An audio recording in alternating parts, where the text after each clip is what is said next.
Fling up your hand, them jump to your feet. The party make the vibes complete. Caribbean, so we dance in the street. Party stand, wave your hand. Make me see you, every woman and man. Jump up, jump up, jump up. Everybody, make me see you, wake up. Wake up, wake up, wake up, wake up. We are party from the daylight. Wake up, wake up, wake up, wake up. Everybody, let me see you unite. Wake up, wake up, wake up, wake up. Fear not, 'cause the vibes is right. Wake up, wake up, wake up. We are the West Indies. We are the West Indies. We are the West Indies. We are the West Indies. We are the West Indies. West Indies bring unity to the Caribbean. We rally round each other, and that alone make us strong. One goal in mind, we lose or draw. We all play as one. If you're proud of your country, let me see you put up your hand. Barbados, We got it. St. Vincent, we got it. St. Kitts, We got it. Trinbago, we got it. Jamaica, Guyana, St. Lucia, Antigua, Dominica, Grenada. we are the West Indies. We are the West Indies. We are the West Indies. We are the West Indies. We are the West Indies. We are the West Indies. We are the West Indies. We are the West Indies. We are the West Indies.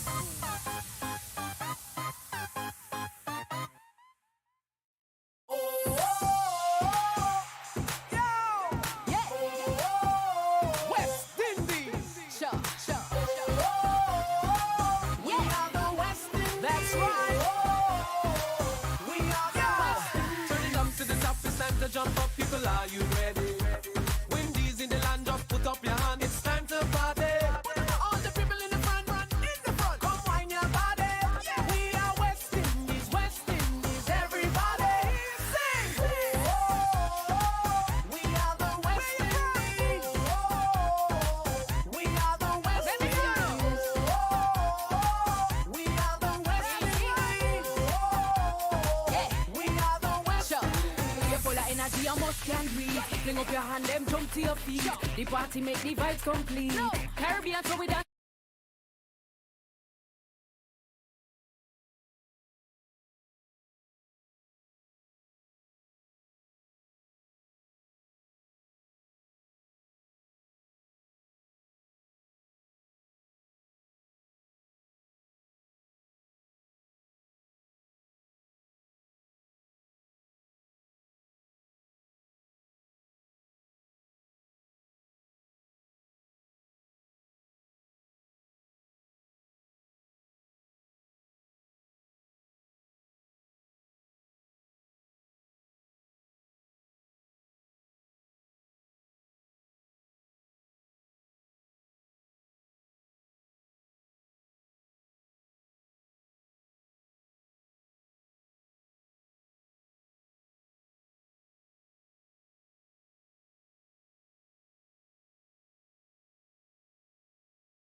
Ladies and gentlemen, welcome to Antigua. We're at the Sir Vivian Richards Stadium for the first of 3 CG United ODI matches between England and West Indies. With me is also match referee Donovan Hales, Heather Knight, England's captain, and Hayley Matthews, West Indies captain. Hayley? Heads, please. Heads the call.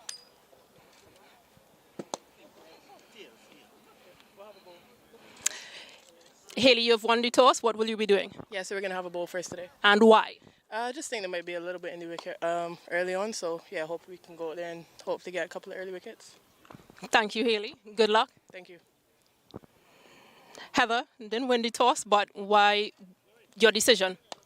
Yeah, I would have done the same. I think it's a little bit tacky, so we're going to have to assess conditions quite quickly as a batting group. Might mean we have to approach things slightly differently, but we've got to assess when we're out there. We'll have a little look and hopefully we can bat really positive and put a score on the board. Welcome back to you as well and a few of your senior players. How do you think this is going to go for you today?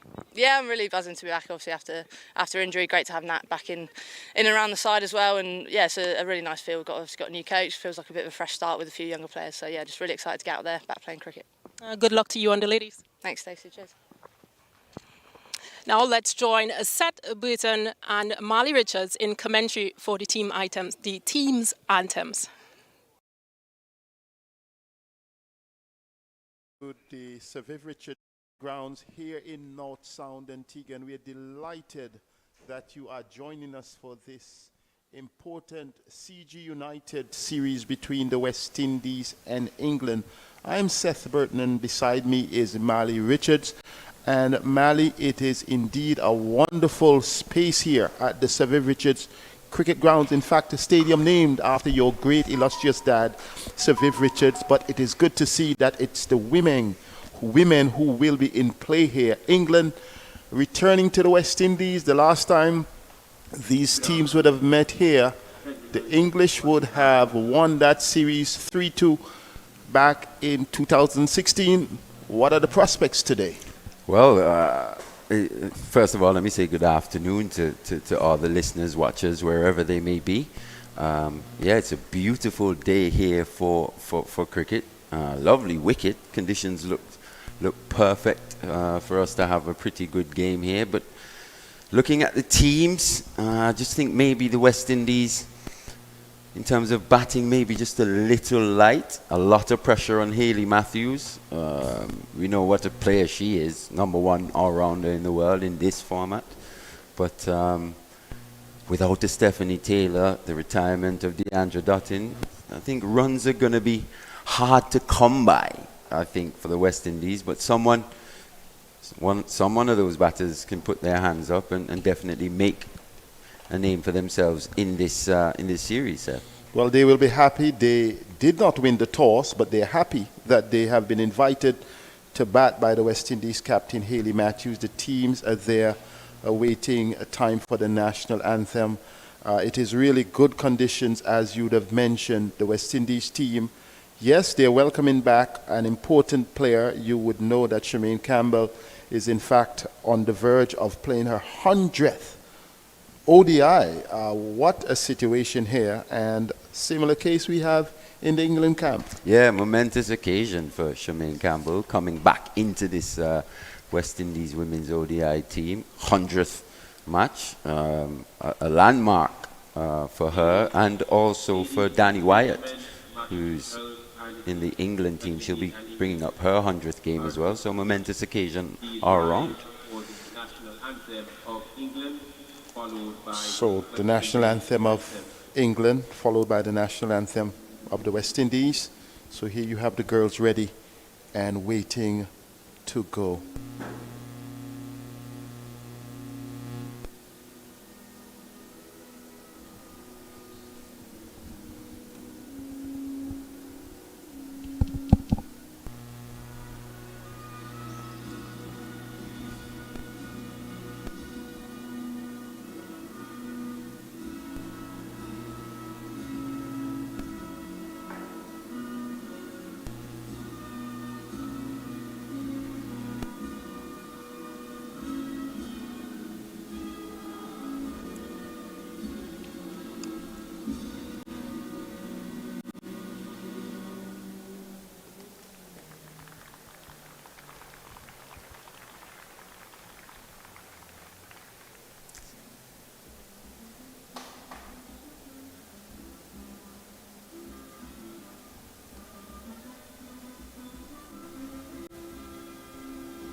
Alia Allen.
So they are queued up, they are ready to go. The national anthem of both teams, the West Indian players, are the ones who will be taking the field. And taking the field, pretty much a decision of the team, but the team's captain, Hayley Matthews, she would take things under her hand, deciding to invite the visitors to bat. What may be the factors? The great conditions here, wanting to see what the batters have to offer and then chase? I think that decision probably just reflects what I was saying earlier in terms of maybe the West Indies, the batting not being the strength and just being a bit light in the batting department. They've won the toss. They've decided to put England in, hopefully knock them over and chase down a score not too big here in these conditions, which we saw in the CG United Super 50 just a couple of weeks ago. Early in the tournament, spun a bit, and then as the tournament wore on, the wickets just became better for batting. West Indies in a huddle, and the umpires are out. Umpires for this game, Jackie Williams and Leslie Reefer Jr. They're the ones who are standing in this game. Mali, the West Indies would, though, will come into this, as you mentioned earlier, without some key players. But at the same time, the prospects are looming because, as we mentioned, there are 3 matches here in ODI matches. So the first today, the next on Tuesday, and the final ODI match on Friday. Shortened series, opportunity to grasp. A win could be critical from the get-go. The West Indies could be considered to some extent the underdog given the context that we have put between both teams. But England at the same time would be mindful that they are playing away from home. Yeah, they're playing away from home, and they themselves haven't been in the best form in this format. Losing to India just recently as well in their summer. So it's an opportunity definitely for the West Indies, but with Heather Knight coming back into this England squad, that shows up the batting. Nat Siver, who took a mental health break a bit earlier on, a few months ago as well. She's coming back, she'll be fresh. So they'll be looking forward to playing in these conditions. Make no mistake, Seth. Yes, certainly they will. And the players are taking the knee at this time, which is usually to promote a scenario in which there will be no discrimination in the sport. And one will appreciate the fact that the teams have seen it fit, and it has become part of what the ICC expects. So England will be batting, and we are seeing the indications have been made clear here. The England team, we will just bring you the full lineup, but we already see Tammy Beaumont is going to be facing Chinell Henry, is the one who is appointed to start the bowling for the West Indies. Beaumont is being partnered by Alice Capsey, completing the lineup, Sophia Dunkley, Nat Skyver, Heather Knight, the captain Danny Wyatt, Amy Jones, the wicketkeeper, bat Sophie Ecclestone, Charlie Dean, Kate Cross, and Lauren Bell, completing the England lineup. The West Indies lineup, Mally Richards, pretty much positive lineup. First delivery, Chinell Henry on target. Yeah, just a bit of shape away there from the right-handed Beaumont. But The Windies lineup, as you were saying, it's going to be Captain Hayley Matthews, Aaliyah Aline, Shemaine Campbell playing her 100th game, Sherry-Ann Fraser, Chanel Henry, Shanita Grimman, Kaisia Knight, Shadeen Nation, Shakira Selman. Well, the first run, England getting off the mark without any bother. Good to see that. Good running between the wicket coming forward on that occasion, Bument, getting a first run off the second delivery. And finally, Rashada Williams, the young Jamaican, she completes the lineup. Yeah, it looks a pretty good pitch for batting. Not much grass in the CG United Super 50. There was a bit of green grass to begin with, not here. First extra of the match. Chanel Henry just spraying it a bit. May have been tempted, Mali, because she has a pretty good offside field. Captain Hayley Matthews at first slip. There is also third man, backward point, cover on the boundary, extra cover, deep mid-off. And to be fair, I'm a bit surprised not to see Shamila Connell in this team. She's been the main, the senior new ball bowler for the West Indies for the last few years, and just a different role here for Chanel Henry taking the new ball. Connell isn't in the squad. She's been left out. Right, she's been out of the squad. I guess she may come back for the T20s. Lovely shot, but only a single. So the fielders are well placed. The discussion on Connell will be, it may be a matter of load management, it may be a matter of player management, it may be a matter of with the T20 World Cup coming around in South Africa in February. All those are possibilities. Henry does not bowl, and she has grown in stature. Henry, in her role as not only a bowler, but in a role as an all-rounder. The last series against New Zealand, she played a pivotal role for the West Indies. Fierce competitor. Yeah, they'll be looking to her, definitely, with the bat. Will get a single, and Sherry-Ann Fraser, the one who has come on as a young bowler. She may well be one of the stars. So perhaps as we looked at Connell's absence, that's a budding young medium-fast bowler for the West Indies. Yeah, saw her as a 19-year-old, actually, first time. Once again, no run on this occasion. She was offered some width. And Tammy Beaumont actually feasts on a width. When she has struggled, we've seen a straight attack to her. She's a bit of an LBW candidate early in her innings as well. So these are things that the West Indies bowlers should be mindful of.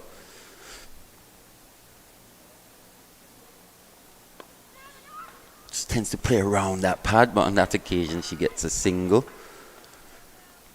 The idea is clear. They want to work it around. They want to get the adrenaline flowing. That would give Fraser some opportunity to get her rhythm right. Chanel Henry continues to play that role as perhaps mentor, as senior player. I'm excited to see young Alice Capsey, though. She's been given the opportunity here, 18 years old, opening the innings. Bit of a young gun for England. They have a lot of hope for her. Another wide, Mali. Yeah, she's not controlling that new ball at this point in time, Sherry-Ann. When I first saw her, she had a propensity to just maybe push it down the leg side. Now here today, just the other way, just with that shape though, which you like to see. She just needs to start it a little straighter here.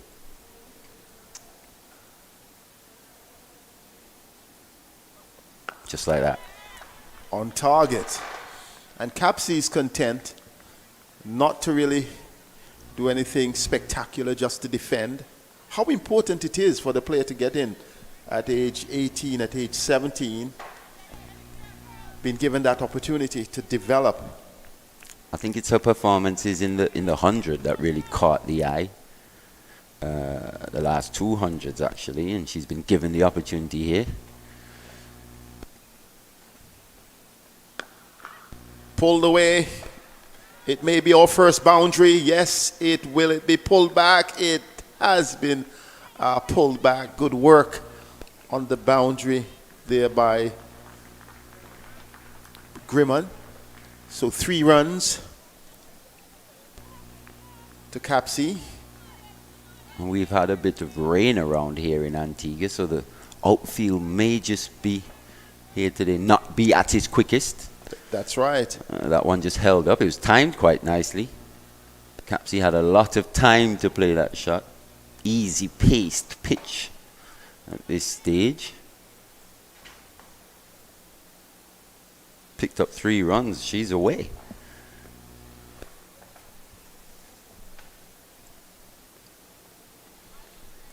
So it's clear that there may be that indication by the management team. Courtney Walsh, the coach here of the Windies women, the instructions may be to keep it away from the batters outside the off stump. But like I said previously, it's got to be a tight line, especially to Beaumont, because she feasts on width. Can't be too short, still got to be on a good length. That's a good delivery there, though. Very good delivery and well played. 10 without loss after 2.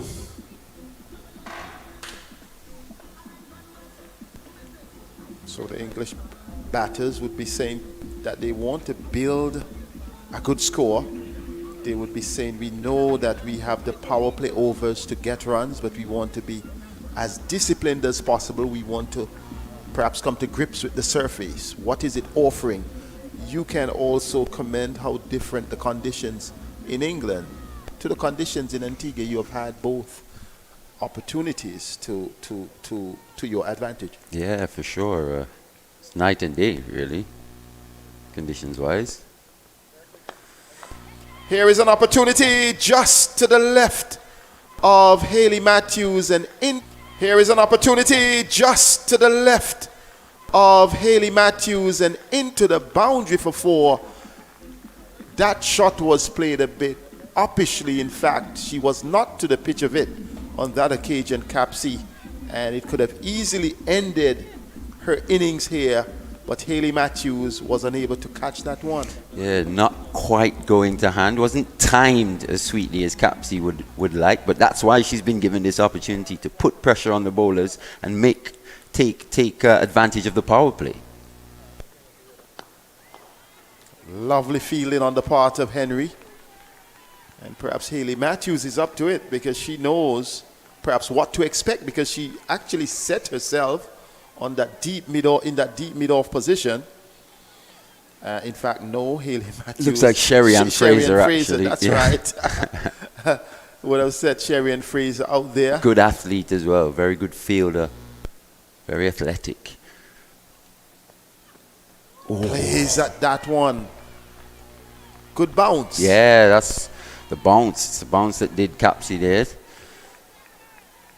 Just bounced a bit more off a good length as well from Henry. We've seen this from her before. Seems to have just put on maybe a yard or 2 of pace as well in the last year or so. A very good delivery. Perhaps she had it all the time.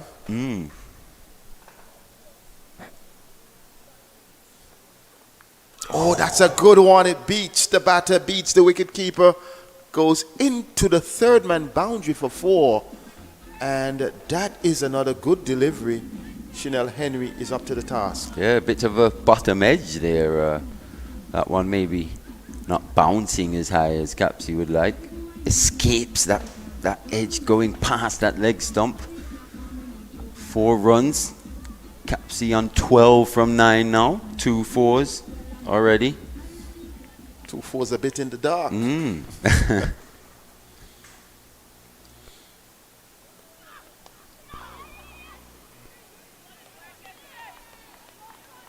I get the impression that the role that Chinel Henry, now that she has been given that role to bowl the new ball, you may see that extra pace coming through. Yeah, I'm sure it's a role that she relishes as well. You know, it's when the ball is at its newest. You get the most assistance from it as well. It's a bit of a double-edged sword. Advancing on that occasion, Beaumont, and we saw Capsey advance as well previously. 19 without loss after 3.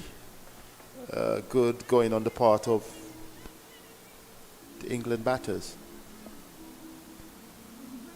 And it's a new partnership here with Beaumont and Capsey. Beaumont playing her 101st ODI, a real stalwart for England over the years. Really top player, especially in this format. She's lost her place in the T20 format, quite surprisingly, recently. She'll be wanting to put in some good performances here as well to probably just push on that door again. And young Capsey just playing her fourth match.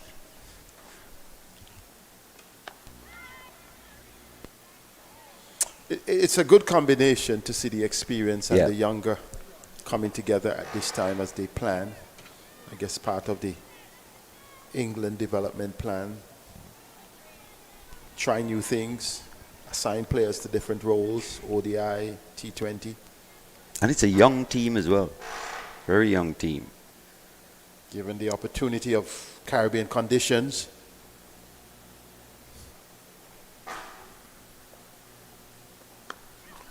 Oh, well played. Another 4.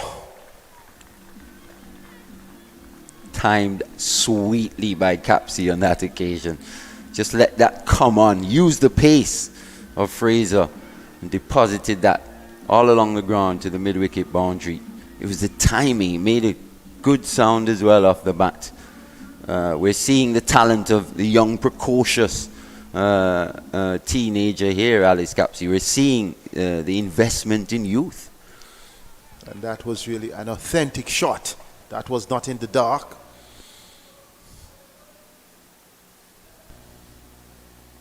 Oh, she's nicked off. No, she's nicked off.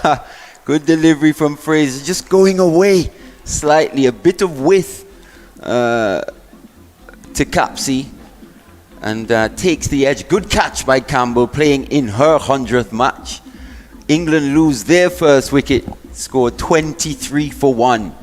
23 for 1. Good bowling on the part of Fraser. She was striving for that off stump line, just outside off.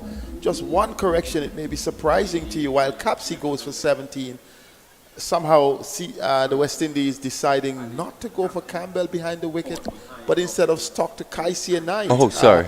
No, it's not sorry, because one would have expected as the leading wicket keeper coming back, but they would know best. So Kaisia Knight, she though had a double bubble because it was nicked off. The first attempt, it was not gloved. She came to the second attempt. Nevertheless, a well-deserved wicket for the West Indies, but perhaps Capsey may be saying, I wanted something more. She had a 4 in this over, and perhaps she may be considering, was it a wise decision? Maybe just the rashness of youth there on that occasion as well. She'd already started so well. Maybe could have allowed that one to just go through to the wicketkeeper, but it was a good delivery. It just swung late as well from Fraser. Maybe her quickest delivery of the day as well. Almost got the toe of the bat. And Knight, good catch. Sophia Dunkley defending well to her first delivery. Fraser perhaps coming into her own. Investment in youth. And to be fair, I think Kaisia Knight's done a pretty good job behind the stumps. Yes, in the absence of say, a Campbell or whoever else. There are quite a few options in this West Indies team who could take the gloves. Yes, so many options we've seen over the past few years. I think Knight's done a pretty good job. Oh, lovely effort. Good diving effort on the part of Campbell.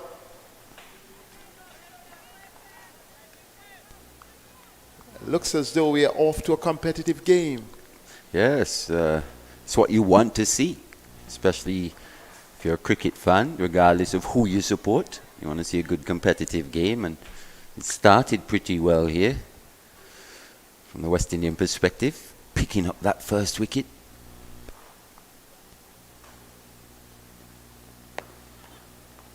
Driven, that was wide, and there was Beaumont really trying to get everything in it. You say she loves width, but after 24 for 1, pretty much a good competitive stuff. That wicket, which was critical with Alice Capsey departing in that over.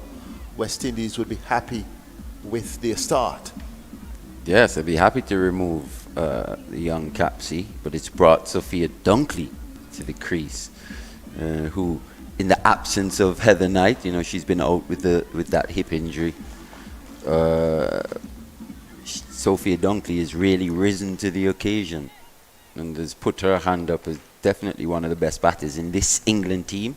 Started out batting at 7. She's just made her way steadily up. Now she's in the number 3 position, which tells you everything you need to know. And especially in the last year or so, she's really been on top of her game in all formats. Well, that's the key. Take the opportunities, seal them. Looks so correct and comfortable. Good stride as well into that one. Looks like a confident, very confident player. Scores her runs at a good clip as well. He's always looking to play shots. Plays the situations of the game pretty well as well, Sophia Dunkley. Still very young, 24 years old.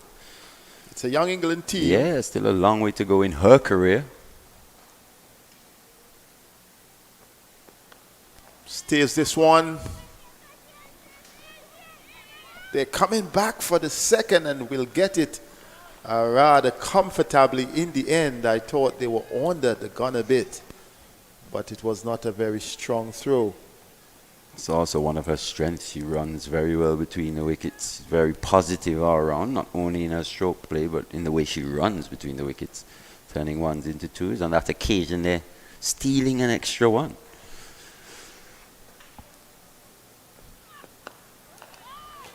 I like her movement into the stroke. She stands and she allows the ball to come to her.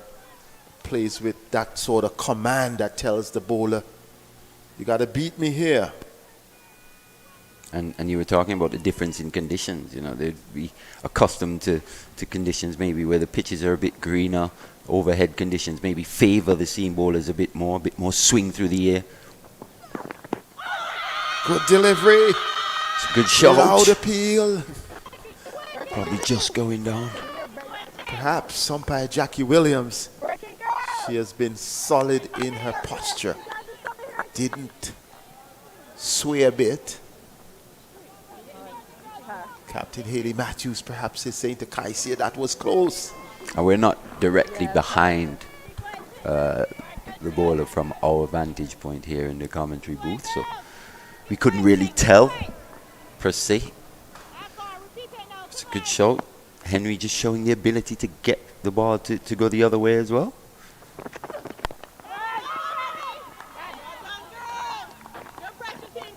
Henry plays her role well. It comes down to individual role plays. It's yes, a team sport. But during this critical stage, the power play, England with top-notch batters, there's no doubt about that. They have had all the exposure with the hundreds, with the entire system having that magnitude of exposure. Lovely shot, that's class. Whipped off the pads for 4. Oh, the bottom hand just came into place so nicely there, Seth. Full delivery on her legs, timed sweetly. No one in that vacant deep square leg position there. 4 easy runs. Sophia Dunkley growing into her innings quite nicely here. 30 for 1. After 5. Still at a steady pace, a run per ball. Quite a good contest developing here. And you were speaking about you know, yes, we were speaking about it being a young team, but if you actually look at the batting, the top six, they've multiple centurions. That's you know, right. Players who've experienced sustained success at this level.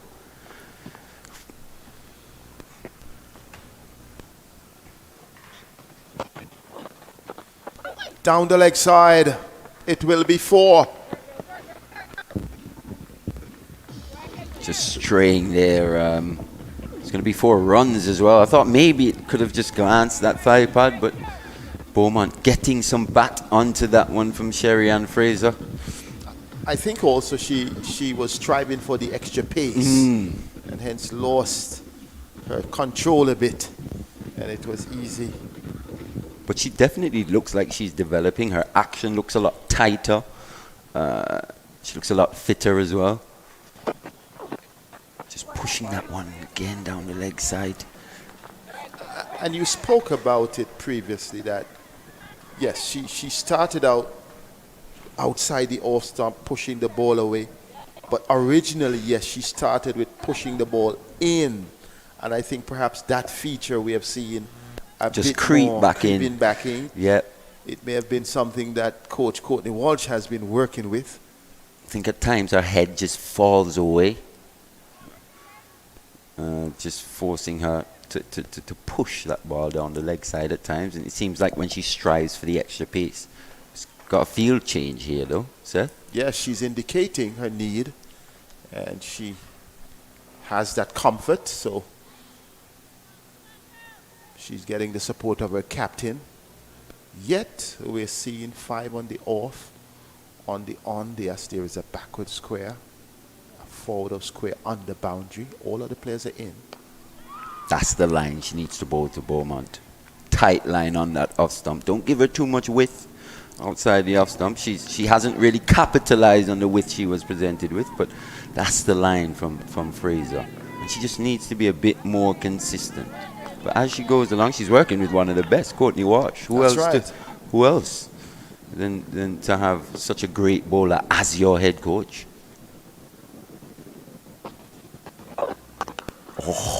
She walks into the shot, but good fielding. Chidi Nation being stationed at that extra cover position. But you can see the skill level of Tammy Beaumont. She walks into it. She does not falter. Timing perfect. The placement may not have been perfect, but showing that she's in super control. I mean, we were talking about her, the multiple centurions. Tammy Beaumont, 900s at this level, 17 50s. That speaks. A best of 168. This time she's not tempted. Though getting a bit of width allows the ball to go through. And as you mentioned the stats, Marley, you see the statue of the player. Her physical statue may not represent her statue and status as a player because she's a bit diminutive. But you can see why she has that. Definitely someone I've enjoyed watching over the years. Oh, on this occasion, it could have gone either way. She was in 2 minds, it appears, was about to cut, and that one may have come onto her a bit, and it took the edge. She had a horizontal bat looking to cut. It could have gone onto the stumps, but fortunately, she gets 2 runs. And maybe just the pitch just a little too paced here early. It's characteristic of this Sir Vivian Richards Stadium wicket. Just a little too paced early, maybe that preparation moisture. A good delivery once again from Sherry-Ann Fraser. Bit of a nothing shot there from Beaumont. Lucky to survive the end of that over though. 37 for 1. Good going on the part of England, recovering a bit, slight recovery after losing Alice Capsey. They have a good combination here. Tammy Beaumont being supported by Sophia Dunkley, and this partnership has the capacity to put England in a commanding position. So it's up to the West Indies to take charge here. It would be interesting to see after Chanel Henry, where does Hayley Matthews go in terms of bowling options. She's got a multitude of spin options available to her. She's got herself, she's got Affy Fletcher, leg spinner, she's got Grimmond, got quite a few. Alia Aline, pace bowling options. Oh, another opportunity there. This one may have been coming back, I got the impression, Mally, because the effort was made to drive and almost pulling back to cut, and that one looked like the bottom edge. Had Knight going one way. Good bowling on the part of the West Indies. Yeah, Dunkley there just maybe a bit too early on that stroke, but good areas from Chanel Henry. She's been impressive here early. She's maybe been a bit expensive. Swan more in command. But she's bowled some good deliveries, like wicket-taking deliveries. Certainly. She has gotten the support of her captain, Captain Hayley Matthews. Been given the task to groom a team. So much responsibility on her shoulders. Huge responsibility. No Taylor as well. We spoke about the retirement of Dutton. So there's a lot on her plate. For the West Indies. She's asked to bat. She's asked to bowl. We saw the effect that can have on her even in the last series. Her batting at number 5, as opposed to being at the top of the innings, maybe just being worried about the brittle nature of the West Indies batting without a Stephanie Taylor. In the air, beauty! Wow! Amazing catch. Looks like Ali Aline. Salman, Shakira. Wow. She timed that perfectly. To some extent, I thought that Bunkley thought that she had it covered. But there was Salman. She came across so cool, so composed. And as you look at it, the ball in the air, it was a nice diving catch to the left. Confident. And the West Indies taking their second wicket. Dunkley going, unfortunately, at this stage for 8. England in a bit of bother here. Mali 39 for 2. Yeah, and if you see where she was positioned, Selman, she was about 10 to 15 yards off the boundary already, which tells me that maybe that was almost a plan in terms of Dunkley getting out in those positions before, and Shakira Selman well placed. She did have a bit of work to do, running to her left, full length dive, fantastic catch, and another wicket goes down for England. Chanel Henry gets on the board. The dangerous Sophia Dunkley, who looked in no trouble really up until then. She has to go.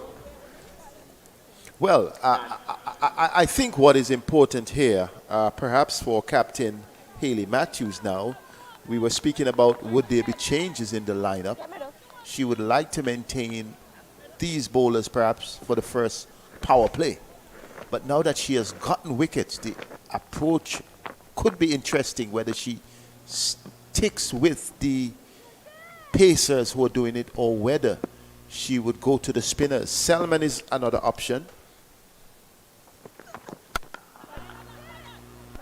I think the pace bowlers have to make use of this ball when it's new, as opposed to coming back later and being defensive. I think there are quite a few spin bowling options here. So if I was Hayley Matthews, I'd definitely be ultra aggressive in my use, or ultra attacking in my use of my fast bowlers with this hard new ball. Skyver being defensive. Siver being defensive for her second delivery, and she would be happy that she did not see any further loss for England. She's yet to score. Beaumont is on 10, and the West Indies here sensing an opportunity to put some pressure on the England middle order. Yeah, two of the most experienced English batters at the crease now. The young Capsey and Sophia Dunkley both back in the pavilion. Natsiva playing her first game for a while. Took a mental health break after the Commonwealth Games, which Heather Knight had to miss because of her hip surgery. Yeah, yes. So a lot of responsibility was on Siva's and England's shoulders playing those Commonwealth Games at home. Kind of faltered under the pressure. Siva took a break, but now she's back, hopefully fresh and rearing to go. Beautiful delivery.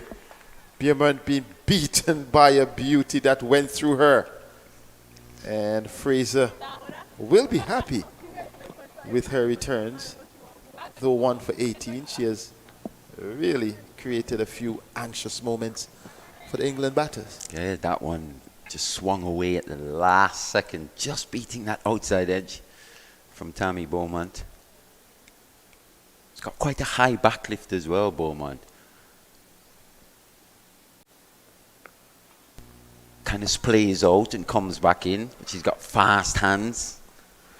Just picked out the fielders there on that occasion. She's picked the fielders out quite a few times already in her innings. Timing the ball quite nicely too. Which is important, the timing. And what I like about her approach, though, she is patient. She's confident. She has realized that she had to weather a bit of storm, a bit of challenge, particular from Fraser from this end.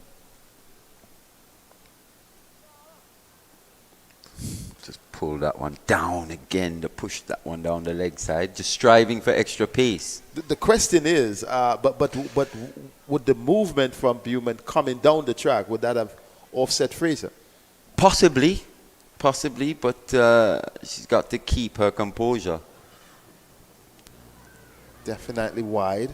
Beaumont looking to apply pressure back on. She's still just got to do the right things. And those are looking to hit that off stump. Just on or outside it, just like that.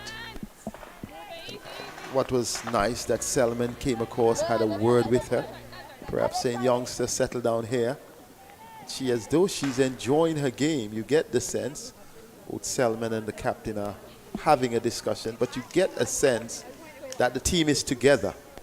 You get a sense that the seniors are supporting the junior players. She's only playing her 4th ODI, Sherry answers, so very inexperienced. Oh, good delivery, good response. Beaumont was walking down and she was able to maintain that line, a bit more pace. Yeah, Beaumont possibly just feeling like she's getting stuck here. When Capsey was in, Capsey was eating up that strike, and here she's not finding the gaps like she'd like. Just seems like she's a little frustrated. You saw her admonish herself after playing and missing outside the off stump there. 10 of 20 deliveries actually, Beaumont.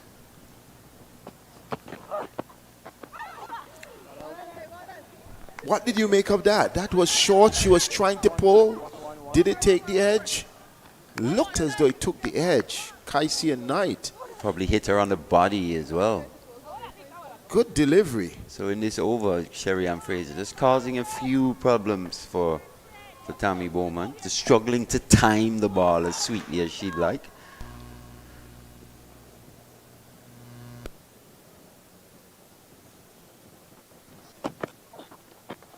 Sprays it a bit around, just a bit too much. Whenever she hits that line just outside the off stump, she poses a problem. But then she goes down leg. And those extras would be helpful to the England cause, but more so the consistency in line perhaps is what she would work on. Too many almost already in this, the 8th over of the match. Finds a gap there on this occasion though, Tammy Beaumont. It won't go to the boundary. Spoke about that slow outfield. She picks up 2 runs. The slow outfield in the main here. We had rain just about 2 hours prior to the start, and then another just about an hour. And that would have made a difference. We still give the groundsman credit, at least. It looks beautiful though, doesn't it? Yes, outfield. Nice and lush green. And the sun shining through. Yep. So, the England batters. Siva and Tammy Beaumont.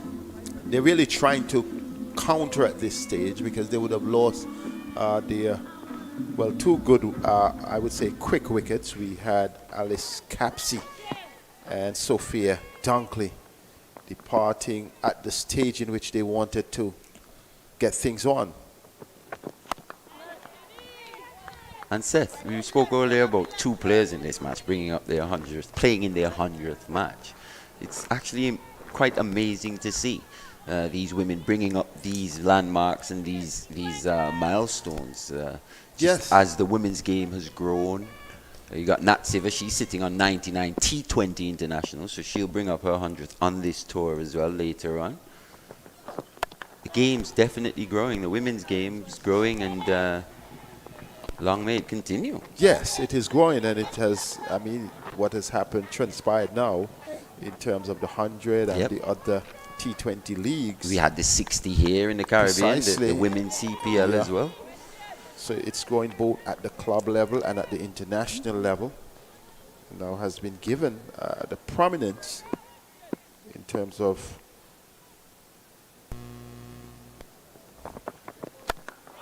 the involvement of broadcast, in terms of the involvement of the marketability of players. We have a situation where Deandra Dottin can say, I don't want to play for the West Indies anymore, but options are there. Yep. Building the careers. So, and I think what we have witnessed over the past 4 years here in West Indies cricket, we have had quite a bit of tours.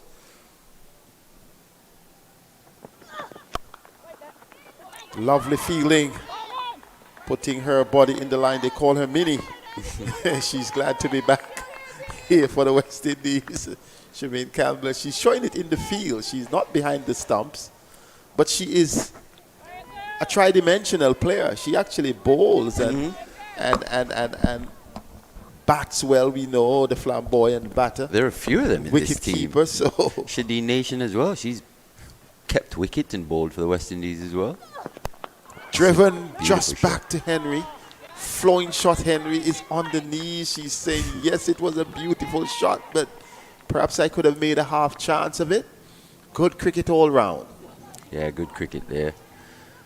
Just a bit too full from Henry, but driven down the ground sweetly from Nat Siver. Yet another one of these top batters for England, playing in her 92nd match. She's got 2,829 runs with a best of 148 not out. That's huge, man. Yeah. How many men can boast? At an average of 42 as well, so shows the consistency that she's played with over the years as well. And the reason why I say men, I don't want to sound sexist, but I'm speaking about the men's game that has been around for many years, comparative to the female games. And few can boast stats of that nature. It is rather commendable. Also, stat that jumps out at you, she's scored those runs at a rate of 94.14, almost 100. That's huge. In ODI cricket, that stands out. Definitely one of the premier players in the women's game, Nat Siver. A lot of them here on show, to be honest. That's right. We've got a couple ourselves. Hayley Matthews. Good delivery. Once again, Beeman trying to walk down, trying to advance, but on this occasion, Fraser did not attempt to go towards leg, because when she goes towards leg with her angle, it goes down. This time she stuck to her plan. Yeah, just looking to come down to Sherry-Ann Fraser. Good length though by the young bowler to readjust. That one came back in sharply at Beaumont, just struggling in the last couple overs or so. They will get a single. That one going down the leg side, striking the pad. Change of angle once again. Just playing around that pad again from Beaumont. It's a very, very popular line of attack to her. Given her strength on the offside, yes, and given her liking for width. Yes. Perhaps that's part of the tactic here. Why Fraser has gone that route. Bowling well, Sherry-Ann Fraser. Definitely showing the improvement. Good delivery once again. She's mixing it up. That one almost looked like it came back in Yes. to And it was Nat coming Siver. in sharper, but judging the line well, Siver. But you spoke about the improvement, and that is important. Progress has to be made. Opportunity has to be given.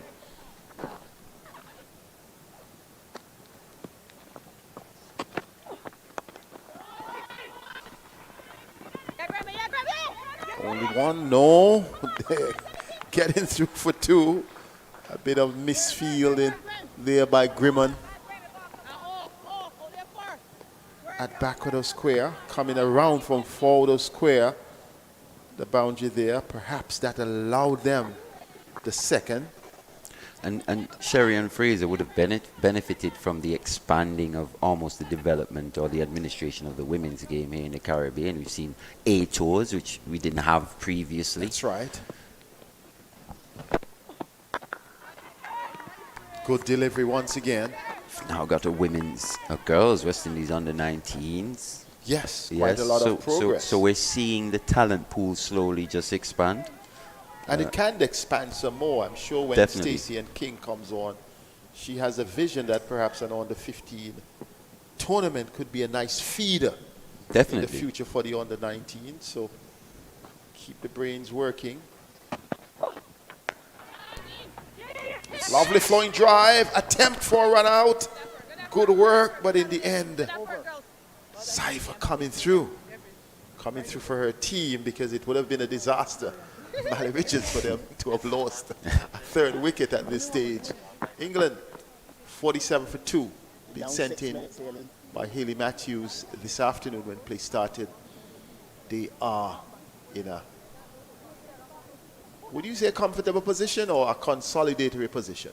With these two at the crease, they wouldn't be too worried at this stage, 47 for 2, but the West Indies would have done very well to remove Capsey and Dunkley here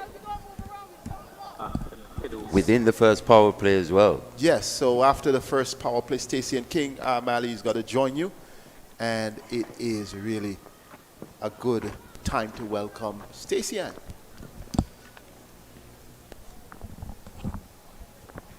Looks like it's going to be Chanel Henry to continue though into her 6th over.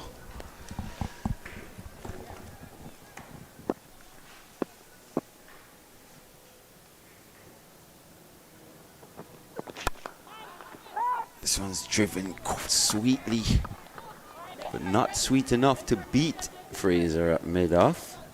Good afternoon, Stacey Ann King. What have you seen in this first power play here today? Good afternoon, Marley, and good afternoon to all our viewers, wherever in the world that you're locked on. It's been interesting times. The first 10 overs, Cherry and Fraser and Chanel Henry, they've been spectacular. This one's driven away into the offside. Silver comes back for 2 runs. The score moves on to 51 for 2. Yeah, they've taken up 2 early wickets, that of Alice Capsey, who, it's interesting that they've opted to open with her in this format because she's pretty much aggressive. So more or less just giving her the all clear to go and play her game. Investing in that youth. Hopefully that will pay off for England in the future as well. They've got quite a few young players in this team, don't they? Yeah, at least 6 players have been awarded new contracts, well, first-time contracts for this England team. So it will be interesting to see how they go along, because Alice Capsey is one of those players who made her debut against India in September. So good times, I'd say, for England cricket. Definitely. Youth coming through the ranks and getting opportunities. England didn't have the best of that series against India, but they blooded a few youngsters, Capsey being one of them. A lot of hopes in her. India, Verma the same way. We've got Sherry Ann Fraser here for us, the West Indies. Need to find a few more, a few batters as well, to really help the experience of Matthews and Taylor. that note, I'm actually very happy to see Shameen Campbell and Kaisia Knight, two stalwarts when it comes to West Indies cricket and that batting, because they've struggled against New Zealand to find partnerships and find pairs that work. So it's good to see them back into this team. Shameen Campbell into her 100th ODI for West Indies, as you mentioned earlier. Proud moment. I'm sure she's very proud. Her family as well. This one's been swung away though to a wide mid-wicket position. 4 runs to end that Chanel Henry over. The score is 59 for 2. Siva moves on to 14. Yeah, it's a good shot from Nat Siva as well, realizing that the restrictions, the field is still pretty much closed in for her, and she has long levers, so just gets into the line of it and goes through, gets under. Shows the good nature of this wicket as well, just playing through the line of that one. Nat Siva, seen her play those shots over the years. Bowman's just struggled though, especially in the last 3 or 4 overs. Looks like we're gonna have a bowling change. It's like Afi Fletcher. Yeah, the leg spinner. Might just see spin. Spin, which plays a very, very big role here at the Sir Vivian Richards Stadium. Yeah, because if you look at the England's team, I think they've opted for a lot more spinners because they've realized that the nature of the pitches are quite slow and unpredictable at times. It's dry as well. Yeah, so we saw the pacers really getting some awkward bounce as well and a bit of movement, but I think the spinners might just have a better turnout. Yeah, definitely. Both teams, multiple spin options at their disposal. They just concluded CG Super 50.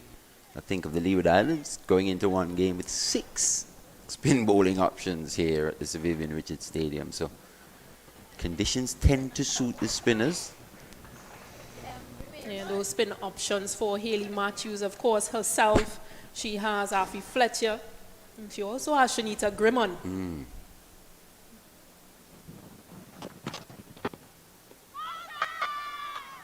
Interesting shot first up there by Beaumont, going for the ramp. She's been scoring really slow, Tammy Beaumont, just 13 of 26. But again, she's a player that once she spends time, she can always up the ante.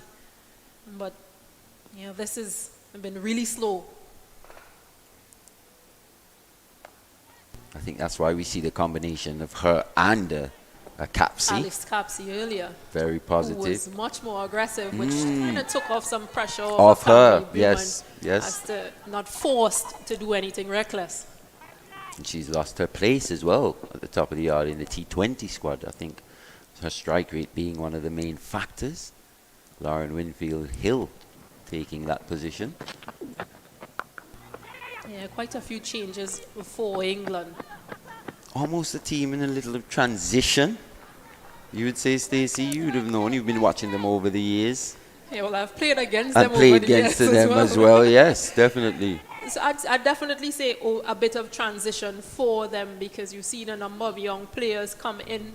You've also seen Nat Siva and Catherine Brunn taking a bit of a mental health break for that India series. Amy Jones, who is one of their wicket-keeping options, well, she was the captain for that series. They didn't win the ODIs, but went on to give a fight in the T20s. T20s, yes. Bit of turn there from Fletcher. Good start from her. Saw quite a lot of her in the women's CPL, Afi Fletcher. Featured quite prominently in that tournament. Yeah, she's really a standout in this West Indies team. And she also brings a bit of batting as well, so quite a good all-rounder. And Windies are definitely going to need it. You'd say, would you agree that maybe the batting just not the strength at this point in time? Yeah, I think you're on point with that, because Stephanie Taylor is not in this team as well. She has a hip injury. But it's the end of that Fletcher over. The score is 58-2.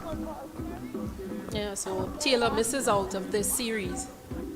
An opportunity again for another Someone player else, to yeah, step up. yeah. We've seen starts from Shadeen Nation, Alia Allen as well as shown some really good progress with Bat. But we need to see a number of other players really putting their hands up. We also mentioned that, of course, there's no DeAndre Dutton, so an opportunity for players to really just say, yes, this is my time and I'm going to shine. Yes, put yourselves in the shop window as well. Spoke about all the opportunities available to the women's players today. They keep increasing as the years go on. It's going to be Hayley Matthews as captain, though, to come into the attack from the Sir Andy Roberts end with her off spinners, the number one all-rounder in this format of the game. See everything she brings to the table, but she's under immense pressure. I can't help but feel Hayley Matthews is just under immense pressure. She's asked to do so much. And the familiarity between Hayley Matthews and the England players, because Hayley is one of those players. She would have recently come back from WBBL as well. So, of course, playing amongst and against some of these players. And she also features in the 100. So she's one of those players that they will work out eventually because of the amount of cricket that is played in the women's game of late. Yes, and one needs to constantly adapt. As you say, this game is growing and players get used to what you're doing. Is it a bit of a mix-up here? Does she get... Oh, Matthews can't gather. That would have been trouble for Tammy Beaumont. Committed to that single, sent back by Siver. Pretty good fielding there, getting that throwback. Was it Shanita Grimmond doing the fielding? Yes. Matthews couldn't gather the throw.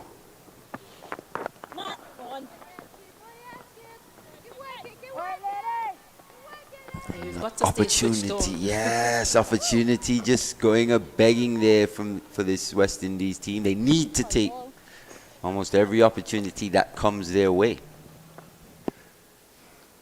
Yeah, teams like this, they don't always give chances. So once you get a chance, you've got to take it.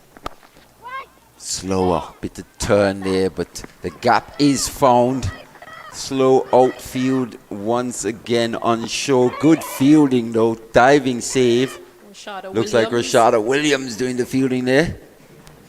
But it's a good shot from Tammy Beaumont, who realized that the offside was vacant. There's only, all fielders were on the ring, so made some adjustment, came down, decided to get inside the line of it and open the face through that offside. She's now forced a change in field. And that's the hallmark of good batting, especially as a right-hander, to off-spinners. Really troubles the off-spinners when they hit through the offside. This one's stroked nicely by Siver, though, down to long on. She could get a single. It's the end of that first over from Hayley Matthews, though, going for 7. Score is 64-2. Beaumont, 19 from 32. Nat Siver, 13 from 21. Actually, one delivery remaining. Sorry, I'm getting ahead of myself. But she changes angles. Yes, so I guess that's she's gone around the wicket here. Bit of turn, especially when she goes a bit slower. It's the end of the over now. Score is 65-2.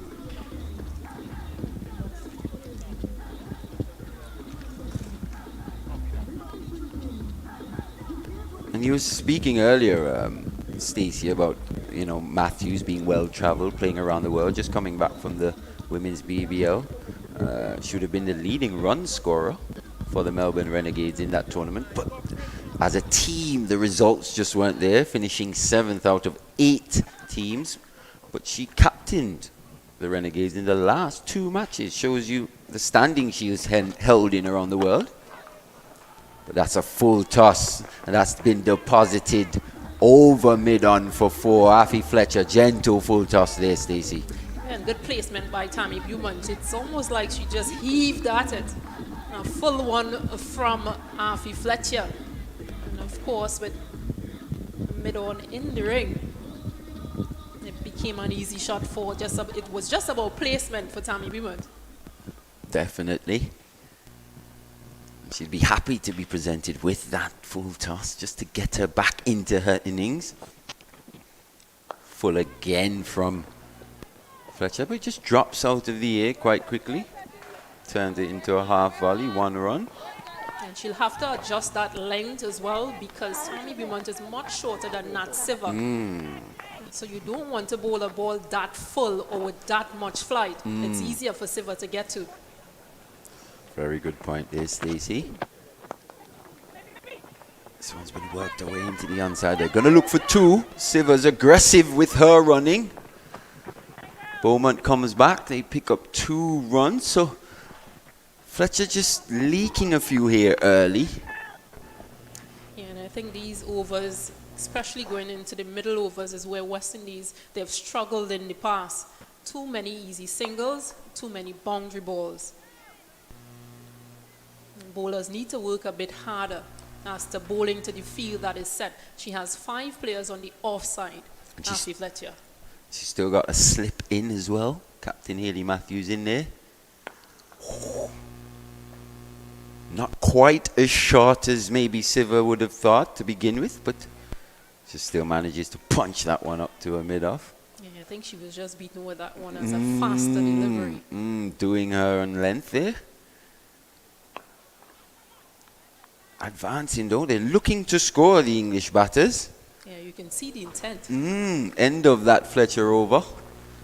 Her second. The score is 72 for 2. I think we're going to have a drink here, Stacey. A well-deserved one for these players. It's been a good start all around. We've seen some good shots. Maybe the West Indies wouldn't be too happy with the amount of extras that they've given away early, but it's been a good start in terms of the wickets they've picked up. Capsey back in the pavilion and Sophia Dunkley. They won't be too displeased with the stage of the game here. Yeah, 7 extras, as you mentioned, those extras. Just 4 bowlers being used. Chanel Henry, well, she has bowled 6 overs, 1 maiden, 1 wicket for 29 runs. Cherry Ann Fraser, who opened with her 5 overs, no maidens, 25 runs, 1 wicket. Afi Fletcher has just bowled her second over for 10 runs. And Hayley Matthews, who has bowled 1 over for 7. But I think the standout will be that pace lineup or that pace attack where they picked up those 2 early wickets. That's Alice Capsey in over number 3.3.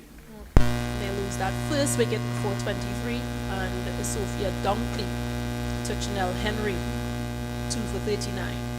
Yeah, definitely, especially for Sherry Ann Fraser. That would have done her confidence the world of good. Just playing her 4th match, picking up the wicket of the young, talented Alice Capsey. Should be very, very, very pleased with that. And I was saying earlier, seeing her maybe around 12 to 18 months ago, and now she's definitely looks like she's improving. Nothing comes overnight, but she looks like she's putting in the work. Would you say that? Yeah, I'd definitely say that because we saw just a brief stint of her from the New Zealand series, and she was impactful in that series for those games that she played. And now coming into this match this series where there's no Shamila Connell, someone had to step up. You also have good bowlers in Aliyah Allen and Shakira Salman, but trusting her, I guess, the coach's decision and the player's decision, and of course trusting yourself as well as a player to go out there and do what is required. She's still young, as you can see, because she has a bit of control, I'd say problem. Issues, yeah. But what we've seen as well is some good areas, bowling in good areas and being rewarded. So, something to work with in the future. Yeah, and I think she's been given that new ball as well. She's, especially without Connell being in this team, she'll probably be the quickest of the pace bowlers. So giving her the opportunity with that hard new ball did pay off today. Spoke about the the issues with the wides and just pushing the ball down the leg side, but it's something that will come. And she looks like she's definitely a prospect for the West Indies, not just now, but in the future. Sherry Ann Fraser. With England, though, 71 for 2. Tammy Beaumont is still there. She's on 25 of 35, and Nat Siver is with her on 15 of 25. So a good partnership building here after those 2 wickets have fell. And these are 2 senior players as well. If you think the back end of this England top order, or middle to lower order, you've still got Heather Knight to come, the captain Danny Wyatt. We know how disruptive she can be. She's batted in a multitude of positions in this England team. Sometimes she's at the top, sometimes she's in the middle. She'll probably come in at 6 today. And you've got Amy Jones as well. Sophie Eccleston can wield the bat. Charlie Dean, we saw her in the test against South Africa. It's going to be Matthews to continue into her second from the Sandy Roberts end. Starts with quite a flat delivery. On the other occasion, she'll just toss it up, get a bit of spin, and look to lure the England batters into a false stroke. That's been smoked. Down to long off, though. Fraser comes round, does the fielding.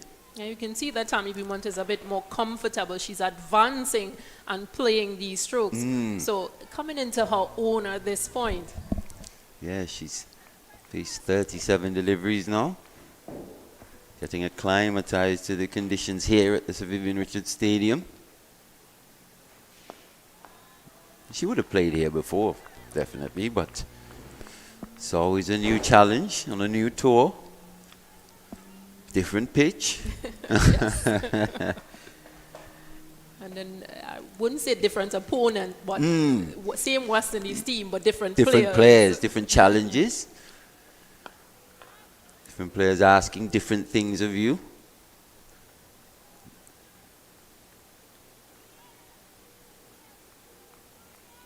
But what do you make of, we were speaking about Hayley Matthews earlier, what do you make of the challenge that she's up against here, Stacey? Yeah, I think it's. I mean, she's young.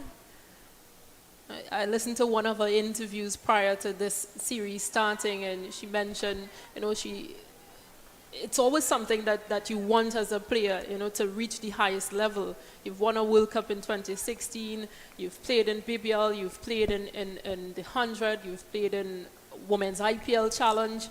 You're out there. So to whom much is given, much is sort of expected. And for her, it's like, yes, I'm getting all these opportunities, so it just falls in line for her. Seems like she's embracing them. Still only 24 years old, though, Hayley Matthews. The end of her third, actually second over. The score is 75-4-2. And yes, that's a good point that you make, to whom much is given, much is expected. And she's been on the world scene for quite a few years already, being only 24 years old. She's very experienced for a young player in terms of age, but very experienced in the game, played everywhere, would have good knowledge of all the conditions around the world, and is highly respected by her peers as well. Highly respected. Yeah, I think that's the most important part, that you want someone who's in the position where players are comfortable to speak with your captain. If they have an issue, they come to the captain, they have advice. But this one, though, Tammy Beaumont advances again, hits that over wide long on position, 4 runs. And like you said, Stacey, she's feeling or looking more comfortable at the crease. Yeah, she advanced this time down that off-stump line and picked up, and again through that almost mid-wicket cow corner region. It's similar to the shot she played off Afi Fletcher, of the previous Afi Fletcher's over first ball. Yes, that one being a full toss, but this one she advanced, got to the pitch of it. So what it has done is forced a change in feel, which I think Afi Fletcher wasn't pleased with. She went to the captain, got that feeler, that mid-on fielder out. You wouldn't mind maybe Beaumont playing a cross or against the spin. She's gone for it again though. Doesn't time that one. She hits it good enough to get 2 runs. Just fell in that vacant area there. Wide long on cow corner position. There is a fielder in Selman at the wide mid-wicket position. Yeah, but Deep. It dropped a bit short. So, and here's where we're seeing Shakira Salmon just taking a couple yards off that boundary rope. That catch she took earlier off Donkey, she was about 10 yards off as well. Good awareness being shown.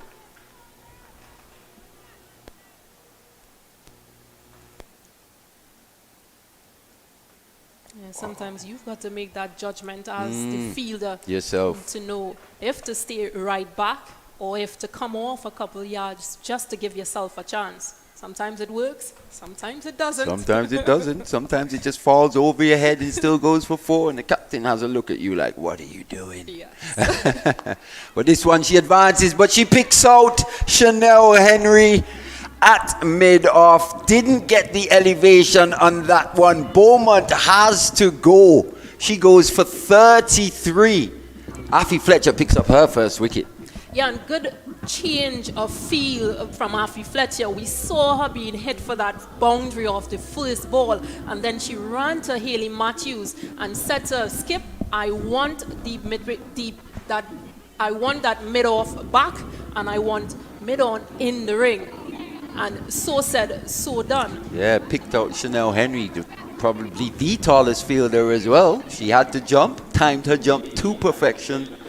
Beaumont was just threatening to take the game almost away from these West Indian bowlers here, but that wicket has just arrested that run scoring by the English, and it brings the captain Heather Knight to the crease. Coming back from injury, playing her first match since the series against South Africa in July. Had hip surgery, missed the Commonwealth Games. Missed the 100. Missed the 100 as well. Missed the series against India. India. Missed quite a lot of cricket in the last few months. WBBL. Oh, wow. Yeah, she would have been there as well, Stacey, that's for sure. One of the premier players in the women's game. Heather Knight. So this partnership here, the West Indies should sense an opportunity. If they can remove one of these batters, then they'll definitely be amongst it. Yeah, and I think what Hayley Matthews and West Indies women should be thinking is that Heather Knight, because she hasn't played for this long period of time, she will take some time to, just feel bat on ball and get herself back in. So a good opportunity for them to try and close things down on her. And just as you say that, Stacey, she plays a ramp of her first delivery. Shows you how confident these players are today. Picks up 2 runs. And that is one of her favorite shots Yes, as well. right back into the stride of things, Heather Knight. But successful over for the West Indies and for Afi Fletcher. She's bowled her 3 overs for 18 runs. She's gone at 6 runs per over. She'll probably want to just bring that down slightly, but she's picked up that wicket, and what a wicket it was as well. Tammy Beaumont going for 33. Player with such a good international record, Beaumont. So the West Indies will be happy to see the back of her. It's going to be Hayley Matthews though. Still in the attack here. Yeah, continuing with spin. I sense it's going to be a concerted spin attack for a while, Stacey. She still has Shanita Grimmon. She also still has some pace options of Shakira Salmon and Aliyah Ali. I was quite surprised to see Shabika Ghaznabi not selected today, actually, just in terms of her all-round ability, the cutters that she bowls. She looks like she'd be well suited to these conditions. It's the way she runs her fingers down the sides of the ball. And And I think just that unfamiliarity Arity as well, yeah, having You not want played to against create, England, yeah. yes.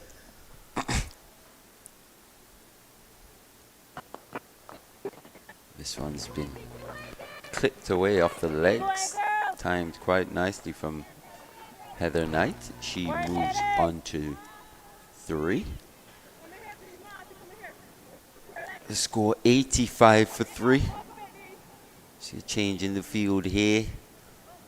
Afi Fletcher moves from 45, goes into a short square leg position to Nat Siva. Shadid Nation. Deep square on the boundary. Quite far behind square actually. Ball goes to her in that position. 1 run. Yeah, I think I'd just like to see Afi Fletcher possibly get a bit tighter. And because she has cover to the back end of her, there's... So she definitely should be saving 1 there. Yes, you're right. Switch back now for Knight. Nation goes back to her position at deep square leg. Oh, bit of turn from Hayley Matthews. Heather Knight very watchful. Good player. Definitely very good player. Extensive record as well. 128 matches. Actually, this being her 128th. 3,548 runs. It's a strike rate of 72.5. Average 36.5. She's got 224 50s. The best being 106 not out. She bats generally at number 5 in this England order. So maybe you'd be saying, maybe she should have a few more hundreds. But she's got the 24 50s.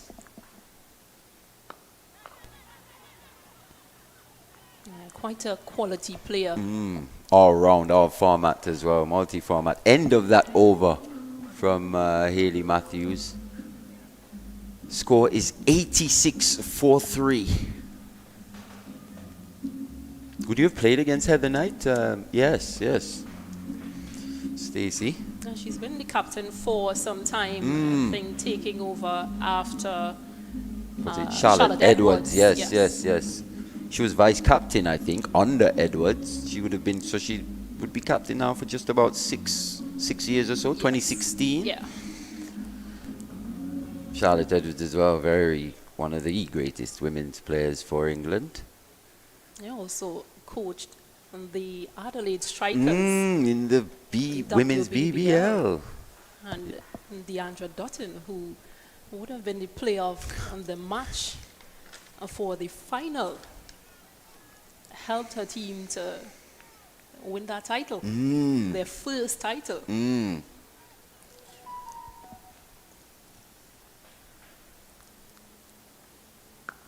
This one's been cut away. Slightly short there from Fletcher, but protection out on that deep cover boundary. Just 1 run. Yes, I read an article where Deandra Dutton was saying she was so nervous in that final, And she started, 26 of 25 deliveries, ended up 52 from 37. Reverse sweep. Interesting shot. From Heather Knight. There, doesn't quite time it. But it's interesting because she's playing across the line rather than the shot that she got off the mark with, which was a nice little paddle. Yeah. There's a vacant leg side area. There's no one in that position as well. You're right, Stacey Ann. Missing out there. Heather Knight. A solid defense from that Siva though. You could just hear the West Indies girls just cheering on Afi Fletcher. The sun is pretty hot out there. It's very cool in our room here for sure. But outside it's definitely boiling hot. Yeah, and then the English will have to deal with that. Try to accommodate and just acclimatize with these conditions as well. This one's been hit quite hard, but Fletcher gets a hand on that one, just takes the sting out of that stroke. They come back for 1 run. And it's almost the reverse of the West Indies touring England as well. especially early in the English summer when it's colder. Got to have hand warmers, wearing multiple jumpers. Hands are cold and numb. You're wondering, is this cricket? Yeah, you don't want to. You just don't want the ball to come to you at no Exactly. point. You don't want to take your hands out of your pockets where it's warm. And two, it's like, yeah, you just don't want to be able to run across the field anything. Exactly. Or dive or anything. But the end of that Fletcher over, they scored 90 for 3. So all these different challenges being posed to cricketers in different conditions. England definitely will have to deal with the sun here. And then in other women's cricket, you've got Australia, who are taking on India in an upcoming series. So they go to India. So when you think about conditions again, one has to adapt. One definitely has to adapt. It's the best teams, the teams that show the best adaptability, the ones with the best results. It's going to be Matthews to continue, though, into her 4th. Still yet to pick up a wicket here today. It's just gone for 13, though. yeah, she needs to get jealous because all of her other bowlers, Henry, Fraser and Fletcher, they've all picked up wickets.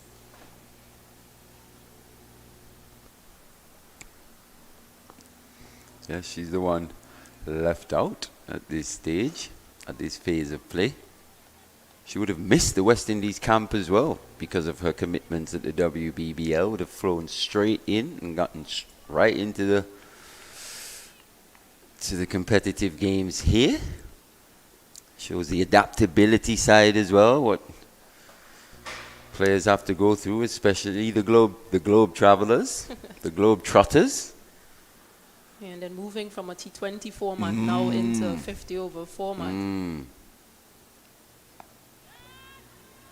Bit of turn there, but Siva can't find a gap. Fletcher, a bit closer as you said. She goes back onto the edge of the circle though. Yeah, she just has to come in quickly there because to the save one from Hayley Matthews, Natsiva will try to maneuver it and work it into the leg side. She's got strong bottom hand and she's gone for the sweep as well. It will take a dive. Oh, bit of footwork, bit of football going on. World Cup going on, not just in Qatar, but here at the Sir Vivian Richards Stadium as well. I wonder who she's supporting, earlier, Ali. Showed a good touch. Feather touch there to keep that one in. Save the couple runs. It'd be interesting to know who she'll be supporting. When I left home, actually, today, France were on the verge of beating Poland. They were 3-0 up.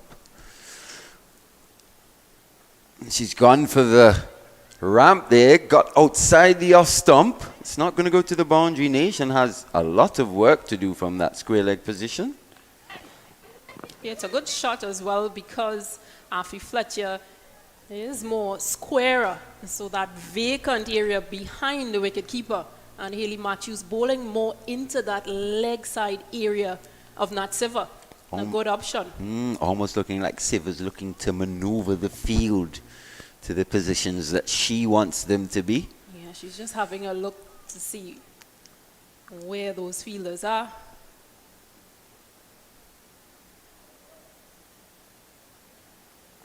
Oh, that one. Not sure what the signal is going to be here. Is it going to be leg by? No, it's going to be run. So she got something on that one. The end of that Matthews over, her 4th, 19 gone now, score 96 for 3. I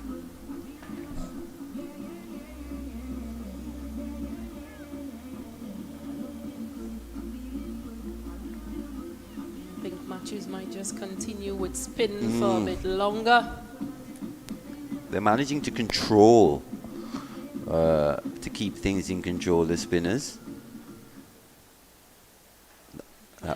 Well, she's there. She's still there. She's on 25 of 37. We had a night. England's captain. She's on 6 of 9.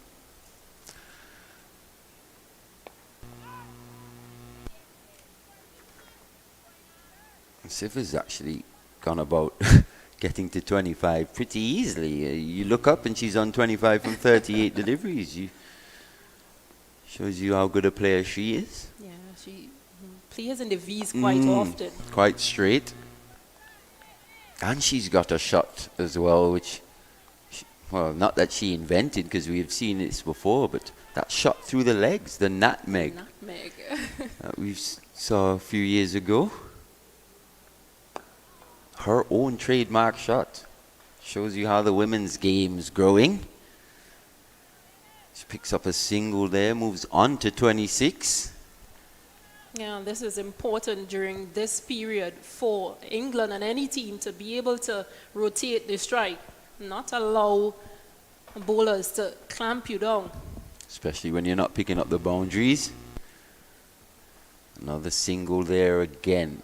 They've shown that proactivity, that proactive nature, the English batters. Even when they get out, they're looking to play shots,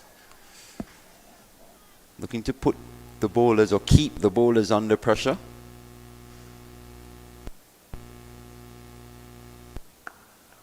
She finds a gap through the offside on that occasion, Siva. Wouldn't say her strength is necessarily through that offside, but timed that one quite nicely. Yeah, just doesn't seem to have enough power through those offside shots compared to any of those leg-sided. As opposed to Beaumont, we saw her time quite a few quite hard through the offside. Picked out the fielders. Bit full from Fletcher there, but well set field. And Fletcher bowling to it. And the 100 is up. England 100 coming up off 20 overs in 83 minutes. A good, almost little repair job here being done by the English. Scoring at a good clip as well. Knight 8 of 11 and Siva 27 from 41. Yeah, and a good hand from Tammy Beaumont into creating that 100.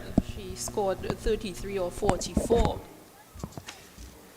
As we might possibly be seeing a change in bowling for West Indies women from the Sir Andy Roberts end. Welcome back, Seth. Good afternoon, Stacey Ann. Enjoyed that time off with you and Mally, providing our audience with some insightful views.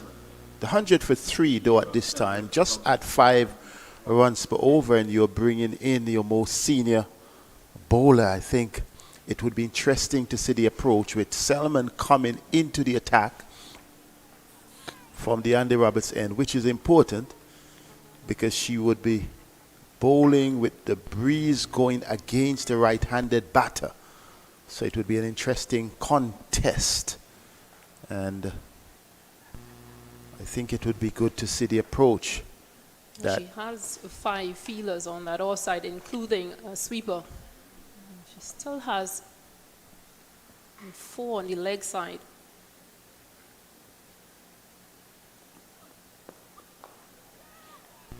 Good start, decent start, warm-up delivery, you would say, but I think it's important from an England standpoint that these two would want to bat as deep as they can. They have not been given the opportunity to run away with things. We saw the changes between the pacers and the spinners.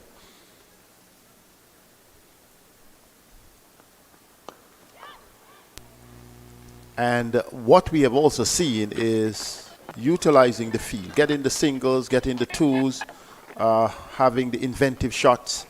It has not been a boundary-studded innings so far, which I think in the context of the West Indies bowling, it speaks well that they have been able to contain rather well.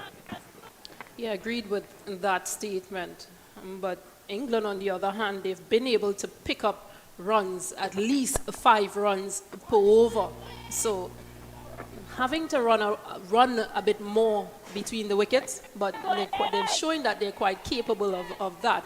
And again, it's important because when Tammy Beaumont was there, she seemed to be the aggressor within the latter part of her innings to try to get a boundary off the first 2 balls at least and then rotate.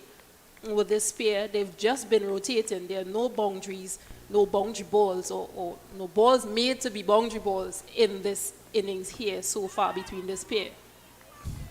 So good on West Indies. Yes, pretty good. Captain Hayley Matthews ringing in the changes, bringing herself and Affie Fletcher on at a critical time. I just wonder if she might change Affie Fletcher for an option of maybe a Leah Allen or Shanita Grimmon, because she still has 2 options, one of pace and one of spin.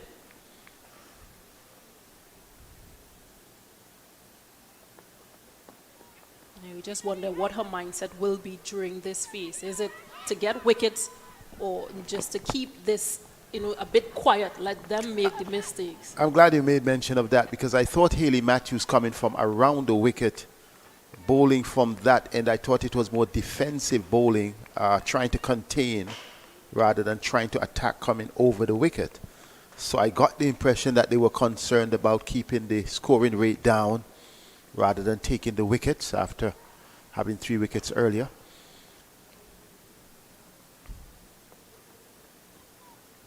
Well, they will get some runs here.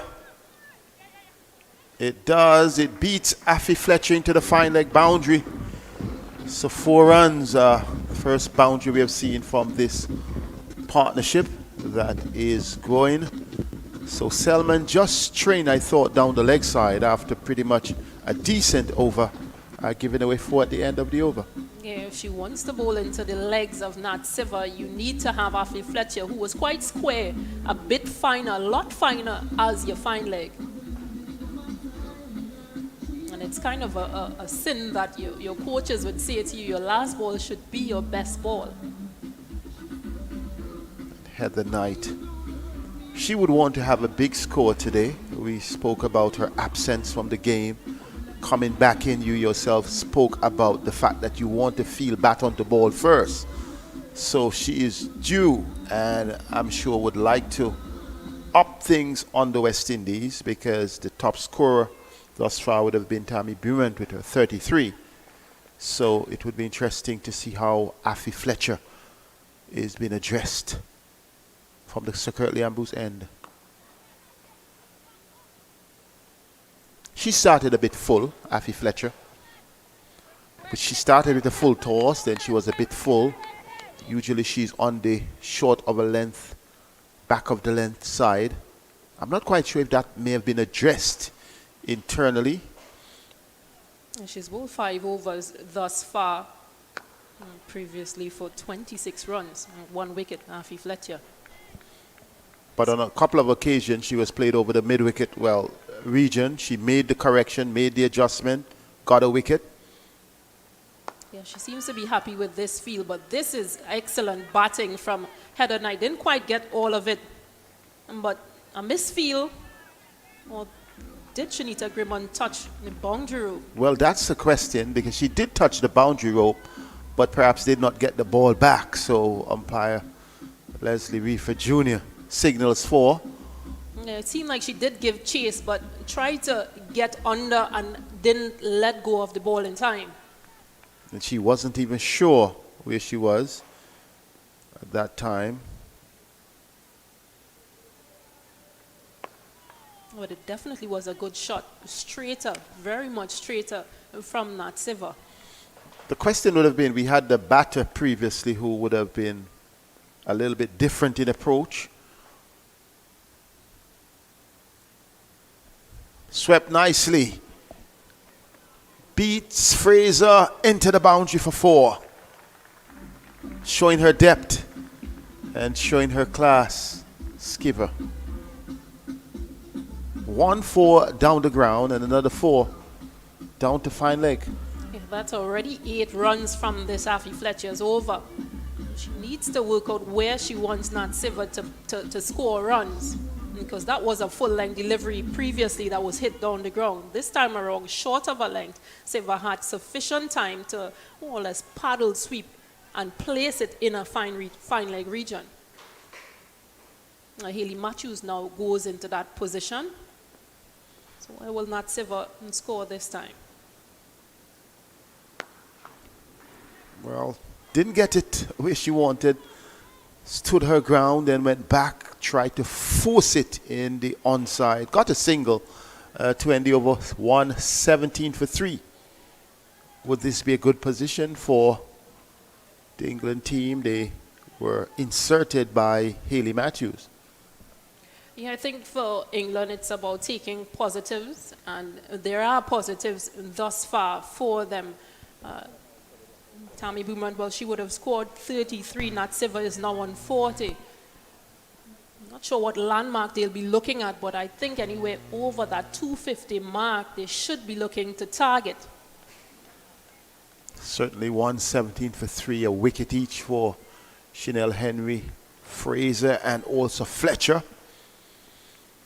So I believe Selman would want to add into the wickets column, because in a flash this game could be taken over. That Skiver has really made a difference. So imposing her will on the game.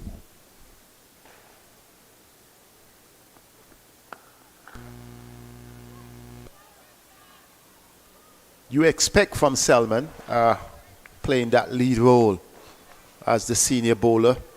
It would be interesting to see if she would persist from pace from that end. The option, if Ashley Fletcher is not doing what is expected, the captain can also come back. She may want to save herself. You did mention the option of Alia Allen, whom I think could do well on this pitch.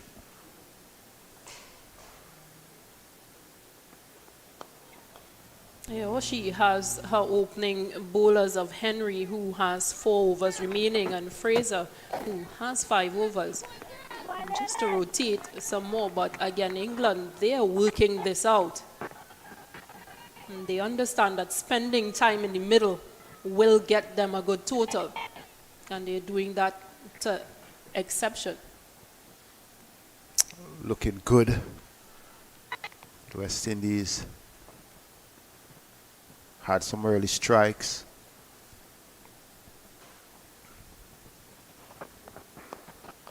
Nice slow delivery on the part of Selman. Had already drawn Knight onto the front foot. She went through it the stroke. In the end, just rolled the wrists over, picking up a single, leaving Skiver to do the work. You've seen that in their partnerships, though. You mentioned about Beaumont earlier, providing greater impetus to the innings.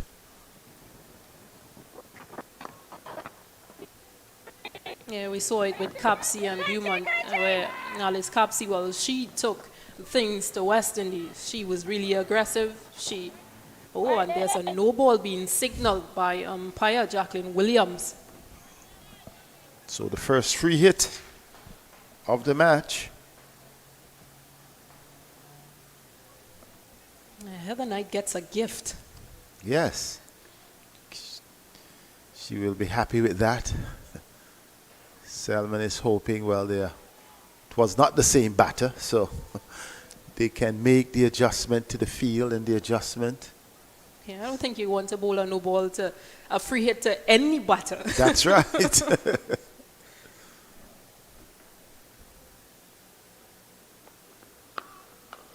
Oh, just on the bounce. Oh, bad bit of fielding. It should not have been a run, and now it ends up being 2. I'm not quite sure what was going on with Chidi Nation, because she fielded well. And it's a no ball again. Really? What's going on with Selman then? It's an area she has struggled with in the past, or throughout her bowling career. And she has to adjust this. Certainly. Either you take an extra foot, an extra marking.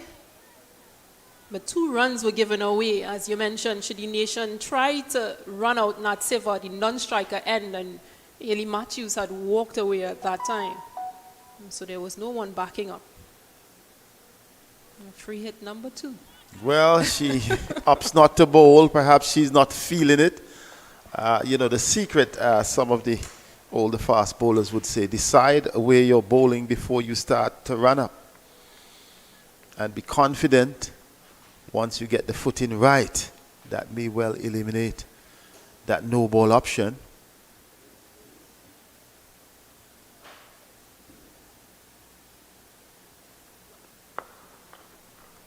Another good response to that, the free hit only delivering 1 run on this occasion, but it would not look good for the column, the extras column. We had 7 wides earlier.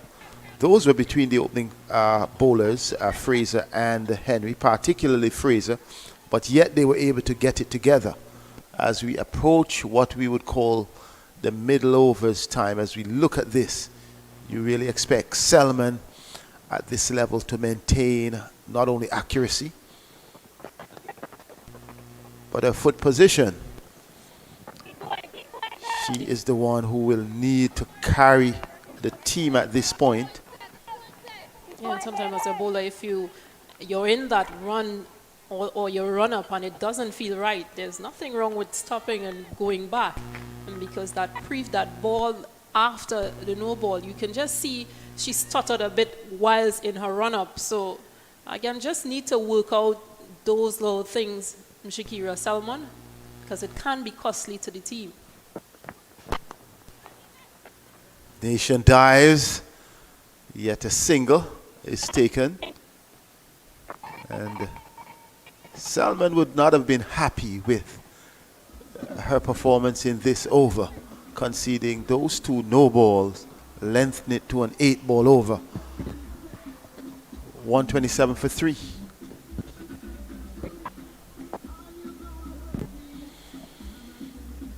I just wonder what changes will Haley Matthews make.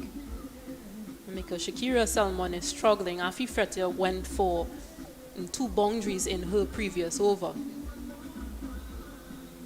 Well, she has options. You mentioned Ali Allen, one option. You also mentioned, well, I think Haley Matthews herself, well, it looks like Ali Allen may well be the one being called upon. She has a bit of pace, can do it. But we also spoke about the impact of spin. Perhaps there may be some disappointment in terms of how the spinners have performed. Haley Matthews, her typical self, pretty decent, but Afi Fletcher has not been at her best so far in this innings. She still has Shanita Grimmon, another option, because Grimmon, even though she bowls off breaks, she bowls quite quick as well. Perhaps too many options. This would be bowler number 6 for the West Indies.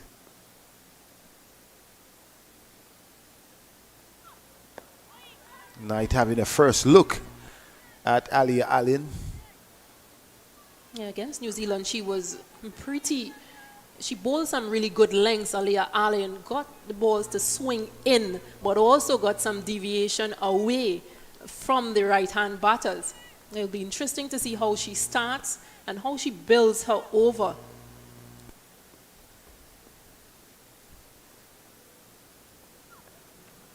Well, this time she really induced Knight into a stroke. I thought perhaps Knight was looking to go through the covers,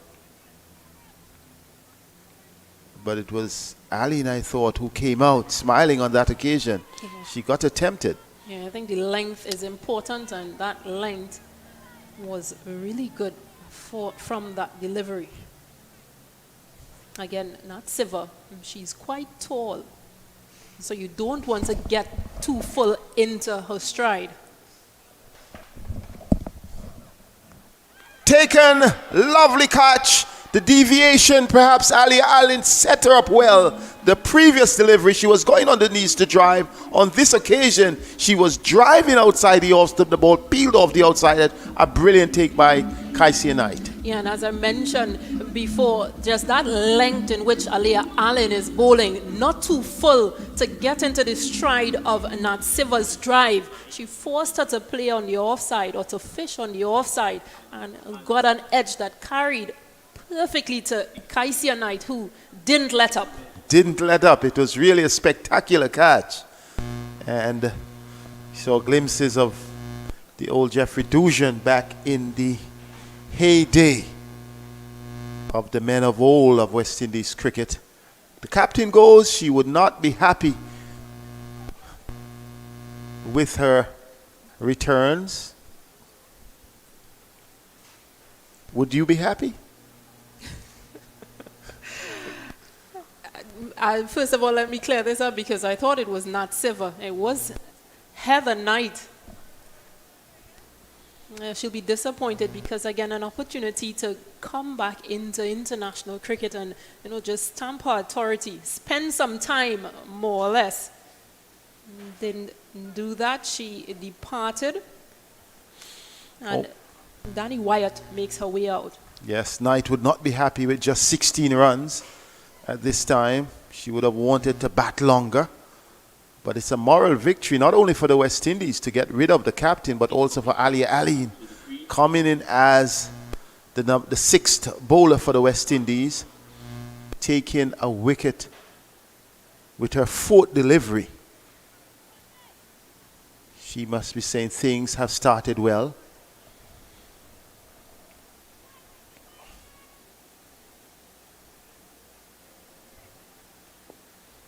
So she wins the confidence of her captain. Good delivery, good response, as well as we're seeing from Wyatt. That one was pitched on stump. It was not outside the off stump, but it was dead on middle stump. Yeah, this is a good battle here and a good change for West Indies.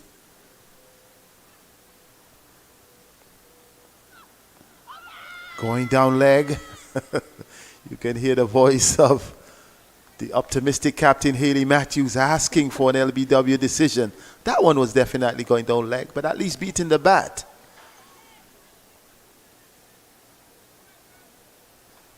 Yeah, she'll have to bowl a bit more, take that a couple yards, well, a couple inches across to the off Aliyah Allen.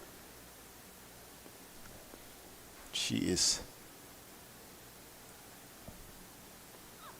Good delivery, well driven, but not going past Chanel Henry.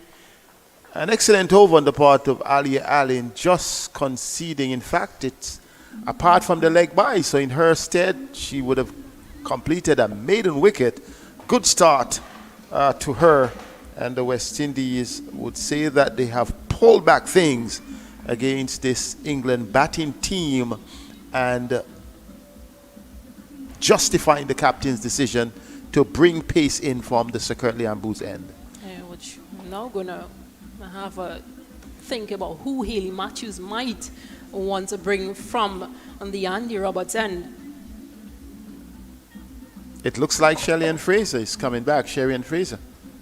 Well, she's bowled 5 overs, 1 for 25 in her first spell. So might not be a bad option. But again, field placing will be important because we saw she struggled a bit with control. So maybe a good time to bring her back now when the ball is just a bit older.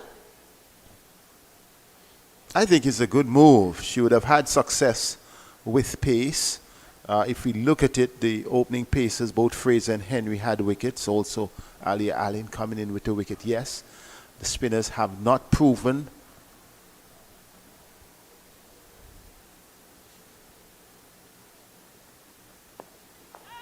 good start from Fraser. The spinners have not proven to be as effective as one would have expected on this track, which is a traditionally good pitch for the spinners.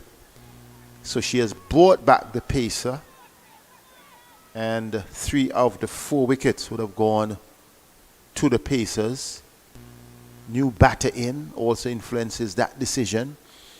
Down the leg side, wide signal by umpire Jackie Williams. Yeah, struggling with that control again, which makes you wonder the type of field that is set. She has a 5-4 field with 5 players or fielders being on the offside, but she's swinging the ball into leg.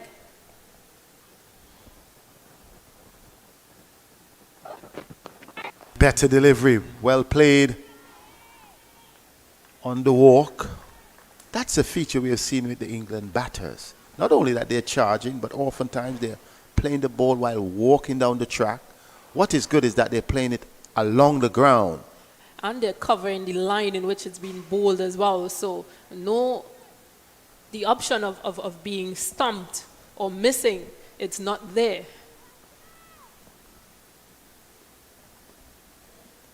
Skyver, been on 44 for quite some time. Pulls away, will get a boundary. Perhaps I spoke too early. It's a very good shot from Natsiva.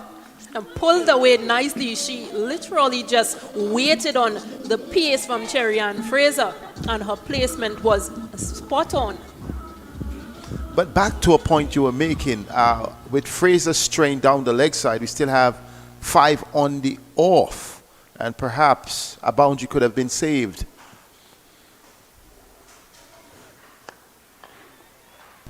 Getting a single, her 49th run. Nat Skiver. She will be delighted with a half century and perhaps to go on further and register 100.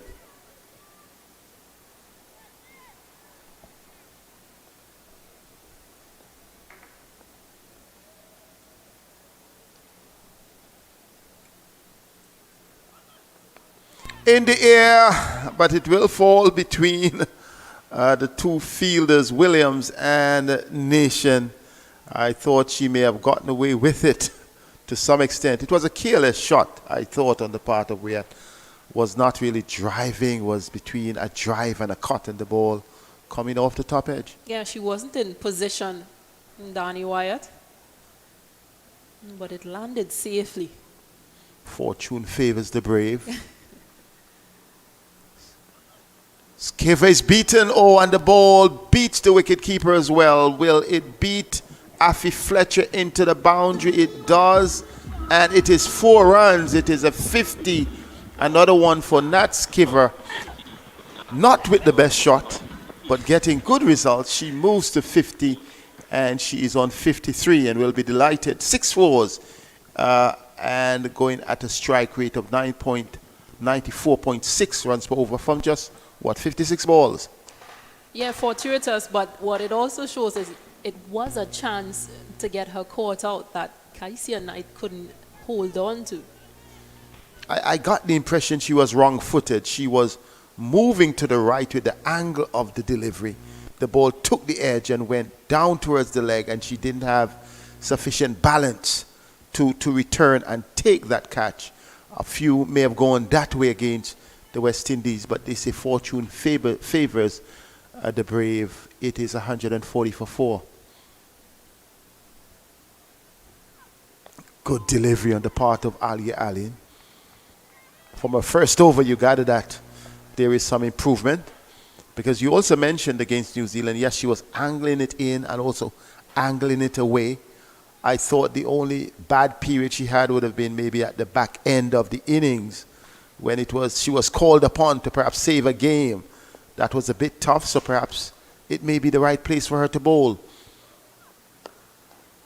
Full toss, played out to Fraser.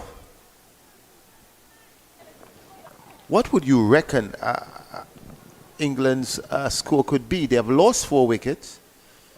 Skiver is well set on 53.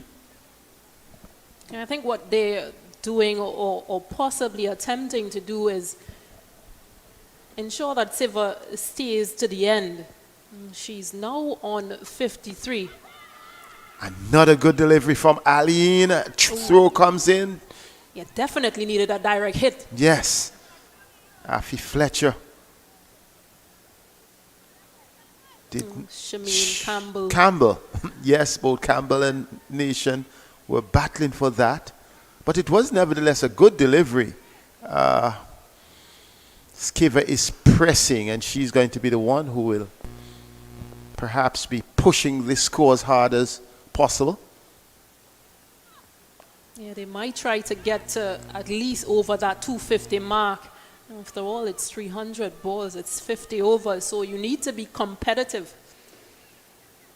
Give yourselves a chance, give your bowlers a target in which they can defend as well. And at the halfway stage, 141, I mean, it could even go closer to the 200, to the 300. Good delivery again from Ali. She has picked up a line just about where fifth stump would have been if there were 5 stumps. But very good line, very good control.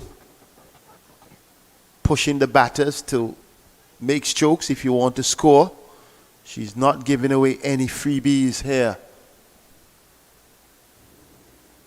This one wide of the off stump, steered away. Yeah, good shot from Danny Wyatt. Just opened the face and guided it down to third man region. Good over on the part of Ali Allen. Only 3 runs from the over. And a good performance by her so far. 143 for 4.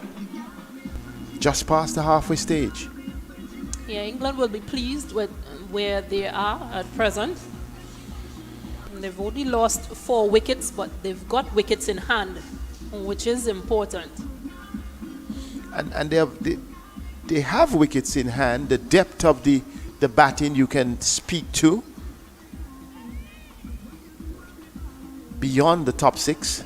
There's Amy Jones, Sophie Eccleston, Charlie Dean, Kate Cross, and Lauren Bell, who are quite handy with bat in hand as well.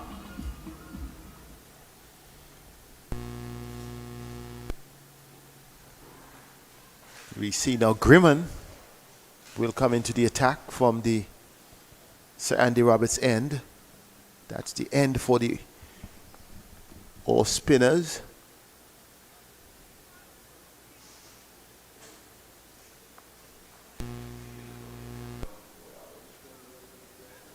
Only a single.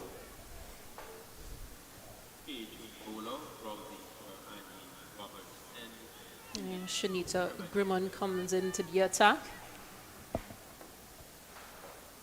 It will be interesting to see her approach because she's bowling from over the wicket. Now making an adjustment or asks for the adjustment to the field to push back the long off and bring in the cover off the boundary. So Selman is coming to a cover position.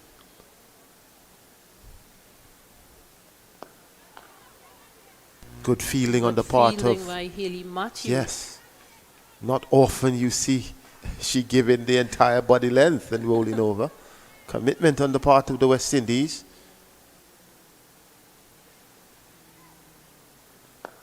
Driven. Oh, well helped by the bat. That was driven and it would have gotten past Grimman. And Skyver would be saying, why are you in the way?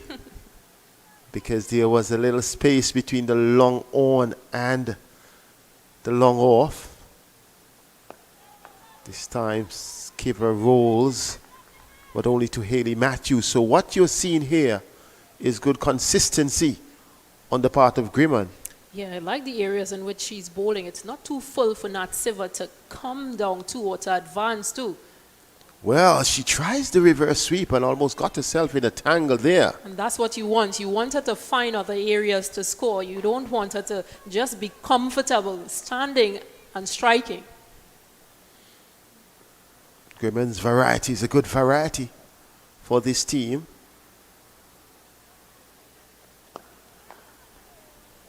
Well bowled. She was coming down but had to check the shot. And they're getting only a single. 145 for 4.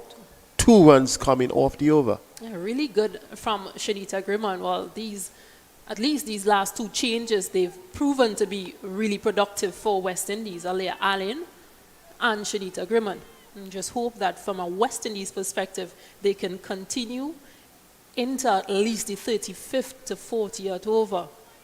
Otherwise, England, they are going to make this very difficult for them. They're not going to allow Alea Allen.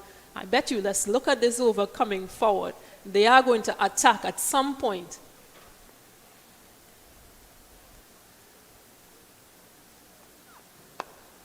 Driven and well stopped by Campbell. Well, in fact, Nation called Campbell because she has been much in the action. But with the attack now, would we see an adjustment to the field? Because there is no one at long on or long off. The fielders on the boundary would have been the cover, wide third man, fine leg, just forward of square. Okay, now we see the adjustment, which makes sense. Grimman coming back to the long on boundary because it's just a matter of a chip. And you're anticipating that they would not allow Alea Allen to dictate the pace here. Will they try for the second? Yes, they're coming.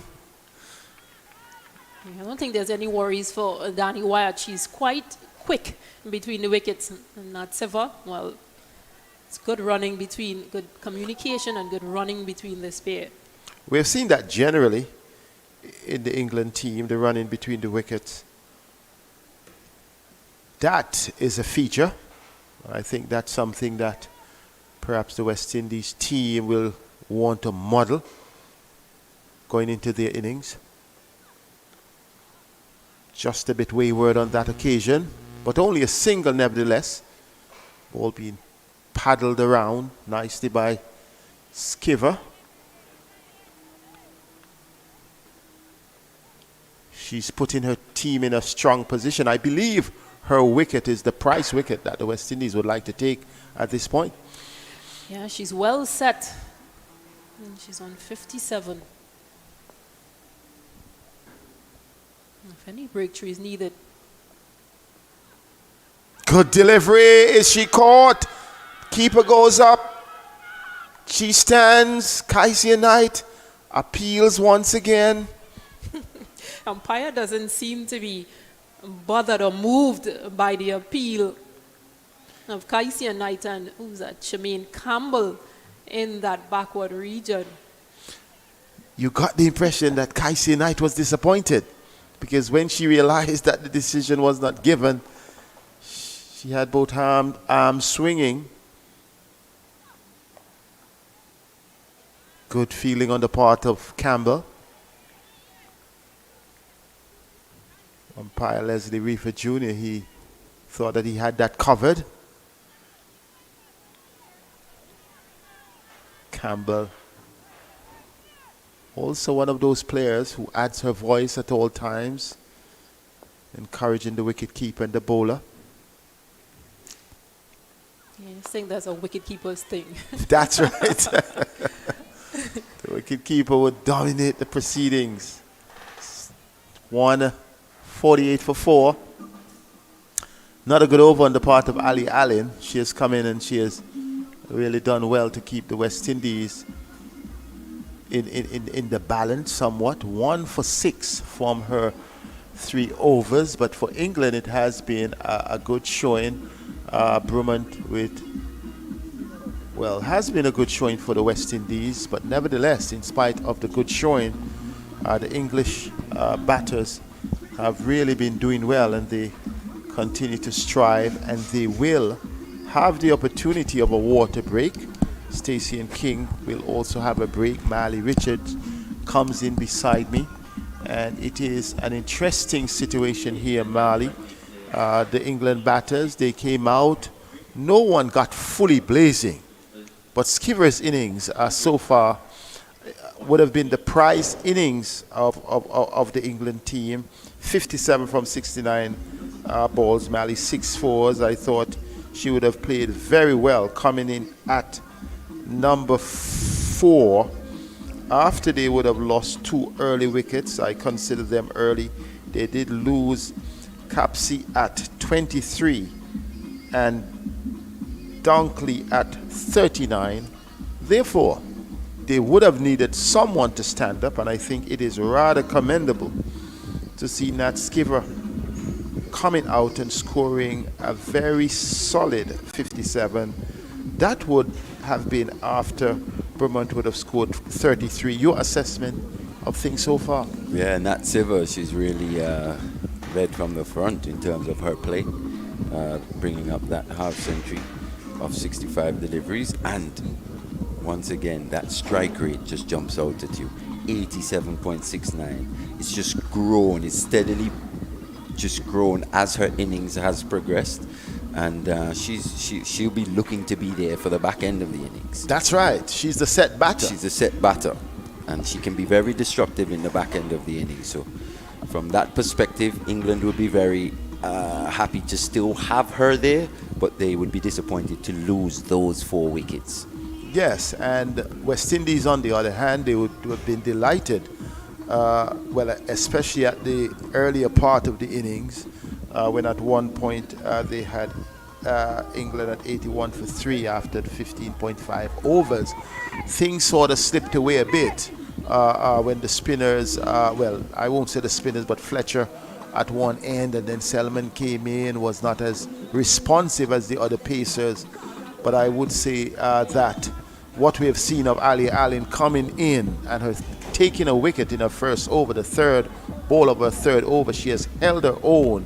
And Grimman so far with her opening over just 2 runs, I think it sets up things in a way that the captain, Haley Matthews, has solid options. Yes, and Grimman, very, inexperienced, just playing her 8th game.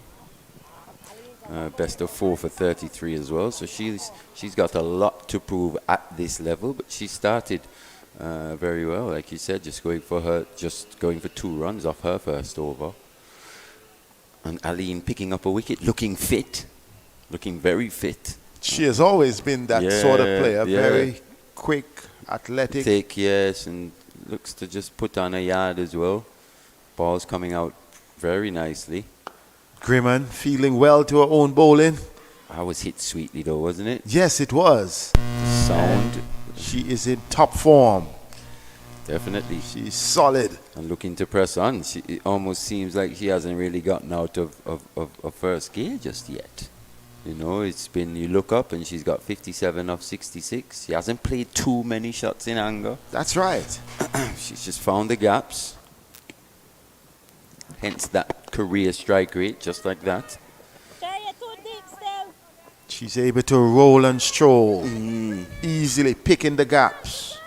Never too much pressure on her. That's right. She rotates the strike and gets down the other end more often than not. I think she's there at the end. It would be a certain 100.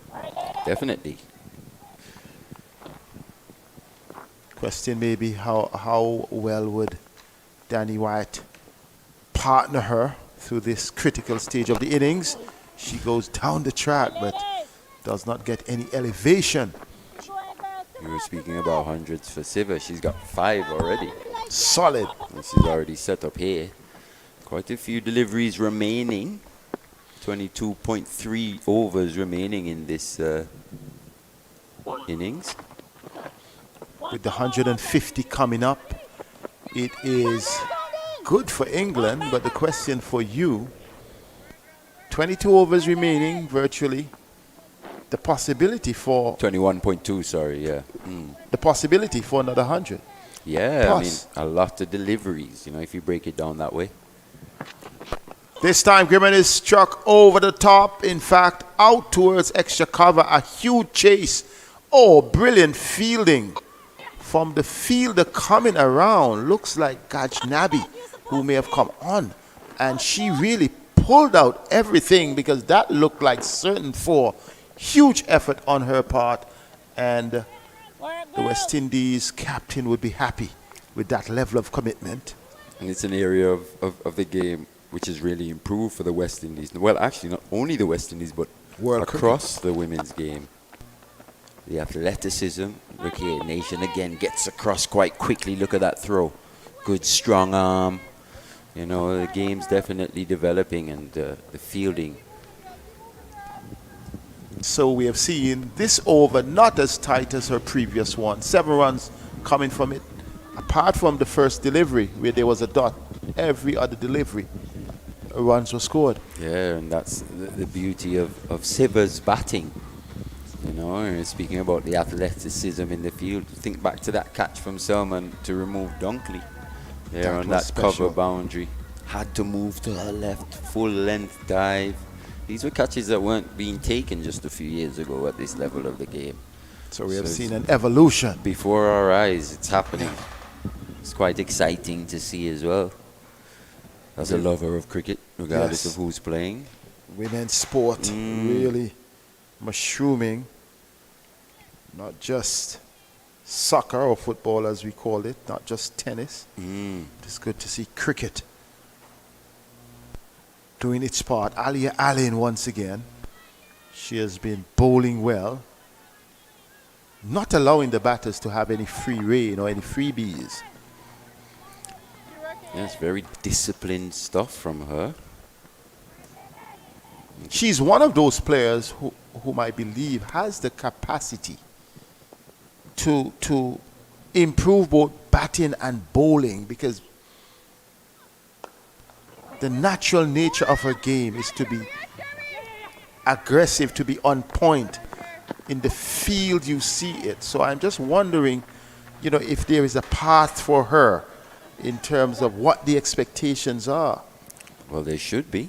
But on that last delivery there, it's that area in which she should be bowling to Siva as opposed to Wyatt. See how Wyatt timed that sweetly through the offside. Siva doesn't quite possess that power through the offside. It's just easier for Nat Siva when the ball's straighter. She works, she brings that bottom hand in, works it into the onside, picks the gaps. So maybe that's one thing there, just awareness as well. And the awareness of the bowler also, the difference of the batters. Right, exactly. All these things will develop. Well hit down the ground, 6 runs, the first 6 of the innings. And you spoke about the power of Wyatt, showed it well. Alia Allen just really pitching that one right up in the arc. And it came down to us here at the Kirtley Ambrose end, the first 6 of the innings. Yes, controlled power though, wasn't it? Didn't really seem like her backlift was too high or anything. Just got the hands through that ball nicely. Danny Wyatt, she can be very destructive. Danny Wyatt at the top of the innings or in the middle. We see her here in the middle here today, but in the middle order. But that shot, beautiful shot, straight back over the bowler's head. Timed to perfection. Well, confidence growing. It's going to be tight. Well, good running though. She recognized that it would have been tight and she had to drop the bat in the end, perhaps the bat cramping her hand in the process, favoring that right hand. Good response though on the part of Alia Allen. She recognized she was just struck down the ground for 6. Yeah, and Wyatt, we mentioned her playing her 100th game. That strike rate again, just under 90, 87.4. That's really good at this level. So when you have those batters, those top batters, with those superior strike rate, and yet also you look at their ability there, not only their ability but their past performances in terms of centuries. This is a good team, the England team. Definitely. And especially batting. It's yes. Very strong batting team. But like me and Stacey were saying earlier, Stacey and I actually were having a conversation, the team just slightly in a bit of transition as well. You know, no Catherine Brunt in this ODI team, but maybe just managing a few of the more experienced players, especially with the World Cup just on the horizon as well. Issy Wong, young, exciting fast bowler, probably the quickest in the England lineup. Not in the ODI squad, but we'll see her in the T20s. She made that a full toss on the move. And they haven't been afraid to do that, the English batters. Think No, of they- Beaumont, Capsey, even early in her innings, advancing to the West Indian bowlers, beat pace or spin.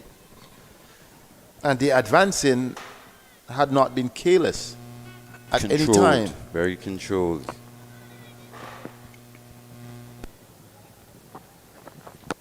Oh, nicely stayed away. She had that one pitched up and she just parried the bat at an angle. Good hands, showed good hands there. Danny Wyatt. And good eyes, picking that one up, coordinating well. It's like scoring off a Yorker, you know.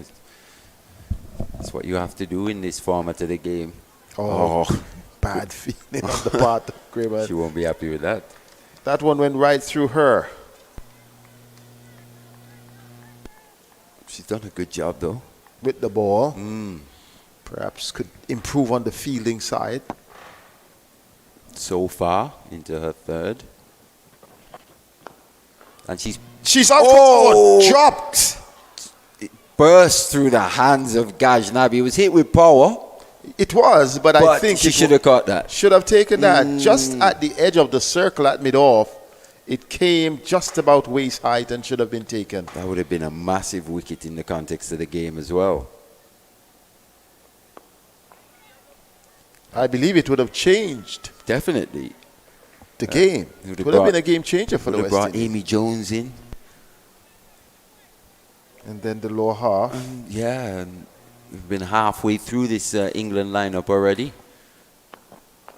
Grayman, good response. She is giving it a little bit more air. Has the confidence to do so. 169 for 4, Mali. Gajnavi will be very disappointed. Very She's been brought disappointed. on just for that. She's so good in the field. You saw the save that she made just a few overs ago. By her standards. By her standards, she should have taken that one, that's for sure. Looks like a bowling changer. Yes, Haley Matthews, the captain, she's going to take things in her own hand. I'm just wondering. Aline just bowled 4. That was my thinking. And 4 overs by Aline, they were pretty decent. Yes, she was struck for 6 in her last over, but at the same time, she's off. Oh, right. So she's off the field. Thank you, Stacey and King. So the captain comes into play, and perhaps that's what brought on Gajnabi. Yes, and we try everything. Yet the captain would prefer. I thought she would have bowled at the Sir Andy Roberts end, which is the preferred end for the off spinners. But she has all the confidence in the world. Having watched her here as well, she tends to bowl a lot of her overs from the Sir Curtly Ambrose end as well. Right. But she has confidence, and that can do wonder. It's well bowled. She really looks to give the ball an almighty rip. Haley Matthews, definitely a spinner that looks to spin the ball. On the odd occasion, it goes to straight, that natural variation. It poses an extra problem for the batters. She has it worked out. Definitely. That one was a bit shorter, Mali, but it was also coming in, and Fraser is well stationed, so she has it worked out. Though the breeze goes across this ground, she has the fielders on the onside in position. Change of pace there as well. That's something she does very well, Seth. She just mixes her pace up very well. You could see Wyatt almost threw the shot, but just good enough to check it at the last second. She's a thinking cricketer. Cramps her. No room. None at all. It's been a good over so far from Haley. Can she finish? Can she escape out of the over unscathed? Or pick up a wicket? Slow again. Deceived on that occasion. Good over on the part. Good over on the part of Matthews. I think we are going to see her perhaps continuing from this end. Because the batters recognize the threat as well. As you can see, Danny Wyatt just playing a little more circumspect to Hayley Matthews as opposed to even a Shanita Grimmond. We saw her in the last over coming down. Even after that, she came back down again, was still looking to be positive. But just a bit more circumspect to Hayley Matthews, a different proposition with the ball. 170 for 4. Good position for the England team. This one is hit down too long. Oh, a diving attempt failed on the part of Selman. The ball goes into the boundary for 4. What did you make of that, Marley Richards? Just looked like the fielder. It looks like Chanel Henry. Yes, yeah, it is Chanel. Just moved a little slowly in terms of getting off that boundary. Took her a split second to react. And she didn't get there in the end. Didn't seem like she judged that all that well. Well, we have seen 2 chances. We don't have all the details whether that may have touched the hand, but we have seen 2 opportunities going to begging from Grimmond in successive overs. And this is going to be poor indecision. Should have just went to the keeper. That's right. Poor decision on the part of Fletcher. Went for the direct hit. So we've just seen a bit of sloppiness just creep into the Windies game here in the last couple overs. And we can say maybe some anxiety on the part of England's game. We have seen 2 catches potentially going down and then a run out being missed. Yeah, so perhaps they're stuck in gear, wanting to press.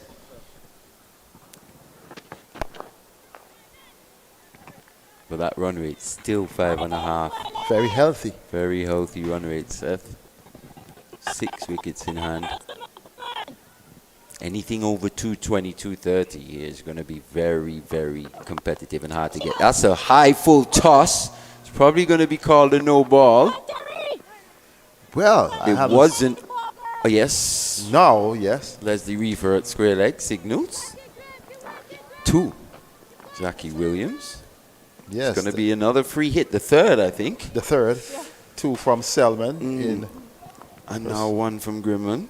Yes, Grimmond must be saying things are against me because exactly. I was just going to say 2 catches went down against me and now in consecutive overs. Yes. And Siva's gone high. Will be taken, but it's a free hit response. So you can only be run out on this occasion. Tried her best, but you must give Grimmond credit.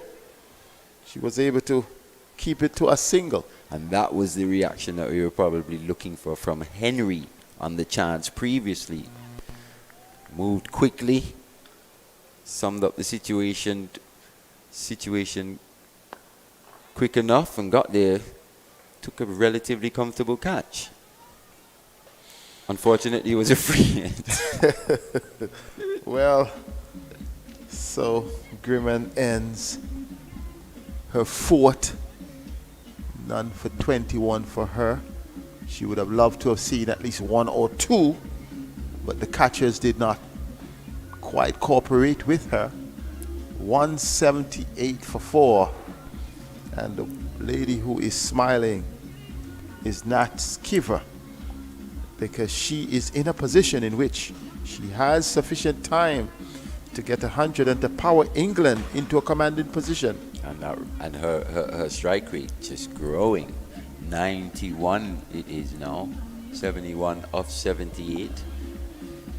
England's fortunes in this game go as far as Nat Siver goes in this situation in terms of just how competitive a total it would be. They will get to post. I'm thinking what the West Indies would have in mind, because as you know, I keep saying morning, but the game really started at 2. This afternoon when the game started, they won the toss. They had the opportunity of batting first.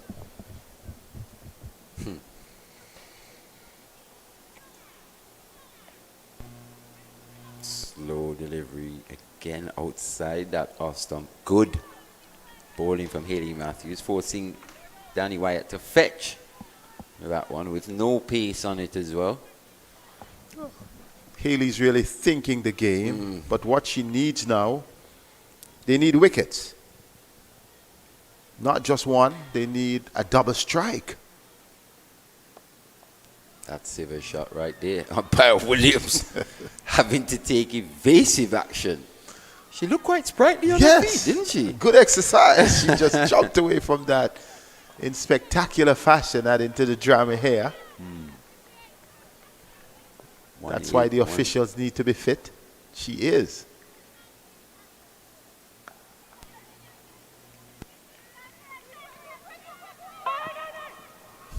There's some anxiety here. I get the impression we have seen the England batters. They're really running well between the wickets, but we have seen a few indiscriminate runs being forced. They were about to come back for a second there.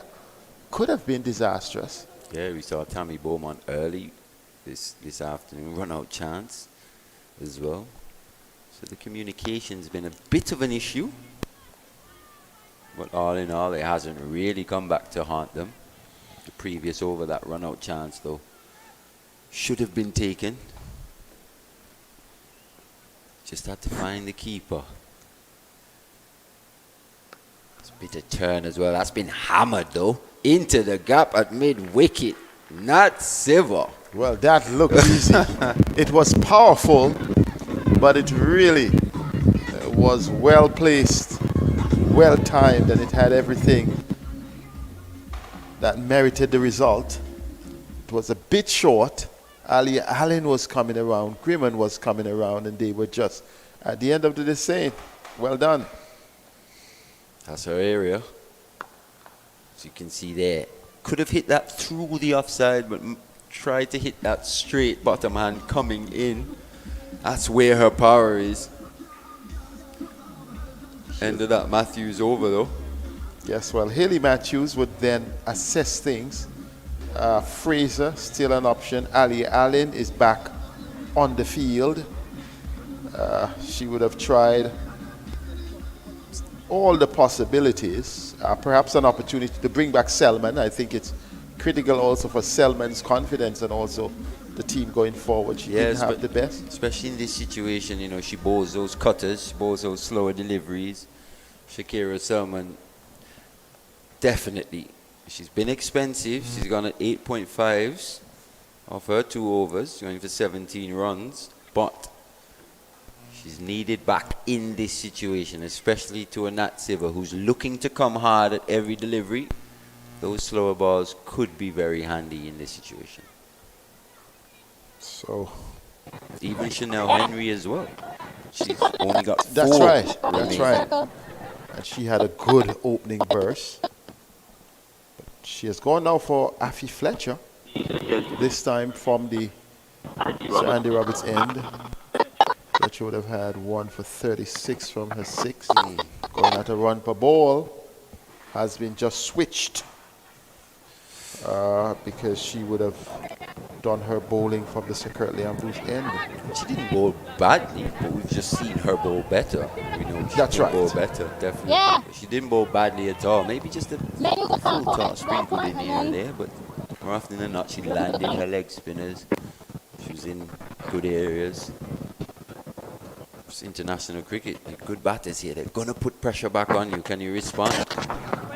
Good feeling on the part of Campbell. Oh, she's been amazing in the field, hasn't she? She's a live wire. Live wire at point, definitely. Good to see her coming back.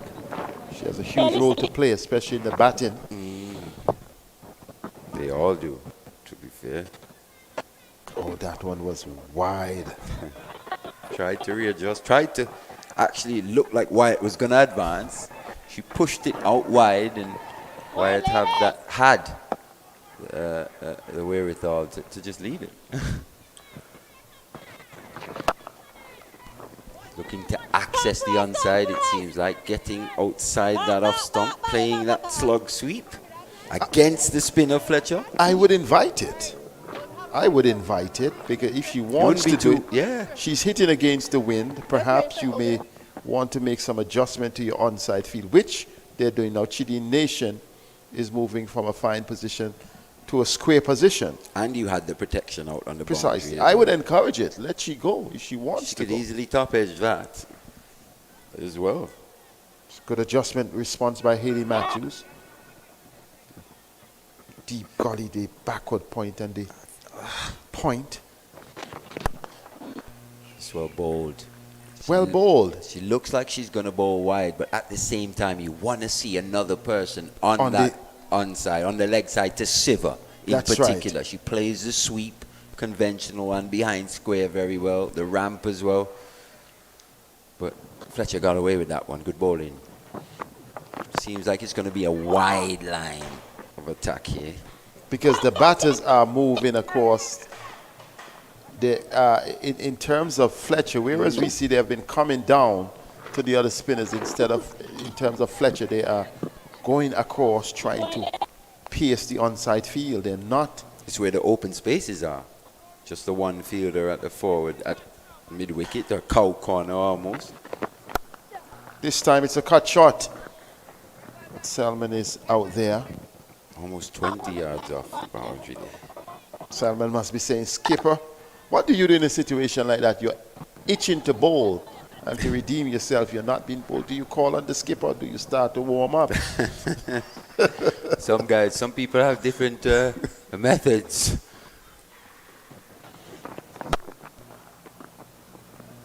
And another one through the covers. Different methods of getting the attention of the captain, you know. Just maybe a little warm up, like, hey, I'm still here. I'm sure she'll get her opportunity again at some point. 192 for 4. And the run rate is climbing, the current run rate, 5.49. And this is looking dangerous Yeah, for the West especially Indies. 15 overs remaining, 90 deliveries. One batter well set. Exactly, approaching what would be a 600. 100. Building Nat Silver. Comeback game after taking a mental health break, along with her partner, Catherine Brunt. Good feeling on the part of Matthews. Yeah, Wyatt missed out there. It was there. I like that option, that you're given that chance to take mental health breaks, because it's important. The intensity of the game these days. Lovely shot down the ground. 1, 2 bounces, 3 into the boundary. Well played, well timed, well picked out. Controlled power again from Danny Wyatt. Not quite going for 6 on this occasion, but the beauty in that shot was the placement. There's a fielder at mid-off, Shadeen Nation. She finds that gap, hitting the ball dead straight past Haley Matthews in the gap between Nation and Shakira Selman at a long on position. Good batting this. Slow. Bit of spin on that one, nearly defeating Grimman in the field. It was a bit lackadaisical. She just put her hand up. She thought perhaps early that I'm settling to take it on the bounce. She didn't attempt to attack the ball.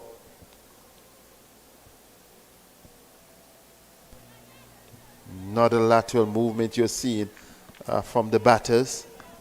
Skiver will be confident. She has been around for quite some time, 85 balls.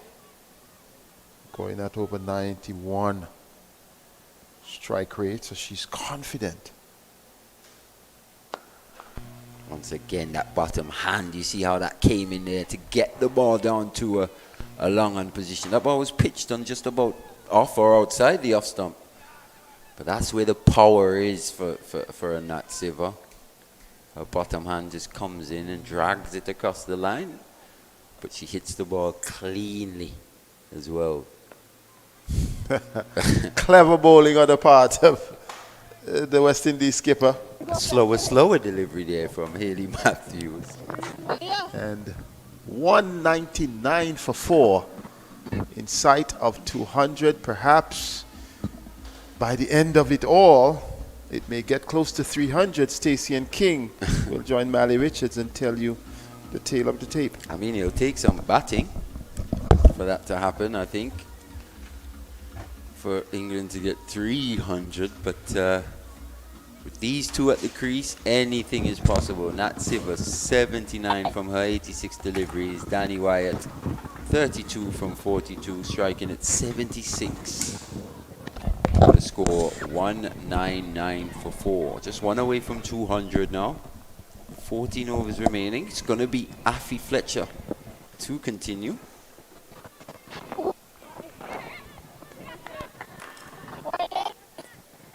Seven overs, 7.1 now. Fletcher, 42 runs, the 1 wicket. So Matthew showing a lot of faith in Fletcher in this situation.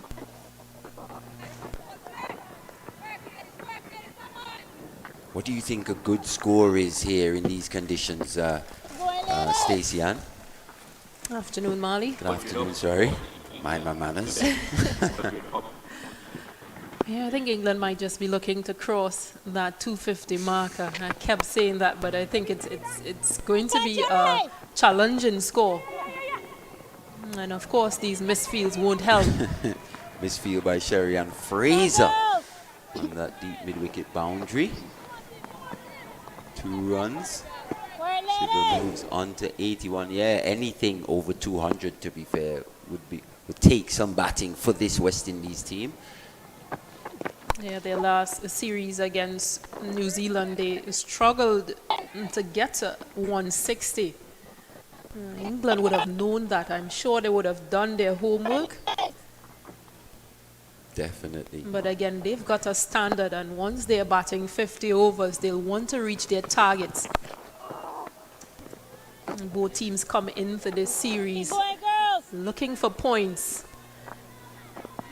And in that series against New Zealand, as you say, England, West Indies didn't score 200 one time. Shabika Ghaznavi batted at 3 in the lineup. This one's been swung across the line again by Siver, looking for 2. Good fielding, good strong arm there from young Sherry-Ann Fraser as well. Quickly threw that over, actually, Fletcher. 6 coming from it. 205 for 4. And we were just talking about West Indies not scoring 200 in their previous ODI series. Matthews batting at 5. What number do you think she'll come in here today?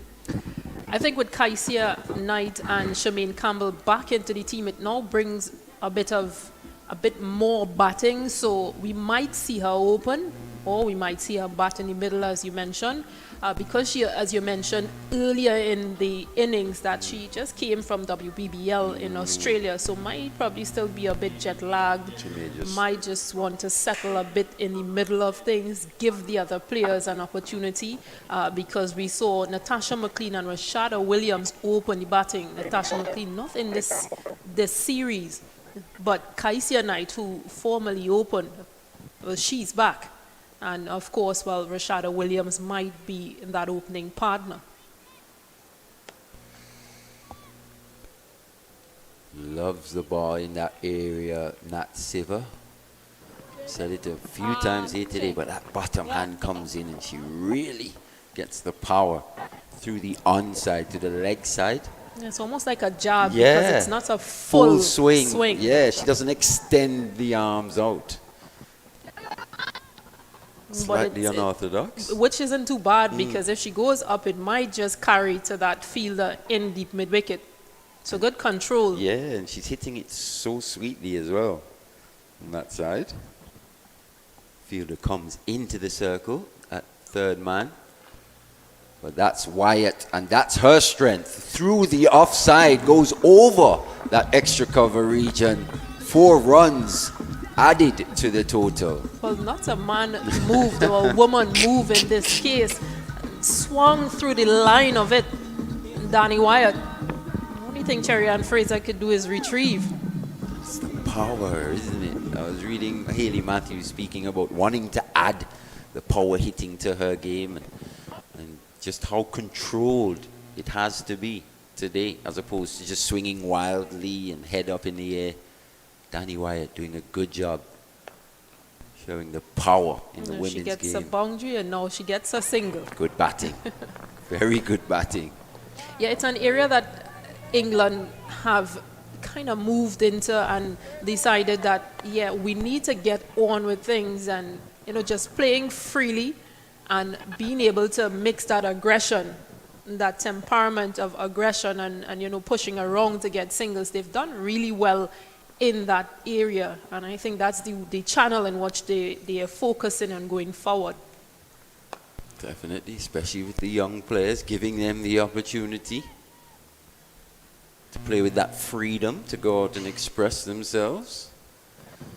And they're still trying to work out combinations as well, because those are 6 young players or 6 new players into this England team. You mentioned Catherine Brunt, Easy Wong, who is featured only in the T20s. So again, an opportunity to just move things around, see what combinations work, see which players fit. Another run out opportunity there. And there's a misfield. Poor backing up. From Grimmond. The throw was a bit wayward. It was a bit too high from Shemaine Campbell in that point region. But yes, Stacey, you were saying these actually I was going to ask you, apart from Hayley Matthews, we know what she brings to the table batting wise, who else are we looking to in this West Indian batting lineup to maybe come to the table in the absence of a Taylor and a Dottin? I think Shemaine Campbell will be one of those players. Well, this one is guided and down to that fine leg region, and it runs away for 4. It's going to be 4 runs as well. Looked like maybe it would have taken the pad, but runs again. Yeah, scoring in a hurry Tammy now. Wow. Moves on to 85 now from 91 deliveries. Danny Wyatt 45 from 49. Approaching her half century. Siva approaching 100 as well. So West Indies definitely under pressure now. 218 for 412 overs remaining at 250 definitely on the cards, and like Seth said, maybe even 300.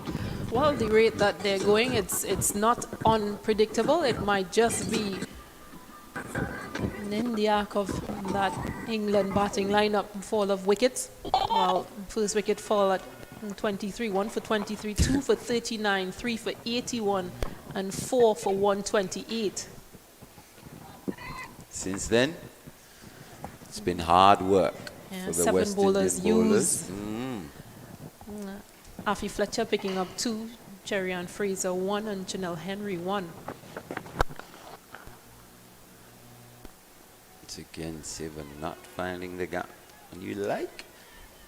That's the area you want to see her hitting the ball. Into that offside. Well set field as well. She's gone straight though. And she's timed it nicely. It's gonna be 4 more. Moves on to 89 now. Yeah, this has just been a pure class from Nat Siva. A reminder that she missed that series against India during England's summer and took a mental health break. And boy, is she back with a bang.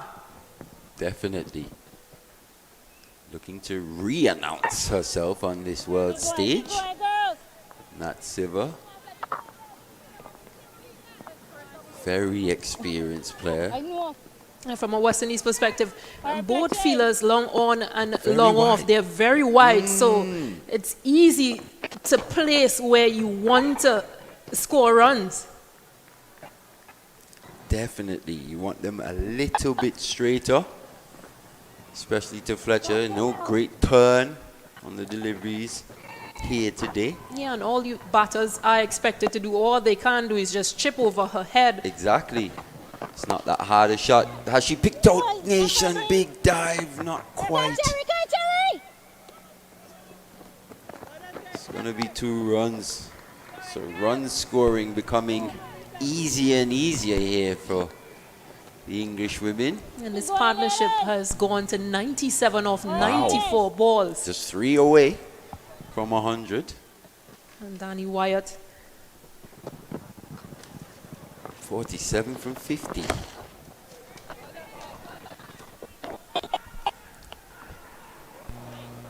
She's eyeing that landmark.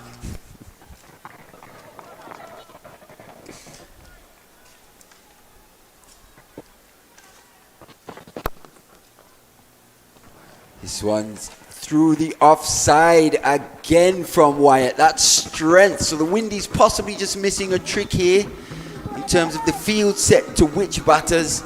But Wyatt taking this half, moving on to a half century now. 51 she moves on to. Yeah, we're not really sure Yeah, which it is, 51. but nonetheless, well done, Danny Wyatt. Yes, very well played. That power that we were talking about on show here. Her third half century in women's ODIs. And it also brings up that 100 partnership. Yep. 103 runs between this pair. Siva scoring 46 and Wyatt scoring 51 of 94 balls. In just 60 minutes as well. So it's taken the game almost away from the Windies here in quick time, these two. And this is what England would have wanted. A batter to get in and stay in, bat as long as possible, and others to build partnerships around that batter, that set batter, not Siva being that player today. Yes, 90 of 95 deliveries now, not Siva. Looks like Chanel Henry back into the attack. She's bowled 6 overs, 1 maiden, 29 runs, just the 1 wicket. This one she's gone reverse sweep. It's going to be an easy catch.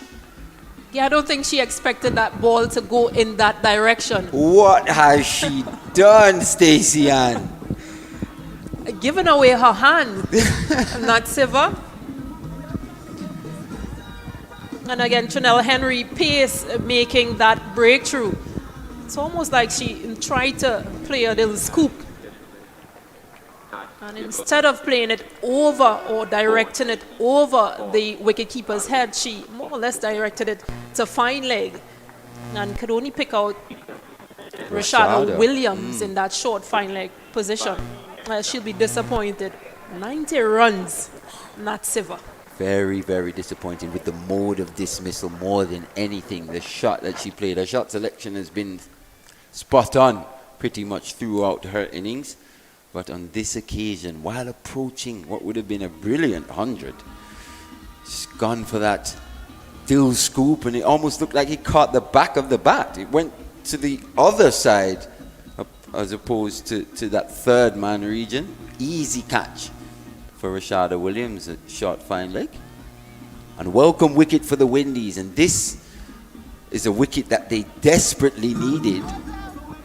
Here, Nat Siva, the way she played, what she was threatening to do. Yeah, just that mixture of boundary hitting, good running, and of course field placing. It was really good from Nat Siva, and it was a highlight of her innings. Rotated the strike. She knew where fielders were. She pushed for twos, and of course she had good backup on the other end by all those other players. Yeah, Wyatt, Beaumont earlier as well. She only hit, well, not only, but she hit 9 boundaries in her innings. Nat Siva. Now we see Amy Jones. Amy Jones comes to the crease. Quite a stylish player, Amy Jones, over the years. And she also stands in this series as vice captain to Heather Knight. Yes, Siva. It was Nat Siva who was captain at the Commonwealth Games, taking over from Heather Knight.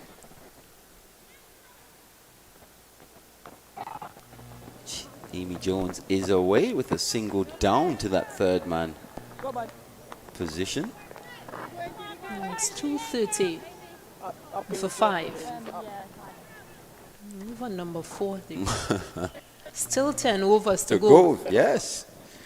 I just wonder what will be the thought process of Hayley Matthews and her bowlers.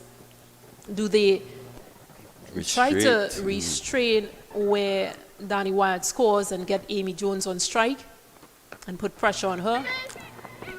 And that should be the way to go as we see them scamper through for another single. Maybe just starve Wyatt of the strike a little bit. Yeah, then they definitely need to get tighter. Those feelers on the ring, they've got protection on the outside. They've got to get tighter when Amy Jones is on strike.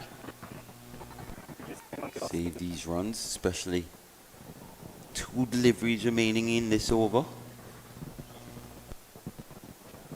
She's gone for 2. And a wicket. So good combat this from Chanel Henry. Removing Nat Siver. It's been very economical in the over as well. Huge wicket in the context of the game. Yeah, they needed a breakthrough. Definitely, that 100 partnership threatened to really take this game away from the Windies.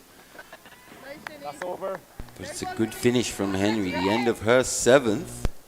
The over only goes for 2, and she's picked up a wicket. The score 2-3, 2 for 5. Yeah, definitely a good over.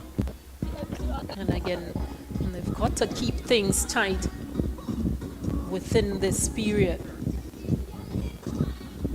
Extras are already 15. Just 10 remaining. You see the options at Hayley Matthews' disposal. Looks like Campbell coming into the attack, isn't it? Grimmon. Oh, Grimmon, sorry. My bad. Yeah, she hasn't bowled for some time. Yeah. She made Campbell. Yeah, I was like, what? Yeah, it's Grimmond again into the attack. Into her 5th over now, actually. Done a pretty decent job. Gone for 21. Hasn't picked up a wicket. Created 2 chances, though. That one put down by Ghaznavi definitely should have been taken. It's a heavy leg-sided field set. Very much so. This is an interesting field because there is no... They've opted to put the mid-off in the ring,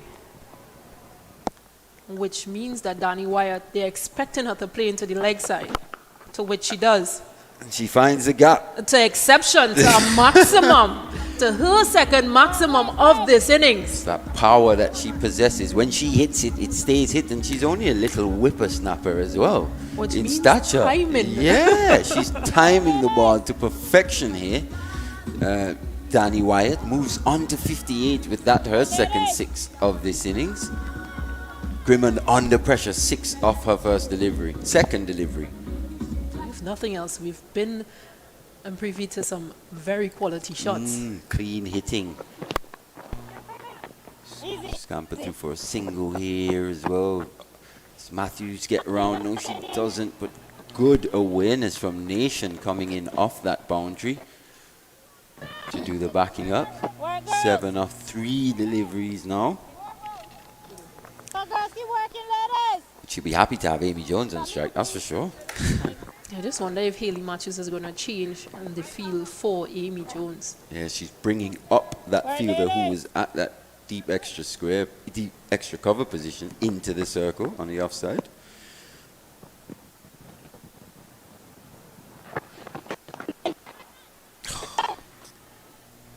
And Grimmon just gives it away.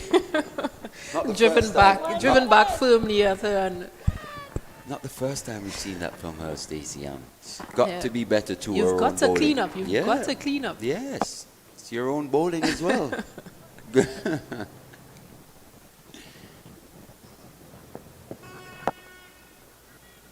Right, let's see where Danny Wyatt will go. She's gone straight. It's an easy shot that for her. No great turn on those deliveries. Deposited over that mid-off fielder in the circle at this stage of the game. What's going on, Stacey Ann? Yeah, and scoring in 6s at that. Danny Wyatt, her 3rd of this innings. That's a clean strike. It's a very clean strike. She knows where she wants to score, and her mind is made up that she's going to go hard, she's going to go high. And she's got power on both sides. Danny Wyatt, we've seen it through the offside, we've seen it straight. Maybe not so much through the onside, but definitely straight and through the offside. She's definitely very powerful. So again, this one, full delivery from Grimmond. Good comeback. Ends the over though, an expensive one. Goes for 14. Scored 246 for 5. 250 definitely on the cards here. 300. Yeah, might just have to revise 280, 300, yes. I did say over 250, but it definitely looks like that 300 is going to be challenged. But I mean, you're right as well. And 300 is over 250, so you can claim that one as well, Stacey. Huh? Yeah, but this has been a very good batting display from England. Started off with Tammy Beaumont with 33 of 44, Nat Siver 74 of 95, and of course Danny Wyatt, she's here to the end or to the back of things. Opportunity though here for the Windies, bowling to Amy Jones. Oh, opportunity indeed goes down. Charmaine Campbell, the live wire at extra cover. Hit with power to her right, outstretched right hand. She went with one hand. Yeah, middle stump. Didn't stick, and yet another opportunity goes down here. This time, the new batter in Amy Jones survives. Another run added to the total. Oh, That's wide from Henry. Didn't really throw the hands at it. Well, she did, but didn't really get the power that she wanted, Danny Wyatt. Maybe a slower delivery. yeah, and it was uppish for some time. Yes, it was in the air. And those are positions that you need key fielders in. And in fact, it was Shadeen Nation that put down that chance at extra cover, not Charmaine Campbell.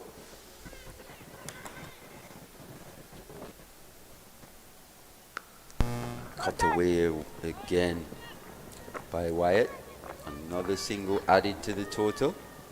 They'll be happy to see Amy Jones on strike, actually. Another opportunity here for the Windies to restrict runs. We know Jones is going to come hard, that's for sure. Yeah, they've got nothing to lose Yes. at this point. Runs, anything more at present is just extra runs. And to get them to a better target. Especially with this batting lineup of the West Indies. Not at its strongest at this point. Good job here by Henry. In the grand scheme of things, just given away 4 runs so far in this over. The run rate is 6. So that run rate has just grown as the innings has progressed. It's gone aerial, looking to run that off the back foot actually. It was a full delivery. Got a bit cute, Danny Wyatt. Picked out the fielder of the short third man, and she has to go, but fabulous innings from the middle order player. Yeah, I'm not sure who's the fielder, if it's Charmaine Campbell in that position With or the floppy. Avi Fletcher. But it was good. It was good bowling from Janelle Henry. She now picks up her 3rd wicket. And again, possibly taking pace off, where Danny Wyatt opting to try and guide that delivery and could only guide it into the hands of Afi Fletcher. So a good breakthrough, because Danny Wyatt was posing to take this even further from West Indies. Yes, the pace off delivery there doing the trick for Chanel Henry. Danny Wyatt looking for pace on the delivery, wasn't presented with it. Still looked to run the ball down to that vacant 3rd man boundary. Only picked out Fletcher though. Easy catch. It just floated down there, almost like it was in the air for an eternity. But she took the catch, and very, very good wicket in the grand scheme of things here for the Windies. The set batter in Danny Wyatt has to depart 467 from 59 deliveries. And Chanel Henry, picking up her 3rd wicket of the afternoon. 3 for 36 now. Yeah, from a West Indies perspective, they need to try and keep things tight here, because these are 2 new batters. And that wicket could easily be the difference between a 280 and 300. I still think they need to attack a bit more, get a few other feelers in the circle, especially to the new batters here. Both 2 new batters at the crease actually. Jones only faced 7 deliveries and Eccleston just with the 1 delivery. So it's an opportunity here that has to be recognized by Captain Hayley Matthews. And it looks like she's going to bring herself on. So she's recognized the opportunity. Grimman going for 14 in her previous over. Hayley Matthews has got 3 overs remaining. So you expect her to bowl 3 of the remaining 8. It might possibly be an option to bring back Shanita Grimman because Danny Wyatt, well, she's no longer there. Yes, and she was the one looking to put pressure onto the bowlers. But it is the back end of the innings. We haven't seen Shakira Selman again. Actually, she just bowled 2 today. Yeah, really struggled with those no balls. It's going to be Matthews from the Sir Andy Roberts end. It's been driven quite hard by Eccleston through the cover region. Yeah, she's quite handy with the bat. Definitely. Sophie Eccleston. And very competitive, isn't she? Yes. Got a competitive streak in her. Definitely up for the fight. Catherine Brunt as well, another one. Very competitive. We'll see her in the T20 series.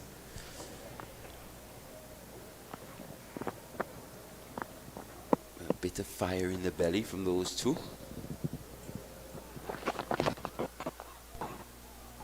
Inside half from Jones. Still good enough to get a single. Down to the long on position, and that long off fielder, Stacey, and you mentioned it earlier, still very wide. Something for Matthews to be mindful of. And sometimes it's not about Matthews being mindful of it. Sometimes as a player, you just, I mean, the captain can't see everything. She's probably been set there, is the thing. On that occasion, maybe her being wide saved that from going to the boundary. But it was hit into a wide extra cover position. Fielder Selman coming around, or Aline actually coming around doing the fielding. Reverse, doesn't get the gap though. Oh, well done by Shemaine Campbell. Good athletic movement. Live wire in that position. Probably generally have your best fielders in that point position, and that's where she's been. She showed off all her skills in that position today. That slower delivery again from Matthews. And the England batters today have not got to grips with that delivery in particular. Every time she's bowled that slow delivery, taken all the pace off, they've just struggled to time it. Yeah, this is good because what they will try to do is heave into that leg side and they might just miscue. But good change of pace, good variations from Hayley Matthews. I'm just checking to see, yes, it's the end of that over 8 bowled by Hayley Matthews now. 43 overs gone, just 7 remaining here. 2 new batters, Eccleston and Jones at the crease. The West Indies will be very happy with that. Nat Siver, top innings of the day so far, 90 from 96. Danny Wyatt, 69 from 61 deliveries. Tammy Beaumont, 33 from 44 earlier. Those 3 are the ones, the most substantial innings for England so far. Yeah, they've had really good partnerships, and I think that is the standout, that they've been able to not just allow those 2 wickets that fell early in that first power play, Valis Capsi and Sophia Dunkley, to really take them back. They've still been able to build around that and rotate the strike in order to get themselves to a respectable target. Oh, good fielding there from Fletcher. Definitely saved the boundary. I was on its way to the boundary there. Cut away. Yeah, good diving stop. Diving stop. Full extension, right hand out. Good hand on that one. Saved 3 runs. Yes, Stacey, and you were saying England were 2 for 39 earlier in the 7th over, 6.4 to be exact. So they've done a very good job to repair the innings.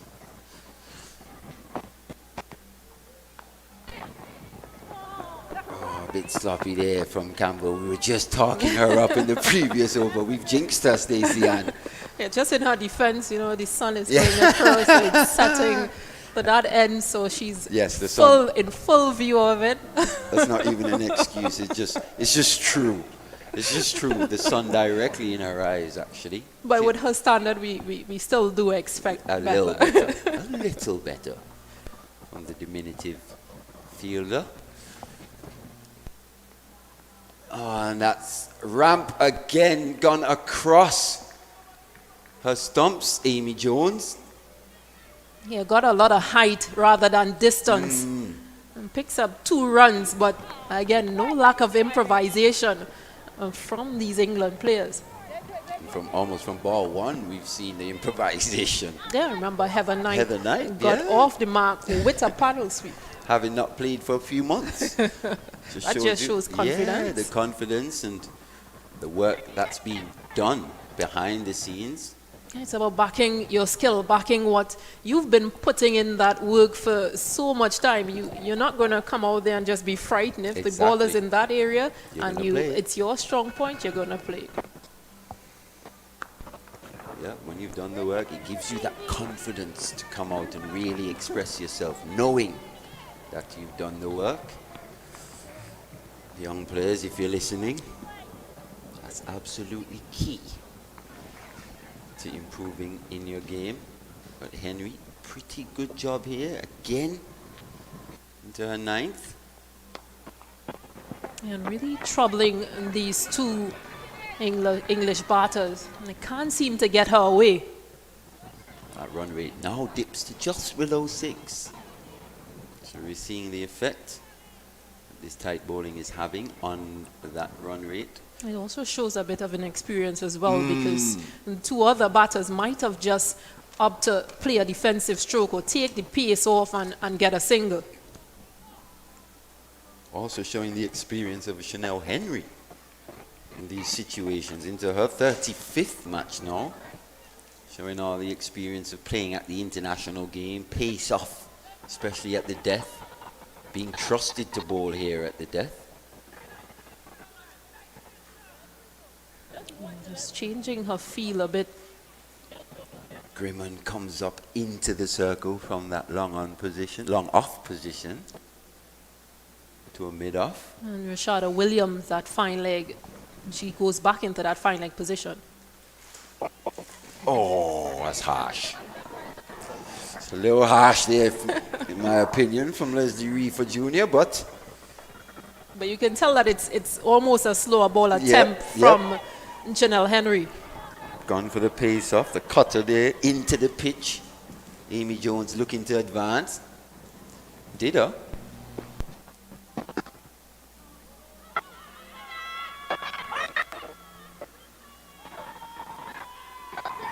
That's going to be the line as well of attack, almost pleading with the umpire, Reefer Jr. there for a caught behind. But it's the end of the over. Another good one from Chanel Henry. Just 1 remaining for her. 6 remaining in this England innings. Scored 2-6-1-4-6. After Chanel Henry,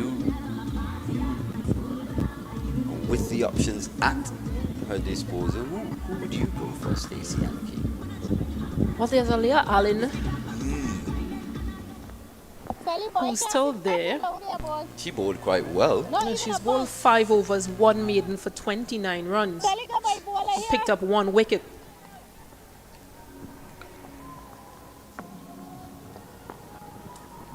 So she's a good option for Hayley Matthews, who continues. Then there's also Shanita Grimond. If she plans to stick with pace to replace her from that end, Hayley Matthews, she can use Shanita Grimond, or to replace Chanel Henry, Alea Allen. Oh Lord! Slow deliveries again from Hayley Matthews, asking the batters to make all the pace. Not just make the pace, but to come and meet it as well, because that delivery, Sophie Eccleston, she had to advance, but still didn't get anything on it from Hayley Matthews. asking the batters to provide the momentum. On this occasion, pace on, it's easier to hit and hit well and straight from Sophie Eccleston, her first boundary. As we have a look at it again, it was driven in the air back at Hayley Matthews, so an opportunity for her to take that catch. That's another chance, a tough one though, you must say. It was hit with tremendous power. And that just adds to the number of catches that have been put down or opportunities that have been I created. think that's number 4, just to my memory, already here today. Slow again, very slow, and advancing again Eccleston, but no real momentum into the shot. Yeah, she'll have to play an inside out through cover to really get that one away. Not sure that's her strength. Watch the spin. This has been good from Hayley Matthews and her West Indies players. Finish And they've kept things a bit quiet within these last few overs after the dismissal of Danny Wyatt. Sensing the opportunity and taking it, executing well. It's gone really slowly again there, Hayley Matthews. End of that over. Just 5 runs coming from it. So 5 overs remaining, as I'm going to welcome back Seth Burton to join Stacey Ann King. A tidy partnership of 15 off 19 in these last few overs. Amy Jones and Sophie Eccleston. But England, they're on 266 for 6.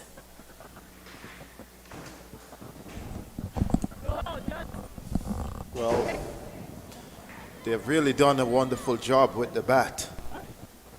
West Indies would look at it and review where they went wrong. They were not, they would say we were not dominated at any particular session or part of the game, but it was just consistency on the England batters. They really had much opportunities, the West Indies. I would say as many as 4 catches that could have been taken. Chanel Henry is in her last over. She has been the standout bowler, 3 for 43. And there have been opportunities as well at the top of the innings. Fraser would have come into play. Fletcher would have also had one. They also had a few run-out chances. So at the end of the day, they could not say we were just totally dominated. But the reality is, the England team, they are looking pretty much good at this point. Oh, that was just dropping short of Griman. I thought with perhaps a step in and a dive could have been a wicket. Yeah, because it was strike pretty flat from Amy Jones. So we've seen what you predicted, good batting in the middle for England. I think that is very clear. They have been outstanding in parts. Storm back nicely from 81 for 3. To be in this position, this one has been played in the air, one going in, one coming out. And in the end, the ball lands safely between Alia Allen and Captain Hayley Matthews. Could have been a collision, but they had some form of communication or realization. This was it. Yeah, played uppishly. You can see Hayley Matthews running and trying to run side on to have both view on ball and Alia Allen, but none of them getting there in the end to complete a catch.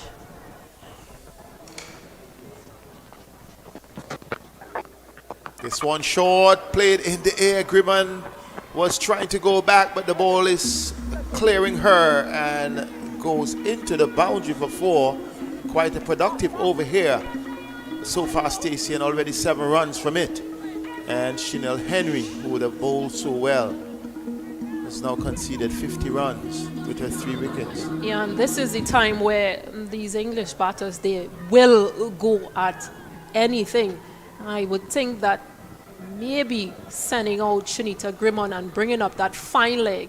Let them play in front because she is taking pace off, so it's going to be hard to play that backward square. This is pulled into the long on region, and it is just one bounce into the boundary for 4, and they are piling on the pressure. Jones is going almost at a run per ball, short of a good length, and she went into the onside, and it almost cleared the boundary. So Chanel Henry being taken for some sticks for the first time in her spell, 11 runs off her final over, and the 46th over of the match so far, 1 ball remaining, the penultimate ball of the 46th.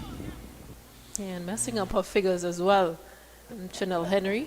After such a hard work at the beginning and towards the end, doing well. That's the name of the game. It's cricket. This time she goes wide. Umpire Reefer obliges. And that's 12 runs off this over with 1 ball to go still. She has not had that in the past. She must be saying I've bowled so well, and now towards the end I'm being roughed up. So now the adjustment is being made. Grimmon, as Stacey suggested, has been brought back into long off. Driven to the left of the diving Campbell, and this will go away. Another 4. The third 4 off the over. What an over for the England team. They race into the 280s. Good shot to the left of Campbell. And, well, Jones is on fire. She has moved to 23 from 21. And I think Stacey and here, some time ago I did say 300. It sounded impossible. But that was the momentum that I saw, particularly when we had the spinners on, when we had a settlement near Skiver. She was looking to dominate. Unfortunately, she didn't get to 100, but the 300 is on. Yeah, yes it is. This partnership between Jones and Eccleston on 31 of 25. Those 3 boundaries in that previous over from Amy Jones. Well, let's see what Sophie Eccleston does in this Hayley Matthews over.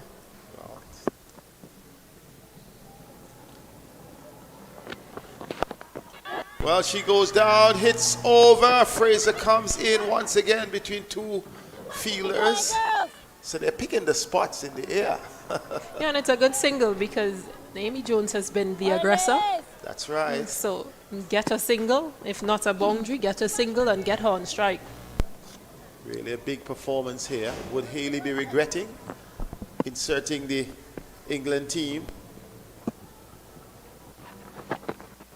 Oh, Jones reverse sweeps but does not get anything onto that one. Campbell again stands in the way. I think it might have been a tactical decision initially from Hayley Matthews to sun is out, they're not so familiar with your conditions, send them into bat, send the English into bat to face that sun during the early times. Loud appeal, not out, says umpire Williams. Another attempt at reverse sweeping. Has not worked. That's a good idea. They're new to the condition. Look at this one.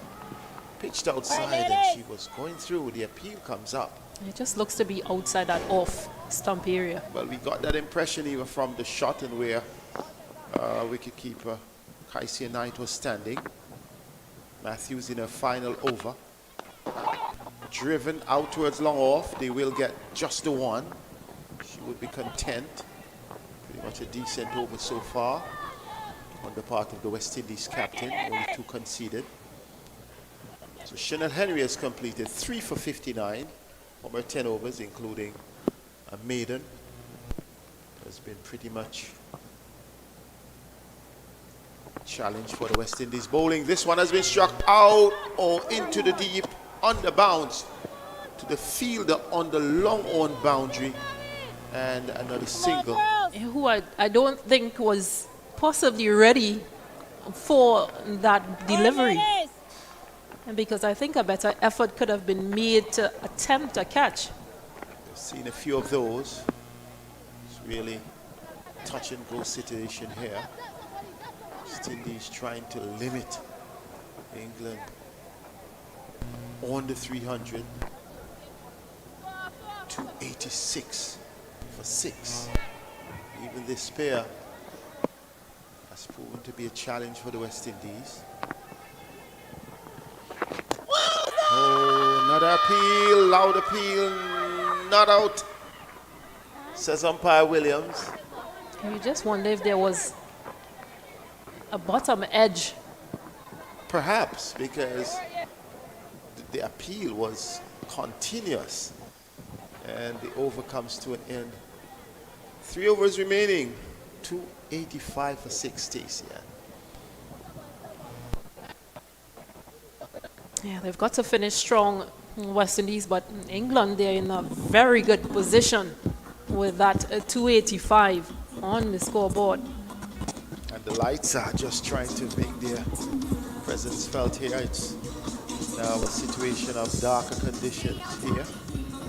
It's the time of the year when actually the sun goes down pretty early, pretty quickly. So it's 5:17 here, Eastern Caribbean time. And it almost looks as though it's 6 p.m. That's right.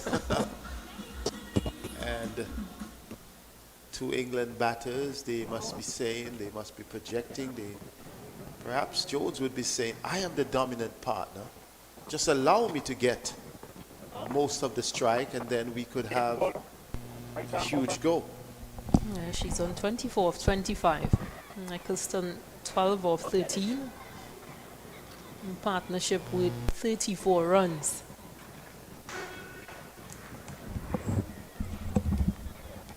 And Aline, would you say she was on the ball? 1 for 29. Yeah, they won't mind singles. I guess at this point, Aline, she's going to attempt, or she should attempt to bowl Yorker length deliveries. Try not to give them anything to free their arms. And I get the impression here is where it's important for her as an individual, not just the team, to bowl towards towards the back end of the innings. Against New Zealand, she was not as expected in that bowling towards the end. So she would be trying her best here. Oh, this one has been nicely scooped down to the fine leg for 4. Yeah, you can't. Can you fault the batter, the bowler? It's a length ball. She gets room, Amy Jones, enough room to get down on that knee and get under that delivery and help it down the leg side. Wow. It's a master shot. They have perfected it. And Amy Jones, perhaps she's showing some of the top batters how to play that shot because a few of them got in a few tangles earlier. Yeah, including that Siva who got out on 90 trying to attempt that shot. 290 for 6. 2 overs and 4 balls remain. Oh, that's a wide. She followed the batter, followed her off the pitch. Pressure against the West Indies. By the way, the highest score for England women against the West Indies women would have been 318 for 9. They may not be on course to break that record, which they established in 2019. But they're on course for 300 here. Oh, this one has been steered. I thought that was a full toss. It should have been presented with the full face of the bat. Yeah, I think Eccleston was only trying to find a single to get Amy Jones on strike. But you have bread and butter, eat it. Yeah, it was a full delivery. Yes. And she steered it to get a single. I don't understand the thinking. Confidence level has to lift. Yes, you want to get your top batter on the strike, but you are on strike this time. Once again, wide outside the off stump. Not wide enough to be called. So Allen. But a much better length than that time around. So who is going to finish for the West Indies? Because this over. Well, I'm not quite sure if they will go back to Alia to complete the 50th. So someone is going to come. Haley has completed hers. Chanel Henry would have completed hers. This one is driven back past the bowler. Oh, wow, it was really a fierce strike. And in the end, Grimmon cleaning it up. But that's the sort of strike that could create an injury. She did not put her boot there. She was trying to pull it away. Yeah, and usually we'll see them put their boot out. And this time around, opting not to do that for injury's sake. So England sensing the 300. I'm not a prophet, but I sensed it somehow this morning that they were setting themselves up outside the off stump. A good delivery on the part of Ali Allen, taken by the wicketkeeper. 48 has been completed. 294 for 6. Where are we going with this, Stacey? All 2 overs to go. There's still some bowling options for Hayley Matthews, who has bowled out, as well as Chanel Henry, as you mentioned. Afi Fletcher has bowled 9. Cherry Ann Fraser has bowled 6. Salmon has only bowled 2. Allen may finish on the other end. She's completed 6, and Grimmon has bowled 5. My only question would Selman's, I know that over she had was a bad one with the 2 low balls, but would that have meant that she would have been eliminated from the attack, or should there have been an opportunity for her to come back as the senior? She should have come back, and again, as you're mentioning, as a senior bowler, you've got to find a way to work past that, because this is not an issue that has come about today. It is something that she has worked on or has probably bothered her throughout her career as a bowler. So just 2 overs from Shakira Selman is kind of unheard of, unless there's an injury, or unless she ups or tells the captain that I don't want to bowl anymore, which shouldn't be. That's because right. she is the vice captain. So again, leading from examples. So Afi Fletcher, the one called upon to complete her quota, 1 for 61 from her 9.1 overs.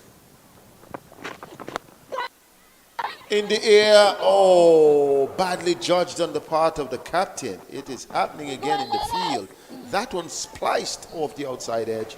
It was in there, it was there for the taking. Should have been taken. I am not quite sure if she thought too many players were converging, if there would have been an opportunity for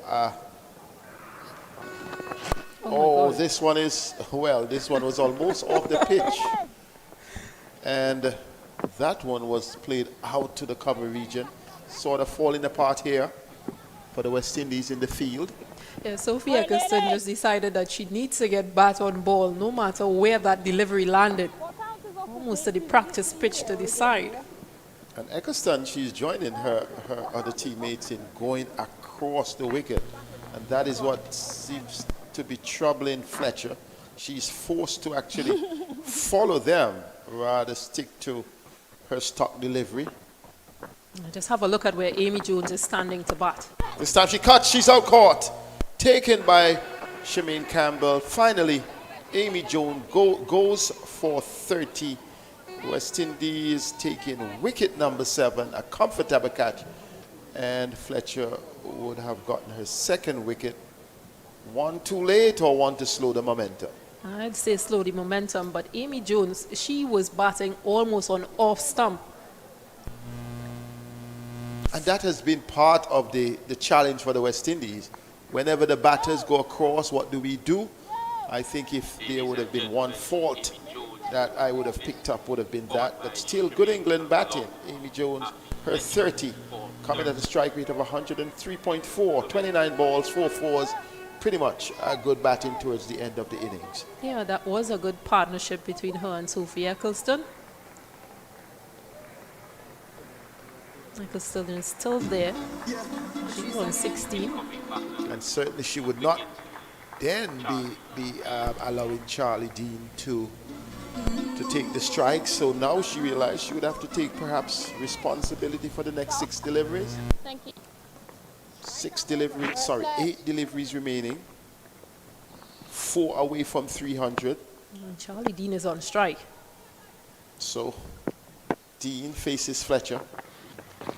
Oh, that everything is going wrong. That one went through the wicketkeeper's legs.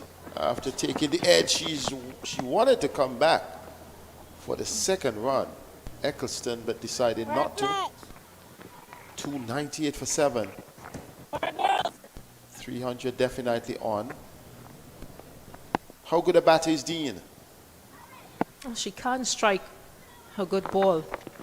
This one is a wide, wayward bowling on the part of Fletcher. Things are falling apart. And those extras just keep climbing. The wides and the no balls. This time Fletcher is short and pulled out to mid-wicket. One, that's all there will be. 300 comes up, finally. 300 comes up after 49 overs.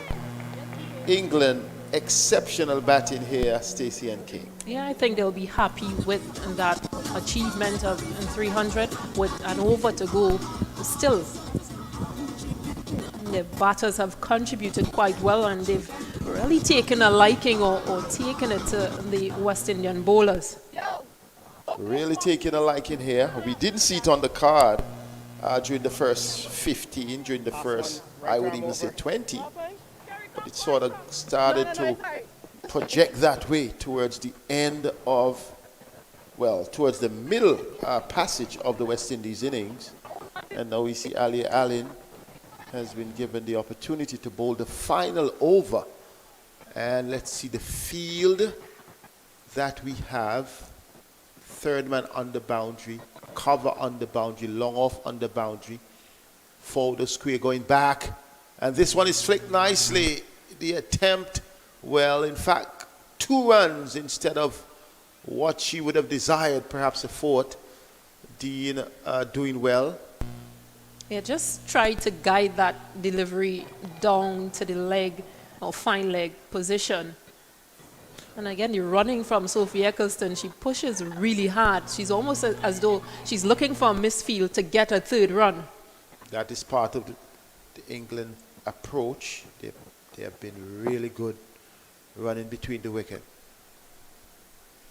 Oh, good delivery. I like it, because here was she going right across Dean. And Ali Allen did not attempt to go towards stump. She got good bounce on that delivery. So a good way to respond. Yeah, good pace delivery. Stacey, as you look at wrapping it up, perhaps you could also look at where West Indies went wrong from your perspective. Good delivery once again. Yorker length delivery. She was coming down. And Ali Allen is proving that she has really improved on her death bowling. 1 for 41 from her 6. She's one who has gone over a run per ball. Affy Fletcher has also gone at 6.6.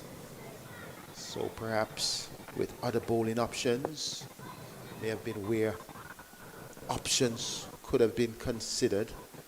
Eccleston goes and she pulls this one. Drop catch. Big attempt on the part of Chinel Henry. They're coming back for the second. How many catches have we seen gone down? But you can give her an excuse. It was powerfully driven. She did try in the air, and went it up was with a her huge effort. dominant hand as well, that right hand. Those type of balls, you actually just need them to stick. That's right. Similar one went to Chidin Nation. She dived well, could have stuck. One to Gajnabi. Here is Ali Allen, a good delivery right up in the block hole. Gajnabi fields on the boundary, only a single good fielding. Ali Allen did not gather. Nevertheless, the batters are quite comfortable that they would not go for the second. One delivery remaining to complete the England innings. 306 for 7. Charlie Dean will be facing. They are deciding what approach should be taken. With ball in hand, what would you be doing? I'm going to be looking for a Yorker length delivery. And Ali Allen, she has done a few of that. She just needs to be mindful not to bowl it length, because we've seen too many ram shots. This one is a good one. Only a single, and the single taken comfortably in the end. Good finish on the part of Ali Allen, but an exceptional batting performance here by the England team. They were inserted by Hayley Matthews, and Stacey, you will tell how it all went, but it's definitely a strong position by the England team here at the Sir Viv Richards Cricket Ground. Yeah, definitely a good batting performance from the English. And of course, that was led by Nat Siver with that 90 of 96. And of course, Danny Wyatt to the back end of things with that 69 of 61. But again, they rebuild pretty well after losing those 2 early wickets in the first power play. What they've managed to do is just kept rotating things and picking up boundaries when necessary. And they really took a liking to the West Indian pace bowlers and their spinners. Any disappointment? Afi Fletcher 2 for 66. You expected more? I think I expected more from all the bowlers in general. Grimmon with her 5 overs, 35 runs, no wickets, economy rate of 7. I think as a bowler and as a coach, they'll always say to you, try to maintain under 5, at least under 5. And too many of the West Indian bowlers, they went beyond that 5. Shakira Selman, 8.50 economy rate as one of your senior, as your most senior bowler. Yeah, just wasn't a good day at the office bowling. Did place some pressure on Hayley Matthews, usually very consistent, but at the same time would realize that she could not have done it all. At one stage, though, Chanel Henry would have been the standout bowler. She really bowled well, I think, up to the 8th over. And then towards the end of the day, it was not as she expected. Nevertheless, England perhaps wanted to do an Australia here because they have really piled the pressure on the West Indies here at the Sir Viv Richards Cricket Ground, scoring 307 for 7. This would be their second highest score against the West Indies, and they have really set up a situation that the West Indies, in chasing 308, that would be a record for the West Indies. Can they do it? But the question is, they would need more than a run per ball, and that puts you on the pressure from the get-go. Your final thoughts? Yeah, they'll have to come out. Of course, they'll have to sort out whoever is opening for the West Indies women, and they'll have to stick around. They'll have to give themselves some time, spend time at the crease, and of course, try to bat as deep as possible. And just take pattern from England's innings. Try to have at least one batter bat throughout, or as many overs, and others bat around whomever that is. There's good sight because there's Kaisia Knight and Shemaine Campbell back in that West Indies lineup, batting lineup. So there is some batting to come. I think it's just about application and if they will apply themselves. So the last question, I said final, but this is final. Where would then Hayley Matthews bat in this situation? I think it depends on Hayley Matthews herself. Where does she want to bat? Does she feel comfortable coming into this 50-over game or the first 50-over game and opening? Or does she bat lower down the order in the middle just to hold things together? As I mentioned, you have Kaisia Knight, who normally is an opener for West Indies. So there's Kaisia Knight. You may want to use Rashada Williams. Shemaine Campbell may come at 3. Hayley Matthews can come at 4 or 5, but they'll have to work out that top 3 order because they've struggled against New Zealand in that area. So you've heard it from Stacey and King, the West Indies. When the match resumes in the next 30 minutes, they would need 308 for victory here at the Sir Viv Richards Cricket Grounds.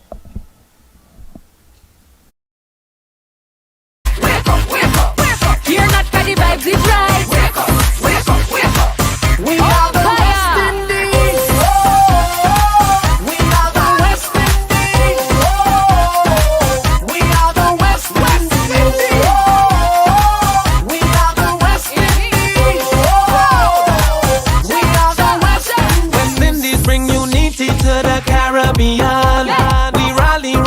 other, and that alone make us strong.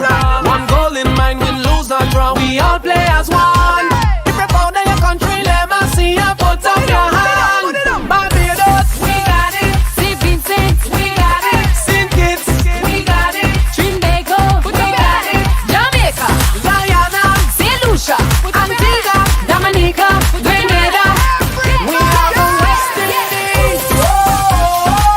We are the West Indies. We are the West Indies. We are the West Indies. We are the West Indies. We are the West Indies. We are the West Indies. We are the West Indies. We are the West Indies.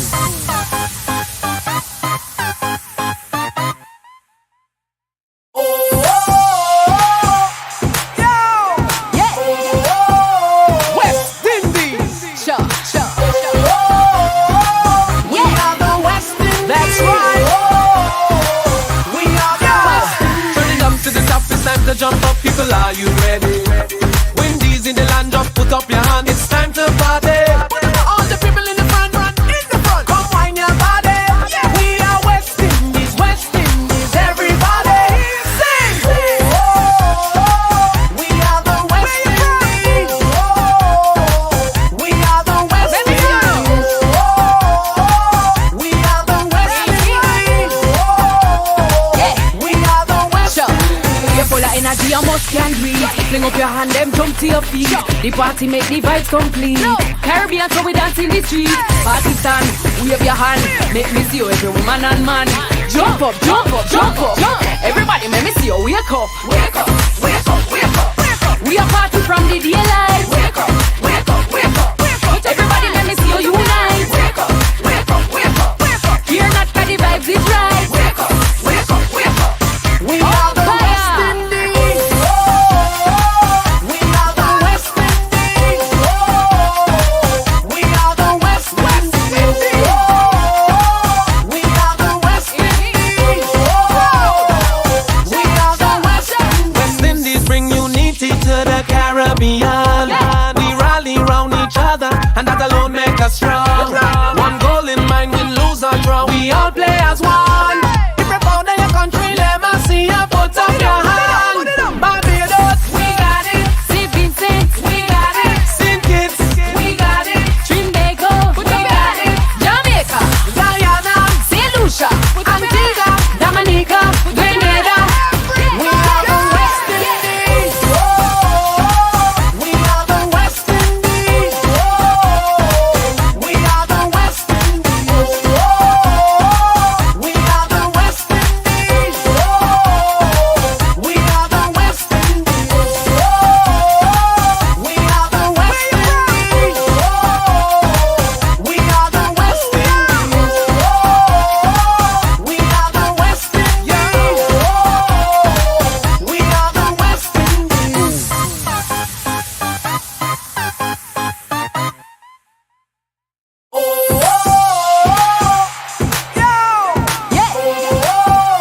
West Indies. Sure. We are the West Indies. That's right. We are the West Indies. Turn it up to the top, it's time to jump up. People, are you ready? Windies in the land, just put up your hand. It's time to party. All the people in the front, run in the front. Come wine your body. We are West Indies, everybody. Sing. We are the West Indies. We are the West Indies. We are the West Indies. We are the West Sure. Indies. You're full of energy, you must can breathe. Fling up your hand, them jump to your feet. The party make the vibes complete. Caribbean, so we dance in the street. Party stand, wave your hand. Make me see you, every woman and man. Jump up, jump up, jump up. Everybody, make me see you, wake up. Wake up, wake up, wake up, wake up. We are party from the daylight. Wake up, wake up, wake up, wake up. Everybody, let me see you unite. Wake up, wake up, wake up, wake up. Hear not 'cause the vibes is right. Wake up, wake up, wake up. We are the fire. West Indies. We are the West Indies.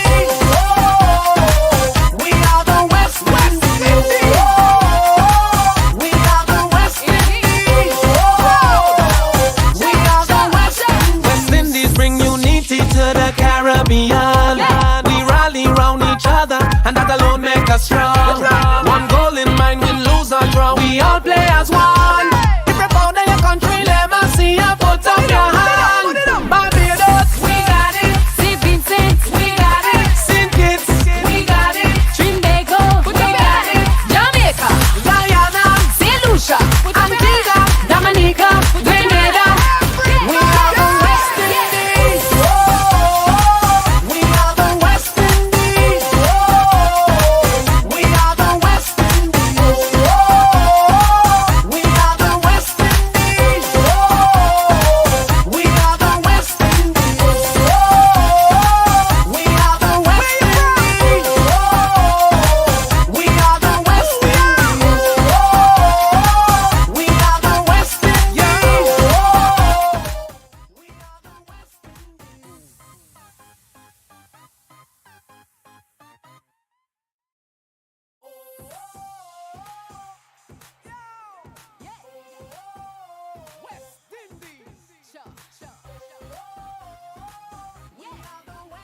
That's right. We are the West. Turn it up to the top, it's time to jump up. People, are you ready? Windies in the land, just put up your hand. It's time to party. All the people in the front, run in the front. Come wine your body. We are West Indies, everybody. Sing. We are the West Indies. We are the West Indies. We are the West Indies. We are the West Indies. You're full of energy, you must can breathe. Fling up your hand, them jump to your feet. The party make the vibes complete. Caribbean, so we dance in the street. Party stand, wave your hand. Make me see you, every woman and man. Jump up, jump up, jump up. Everybody, make me see you, wake up. Wake up, wake up, wake up, wake up. We are party from the daylight. Wake up, wake up, wake up, wake up. Everybody, let me see you unite. Wake up, wake up, wake up, wake up. Hear not 'cause the vibes is right. Wake up, wake up, wake up. We are the West Indies. We are the West Indies. We are the West Indies. We are the West Indies. We are the West Indies. West Indies bring unity to the Caribbean. We rally round each other, and that alone make us strong. One goal in mind, win, lose or draw. We all play as one. If you're proud of your country, let me see you put up your hand. Barbados, We got it. St. Vincent, we got it. St. Kitts, We got it. Trinbago, we got it. Jamaica, Guyana, St. Lucia, Antigua, Dominica, Grenada. we are the West Indies. We are the West Indies. We are the West Indies. We are the West Indies. We are the West Indies. We are the West Indies. We are the West Indies. We are the West Indies. We are the West Indies.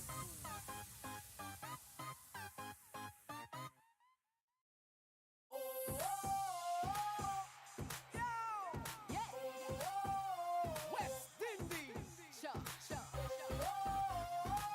We are the West Indies. That's right. We are the West Indies. Turn it up to the top, it's time to jump up. People, are you ready? Windies in the land, just put up your hand. It's time to party. All the people in the front, run in the front. Come wine your body. We are West Indies, everybody. Sing. We are the West Indies. We are the West Indies. We are the West Indies. We are the West Indies. You're full of energy, you must can breathe. Fling up your hand, them jump to your feet. The party make the vibes complete. Caribbean, so we dance in the street. Party stand, wave your hand.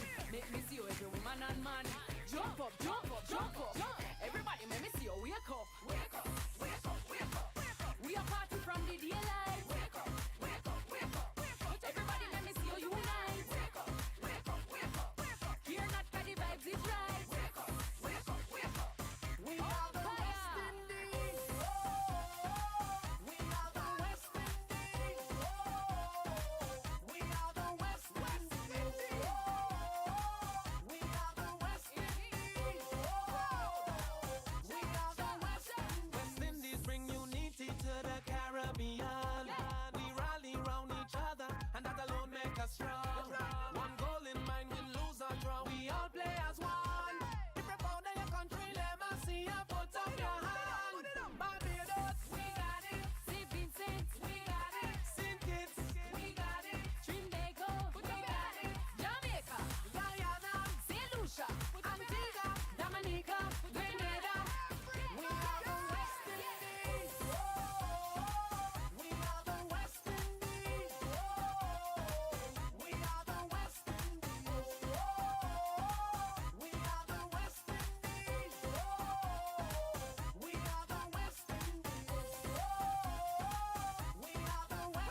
a must can breathe. Fling up your hand, them jump to your feet.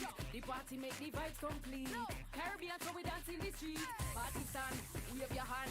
Make me see you, every woman and man. Jump up, jump up, jump up. Everybody, make me see you, wake up. Wake up, wake up, wake up. We are party from the daylight. Wake up, wake up, wake up. Everybody, let me see you unite. Wake up, wake up, wake up. Fear not, 'cause the vibes is right. Wake up, wake up, wake up. We are the West Indies. We are the West Indies. We are the West Indies. We are the West Indies. We are the West Indies. West Indies bring unity to the Caribbean. We rally round each other, and that alone make us strong. One goal in mind, win, lose or draw. We all play as one. If you're proud of your country, let me see you put up your hand. Barbados, We got it. St. Vincent, we got it. St. Kitts, We got it. Trinbago, we got it. Jamaica, Guyana, St. Lucia, Antigua, Dominica, Grenada. we are the West Indies. We are the West Indies. We are the West Indies.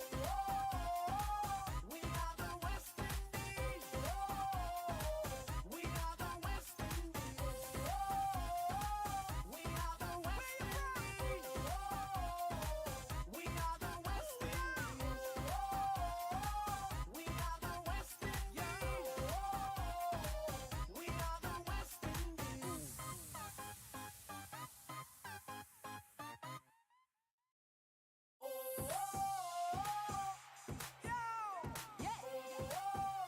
West Indies. Sure, sure. We are the West Indies. That's right. We are the West Indies. Turn it up to the top. It's time to jump up. People, are you ready? Windies in the land, just put up your hand. It's time to party. All the people in the front, come wine your body. We are West Indies, everybody. Sing.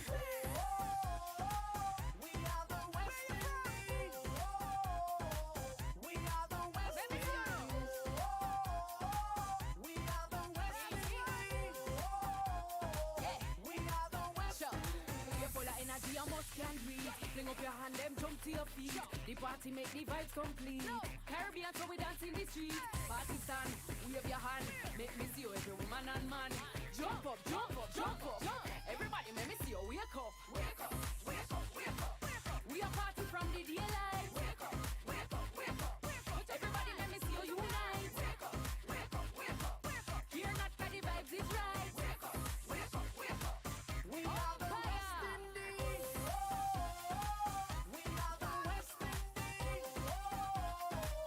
We are the West Indies. We are the West Indies.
energy, I must can breathe. Fling up your hand, them jump to your feet. The party make the vibes complete.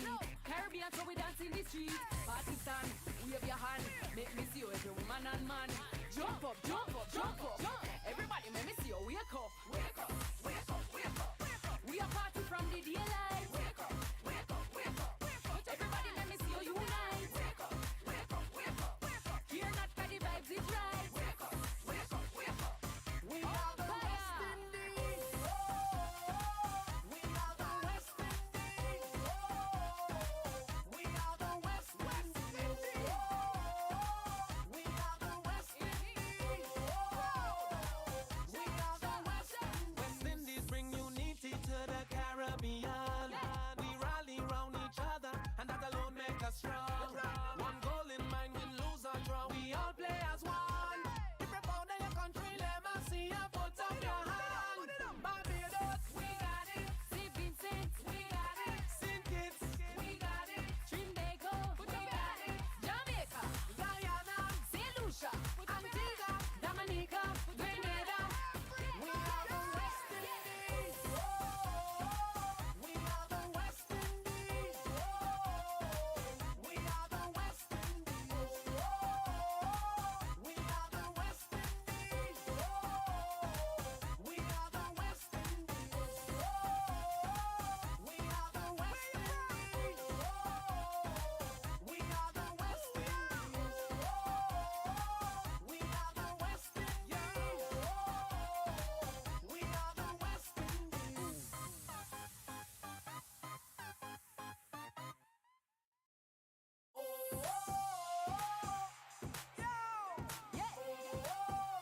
West Indies. Sure, sure. We are the West Indies. That's right. We are the West Indies. Turn it up to the top. It's time to jump up. People, are you ready? Windies in the land, just put up your hand. It's time to party. All the people in the front, run in the front. Come wine your body. We are West Indies, everybody. Sing. We are the West Indies. We are the West Indies. We are the West Indies. We are the West Indies. You're full of energy, you must can breathe. Fling up your hand, them jump to your feet. The party make the vibes complete. Caribbean, so we dance in the street. Party stand, wave your hand. Make me see you, every woman and man. Jump up, jump up, jump up. Everybody, make me see you, wake up. Wake up, wake up, wake up. We are party from the daylight. Wake up, wake up, wake up. Everybody, let me see you unite. Wake up, wake up, wake up. You're not for the vibes, it's right. Wake up, wake up, wake up. We are the West Indies.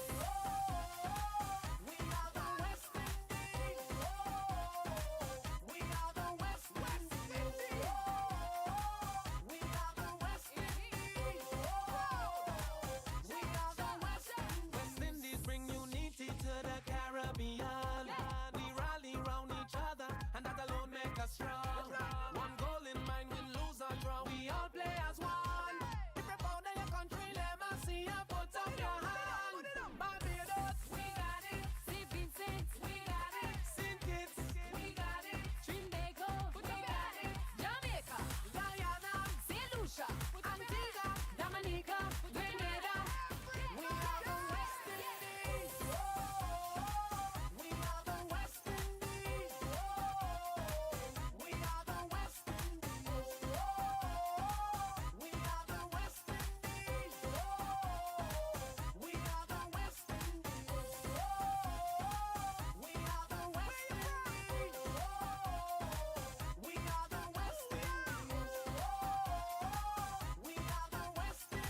Fling up your hand, them jump to your feet. The party make the vibes complete.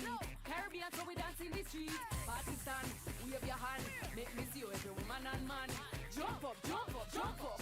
Everybody, make me see you, wake up. Wake up, wake up, wake up, wake up. We are party from the daylight. Wake up, wake up, wake up, wake up. Everybody, let me see you unite. Wake up, wake up, wake up, wake up. Hear not 'cause the vibes is right. Wake up, wake up, wake up.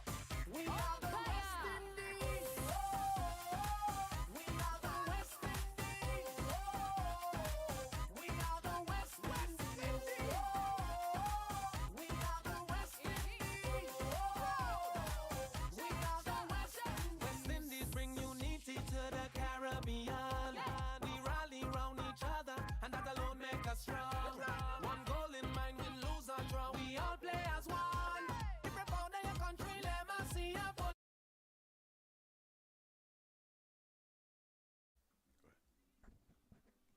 Welcome back to the Sir Viv Richards Cricket Grounds here in North Sound, Antigua. It is floodlit and it is still beautiful as we had in the earlier part of the day when the game started with the West Indies women winning the toss and inviting England to bat. At that time it was bright sunshine here. Now the England team, they have completed an extraordinary innings in which they compiled clinically and aggressively 307 for 7, giving the West Indies a huge task of scoring 308 for victory here. Marley Richards, the son of the former West Indies captain Viv Richards, and I have to always say that, forgive me Marley, is alongside me, and it is indeed going to be challenging for the West Indies. England really pulling all stops out and setting a very solid platform. Yeah, coming into the game, you know, probably England would have been favourites in this match, but looking at the teams, looking at the lineups, the West Indies definitely, their main weakness is in their batting.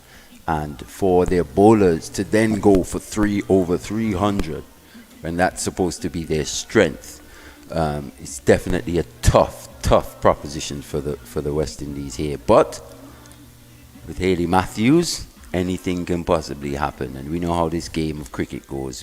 Big performance from a big player can get the team over the line. Stefani Taylor not here, Deandra Dutton retired. It's an opportunity for someone else To step up. Definitely. And find the path. The right path would be for West Indies victory. As far as the England team is concerned, they have things covered and they should be looking at a victory. As Marley Richards would have said, someone has to step up. In this case, the West Indies having brought back Shemaine Campbell, who was out via injury, playing in her 100th ODI, and she would want to celebrate that or seal this one off. Hayley Matthews, on the other hand, as the captain would have said, I took responsibility by inviting the visitors to bat first, and that worked against us. So what we're going to have here is Hayley Matthews opening the innings along with Alia Allen, and that combination will get things on the way for the West Indies. What do you expect in terms of the opening bowlers for England? It looks like Cross is going to pick up the attack from the Sir Curtly Ambrose end. She has what? 2 slips, a third man. And here we go. The first ball is a wide. So credit to the West Indies without a ball being bowled. Okay, Cross starting with a wide, yeah. Back into this England lineup now in the last year or so. She's done very well. She's played 51 ODIs, so into her 52nd match here on this tour. Okay, Cross. Matthews, dominant figure in West Indies cricket. Years gone by, it would have been a balanced West Indies outfit, not taking any credit away from the current team, but you go back to not only winning the ICC T20 Championship, but responsibilities were shared. Now with the retirement of key players and injury to others, it has been much of a Hayley Matthews scenario for success. And she is showing intent early that she's confident, because perhaps some other approach could have been get into the middle order and fight defending, and she's prepared to come out and fight from the start. And that's what happened against New Zealand. You know, we saw her batter number 5 in that tournament, in that series actually. Back at the top of the innings here, leading from the front. That's what you want to see. She's beaten by a good delivery, perhaps stretching out a bit. And that's what Cross is going to do, Seth. She's just going to be between wicket and wicket, a bit of shape away from the right-handed batters. And she's picked up 69 wickets in her career in the 51 matches, with a best of 5 for 24. 2 5-wicket hauls as well, so Aline, a very good performer. the non-striker would want to model her captain.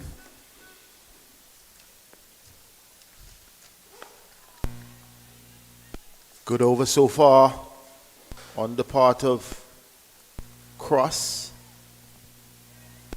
She would be happy. Wide and 4 dots following. Aline watches, and she has the capacity to do well against New Zealand. She got into the 40s pretty early in the second game, opening the batting. Matthews covers up once again, and she's content to feel the bat on the ball. Anything else, it's anticipation of a good knock. Skiver would have really set things ablaze for England, but she also had good support. And just watching things, I wonder what's happened to Renice's voice, to be honest, if you can remember her. Matthews Ariel drives 4 runs. It's timed sweetly, wasn't it? Timed sweetly to really rush to the boundary, and she does it so easily, flowing off the bat like honey. She gets off the mark, and the West Indies, after 1 over 5 without loss. And to be fair, I think this is the way to go for Hayley Matthews, regardless of how strong your batting lineup is. You're best suited at the top of the innings, leading from the front. I know it's added responsibility. She's got the world on her shoulders in this team, that's for sure. And at times that can be a bit restricting, you know, in terms of her really expressing herself. But that shot there tells me that she's pretty confident and keen to face up to that new ball early in the power play when the fielding restrictions are on. You need your best players. Yeah, you need your best players in to take advantage. And it's definitely the way to go. But with Aline now, her being her partner, it also just highlights the issue of the West Indies just looking for batters. Bell. Aline is beaten. The ball goes down past the wicketkeeper. Will it beat the fielder? It goes into the boundary for 4 leg byes. So Aline got one that came back at her, and Jones could not stop it. So still a good start to the West Indies innings. If we were to assess England's innings, the power play, or the first power play, was not anything exceptional. In fact, not even the second, because after 15.5 they were 81 for 3. So their batting really took dominance. 39 for 2 within the first 10. Precisely. As well. So if you were to look at that in your assessment, then you may well say that it is gettable. It's a good pitch. A 300-run pitch has to be a good pitch. Only difference, the West Indies would be batting under the lights. I mean, in the Super 50 semi-finals, there were 1,200 runs scored here in the two semi-final matches. Each team scored over 300. So all that information perhaps could well be passed on to the West Indies, that don't be worried about what you see on board. It's the nature of this pitch. And what we saw as well, even under the lights, conditions for batting become even better.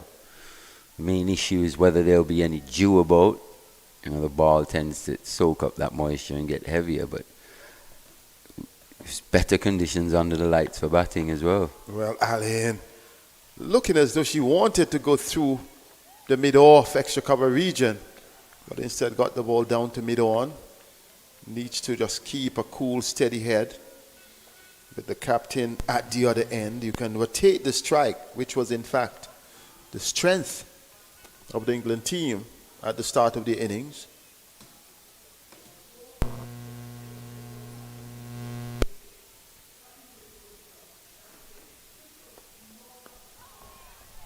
Showing patience, having the capacity to defend, Ali. So 9 without loss. And I think that 40 you were talking about probably came in a T20, didn't it? Yes. Seth? Yes, and this is ODI. Highest score of 27 earlier, Aline, averaging 11.33. So how at the contrasting top, that those teams are. at the top of our innings with those numbers. But she goes big. Pulls up in front of the boundary. She gets 2. So you're speaking about the contrast between both teams. You look at a team with batters averaging in the 40s. Capsey's young in her career. That's right. So she's still got a long way to go. But you look at Beaumont, Siver. Look at their numbers batting. Comparatively. Yeah, comparatively. It's in definitely the West Indies, uphill task. you can only pull out one. And in the England team, you can pull out several. Yeah, With at least both 3 the or 4. experience, with the track record, with the stature, understanding how to win with the experience. So these are some of the challenges. And if you really want to do well, you have to start now. But Aline almost looks like she's been sent out here to take advantage of the power play, to get the West Indies off to a fast start here. And to ease the burden off the captain. Yeah, definitely. I worry for Haley, I'm not going to lie. There's so much asked of her, you know.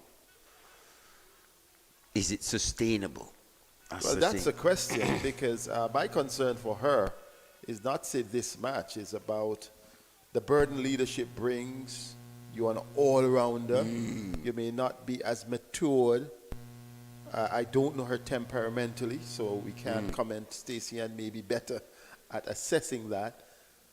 But the challenge with that, could it impede your strengths, the burden of captaincy? Wow, this time it's a Chinese cut, we call it. She was playing outside the off stump and searching, and that one came back. Mali missed the stumps and went down to fine leg. Yeah, Cross just getting that one to seam, actually. Just come back at Haley Matthews. Inside edge, but good enough to get 1. 7 off 8 now. I was saying to Stacey and King that the 300 is unlike an Australian 300 when you would be belted all over the park. It was almost surgical at times.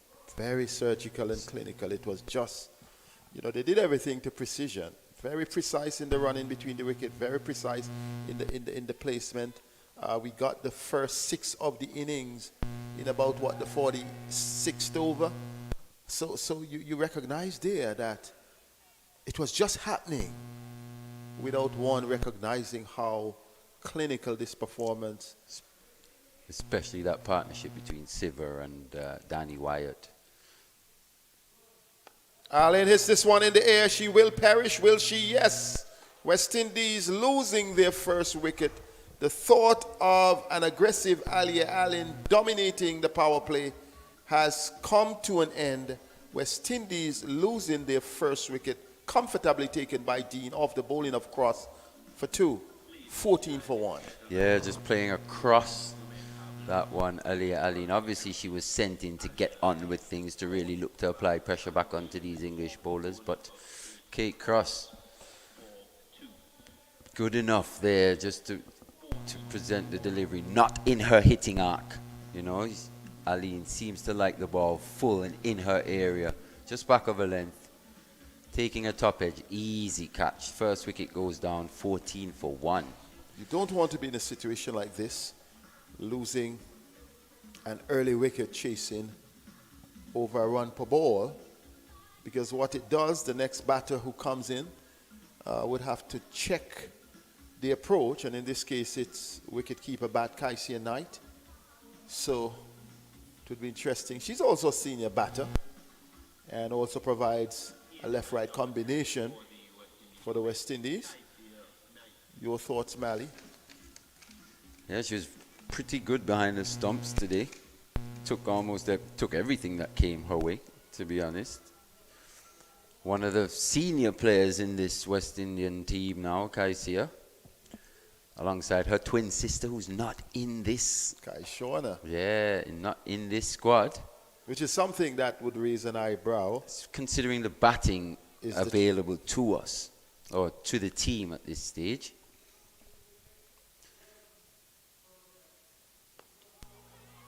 Intends to get off the mark with the first ball, but does not. 30 years old now, actually, Kaisia. Playing 84 in her 85th match here today. The highest score of 69 in just 2 half centuries. That's the issue. That's what we're talking about at the end of the day. Consistency. Coming in at number 3. Should be your best batters in that position. But to be fair, she is one of our best batters in this situation. But may not have the stature as a player. To show you some of the things that we're up against. Well, the West Indies are up against. Especially against a team like England. End of that crossover, though. 15 for 1. So when you make the comparison, it's not just the issue that many people may raise regarding the pool of players based on population, but it's also the availability of quality players, high impact quality players. But they would have to ride through it because the opportunities have been given. CWI, they have ensured that over the last 4 years, several tri-series and hosting series, England, Australia, India, New Zealand, Pakistan have all come out. Yeah, I was just thinking about that the other day. That's been worked away. 4 runs. Down to fine leg. It's going to be 4 runs to Kaisia Knight. She's away. Yes, smartly glanced. It was on the thighs and she just got inside the line and flicked it nicely. Good signs. No real swing or shape from Bell so far. Imagine coming from that height. Gone around the wicket to... Is she about 6'7"? She's tall. That's almost the Curtly Ambrose height. Maybe. Not quite 6'7". She's probably pushing a 6'4", 6'5". Well, this is a good delivery, but she steered it well in the end. She was hurried into that shot, handled it well. That one had on a bit more pace.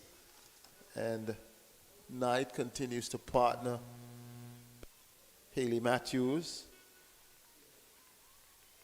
How long this partnership would be is the issue here. And even Bell, she's very inexperienced herself into her 4th match. But yet, it's a good mix of experience and youth. That's fair to say. So you saw that even in the batting, starting with Capsey and Beaumont, yeah. Another leg glance, this time by the captain. You mentioned about someone batting through, and I think that is critical. That's perhaps the captain's role. Oh, definitely. It has to be. But that's why I worry about her, though, because you're asking her to bat through, you're asking her to score heavily, you're asking her to score quickly. You're literally asking Hayley Matthews to do everything. To do everything. Yeah. Which is impossible. It is. So others would have to shoulder the responsibility. Especially without Taylor in this team. Okay, Dottin's retired. That's one thing, yeah. But Taylor's injured. I think Shadeen Nation needs to step up. You know, she's played for quite a few years. 36, I think, now. Very experienced. And at times she shows that she's got the capabilities. So I think there's a lot on her as well. Well, I'm looking to her, that's for sure. Shemaine Campbell as well.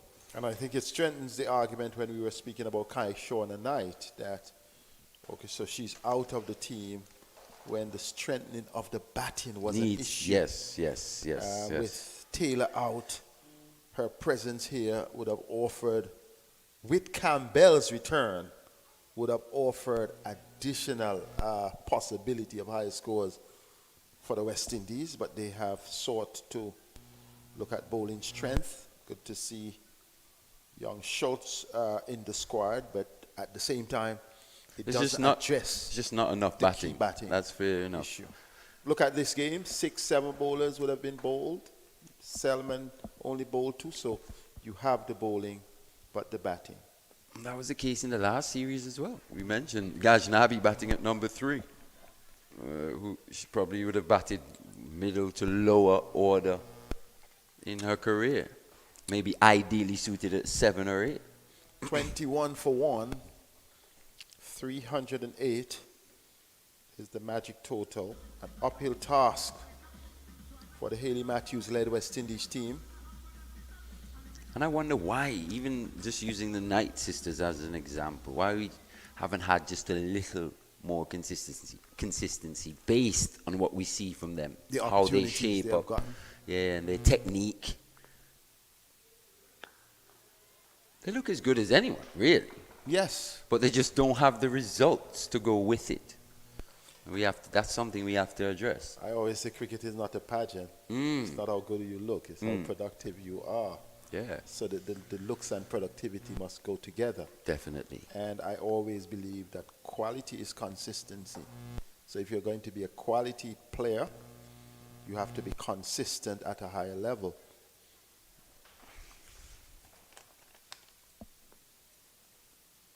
Pulled away by Matthews. That will it be? Yes, 4. Will it beat? Oh, brilliant diving save. So we ask, will it be? And is it Beaumont says that it will not be? Oh, potential injury here. Is that a cramp? I am not quite sure. It's getting stretched out. Our eyes were on the ball and the brilliant feeling. This is the expectation. Amy Matthews is on her back. And she is attended to now by the physio after some assistance. I think she's cramping. The England players could well be cramping after 50 overs in the field. So 6 in the field. Signals have been made to the dressing room. So you spoke about the burden of expectation, and now you're speaking about injury. And physical toll that the responsibility will have as well. That's right. Yeah. Psychological then affects the spirit, the physical. Yeah. Yep. So she's down here cramping. It was a hot day today. Yes, it was. They were made to work out in the field as well. Perhaps striding. But you can tell she's in a bit of trouble. She is. It is clear. Not looking so good. For the West Indies, they will be hoping. And I mean, those are the West Indies' hopes right there on the ground. That's right. Couldn't put it a better way, Marley Richards. She's definitely grimacing in pain. So the question is whether it's a cramp or... I think it's a cramp, but she's just it's not relaxing. So that's why we're seeing her in so much pain and writhing around. Keeps contracting.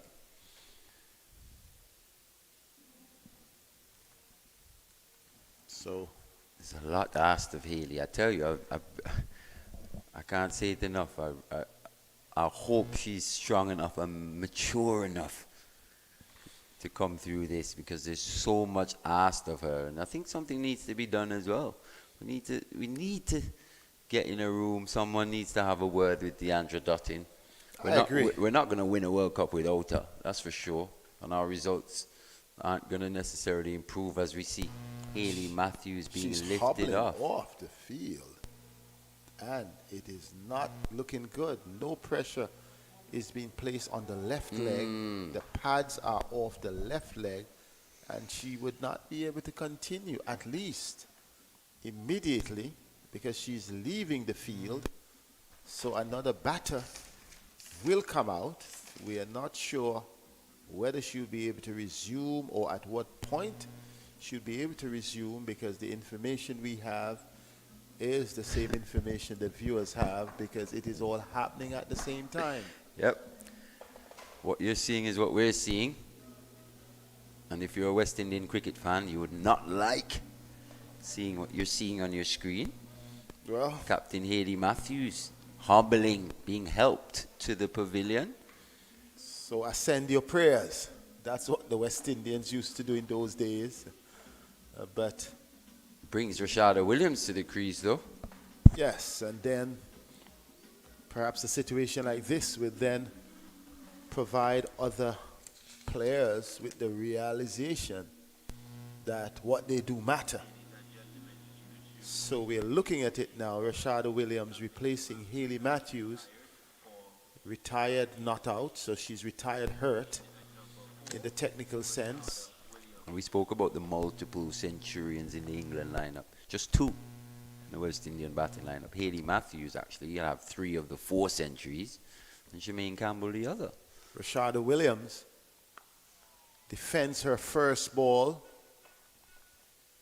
Now, this girl has potential. This is someone, a batter that definitely has the potential to go on to better things. Whether she will, that's another thing. The opportunity is there. She's got good technique. She can play most of the shots. It's just consistency. And she plays this one well.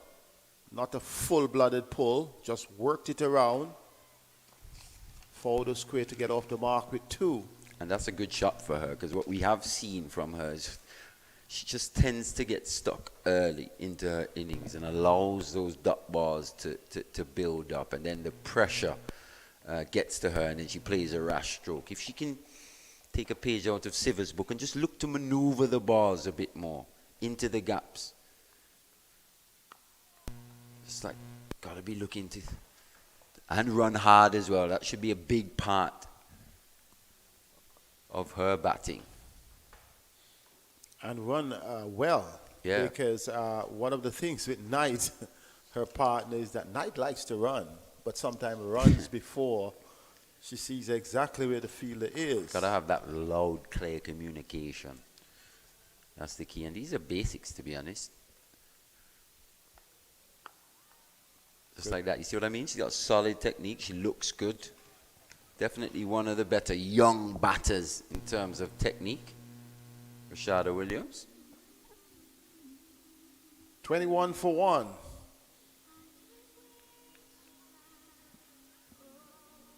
And England. She's only played 19 games. This is being her 20th. Just a 1/2 century. 78 not out. So she's had a level of success already. We've seen it. And a good reference point. Yes, can that be replicated over and over again? Best players are the most consistent ones, that's for sure. Lovely shot out towards cover. Stretching the fielders. Will not get to the boundary. 3 runs. Quality stuff. It was timed quite nicely, wasn't it? Yes. From Knight. Just pushed into the offside, almost made it down to the boundary. Picked up 3 runs. Good start from Hirsch. 9 of 8 deliveries. And both are good touch players. But need that rotation, would need to be key. themselves Absolutely key for these two. consistently pressing it. Bell would love to get into the wicket column and join Cross.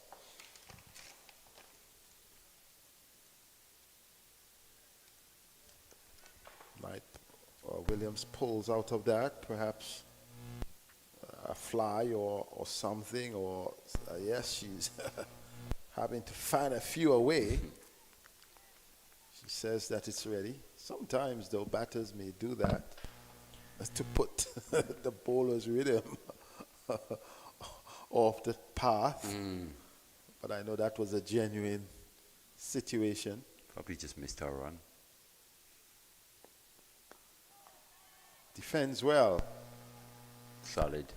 Very solid. But yeah, just speaking about the rotation and striking, the strike rates for these two, Kaisia Knight, 53.09. Rashada Williams, 46.17. So that's why I said it's key for these two that they rotate the strike. Don't allow these dot balls to pile up and for the pressure to build. Because that's been the mode of play that's got them in the most trouble. When you look at it, oftentimes they may find themselves, though, maybe batting with a dominant player, a dominant Haley Matthews, a dominant Dottin, a dominant Taylor. Which and would take the pressure off. Exactly. Yeah. And may decide to play second fiddle. Right. But now here is the opportunity. That's what I'm saying. To take full responsibility. Kaisia is now the senior batter in this batting lineup, especially with Haley Matthews indisposed. Hooked. Oh, 4 runs. Beats the gallant effort on that occasion, Mali. And is this another injury? I think it was a bit. She landed a bit awkwardly. I'm not sure. It looks like hooked around and she landed a bit on her shoulder, neck area. wow. Let's hope that is not And she's not up. anything serious. She kind of, she landed very awkwardly that dive. She jumped and dived. Came down quite hard. This is not looking good. Thought she was coming around. The ball bounced. And, well, we're seeing good signs. Seems to be okay. Maybe just a bit stunned. Yes, we're seeing good signs. It's Capsy. It's young Capsy. The young 18-year-old. She's still down. She did land on that neck area. But at least we're seeing good movements. A little bit in the feet. Well, being twisted by the physio. The left shoulder. Could it be? Shoulder just possibly popped out? Don't know. The signal has been sent for Probably for a support. stretcher. So what a It's been an eventful start. feat. Very eventful, We're hasn't it, seeing sir? within 2 overs, Haley Matthews Captain Matthews, she's walking gone. off, hobbling off, supported, and now The young star in the making, she's down. that's the hard part of sport, the injury side of it. Yeah, it's tough. It's a lot asked of you, like you said, not just psychologically, physically as well. And you can see there is a concern because even panic because there are 3 players around her and the other players, some are in the center group here, others are over there. And Malia, I don't know about you, but I'll be honest, that I'm one of the players when I played. You didn't want to be around. I didn't want it. When I see an injured player badly, I just don't want to see it. It depends on the injury, to be fair. If it's something extra gruesome, then Yeah, I don't I want agree to with see you. it. I would step away and you know, Yeah. with respect, I don't want to see Like a that. dislocated finger or something. Yeah, just I can hanging handle off. the finger, but an ankle. Cool, so you're quite me. screaming. I don't want to see that. So, assistance, As we medical see assistance. A has replay been of what given. happened. The ball was played, yes. Gone past her, kind of landed on her shoulder, that left shoulder. and She was trying to stayed down. save it, yes. And she was sort of wrong-sided because she didn't go to the right. The ball was to her right. She but went with instead the she opposite went hand. with the opposite hand, hoping to knock the ball back and then fell awkwardly. And that's something we see a lot, you know, even Yes. it's not something as a young kid that I saw a lot, especially for in- goalkeepers. Now, as You're I've seeing gotten it older, I'm very- seeing a lot more. Yes, in fact, in not to digress, but in watching the Super 50, I saw the young wicketkeeper for the academy actually going for everything. Reverse hands Yeah, and almost. okay. I'm trying to process that in my mind, and I just figured that he may be most comfortable doing that, but at the end of the day, the potential. Even from a reach perspective, there's more reach using Yes. the right hand to the right side, or the appropriate hand as So opposed to if you have right. just joined us here and you're seeing things on your screen, the news is that England batted first here in this first CG United ODI between England, the visiting team, and the West Indies here at the Sir Viv Richards Cricket Ground. England posted a huge 307 for 7, and once the West Indies started their reply, Haley Matthews, the West Indies captain, who started the batting, had an injury, which we are yet to confirm the nature of it, but we know it's the left leg, whether it's a cramp, whether it's a hamstring, or whether it's another injury, we don't know, but she was taken off the field. And then within 2 overs, we have a situation where an injury which is being attended to on the field. Marley Richards, that is my concern. She is not yet up and taken, but she's on the field after what? We're in what? Over number 6. So 2 major injuries within 6 overs, or potentially major injuries within 6 overs we have witnessed at the opposite ends of the field. Now we see the medics are coming out with a stretcher, and on this occasion it is the young England opening bat, Alice Capsey, who opened the innings, scored 17, and perhaps was looking forward to a wonderful time in the field. The emergency medical services here,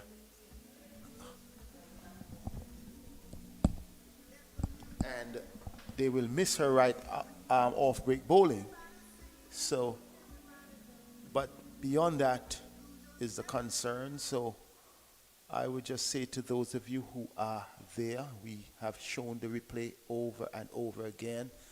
She did drop on the left hand coming over and just laid there. She has basically been at the same place.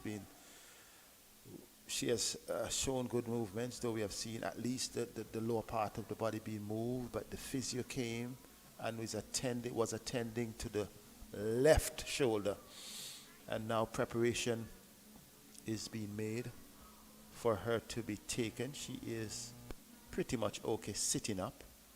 And this happened just below us, didn't it? Just sir? below so we us. had We're full view. good view of it.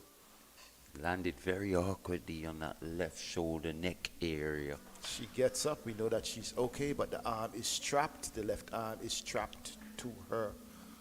We just want to say to those in England, especially the family, be of good cheer.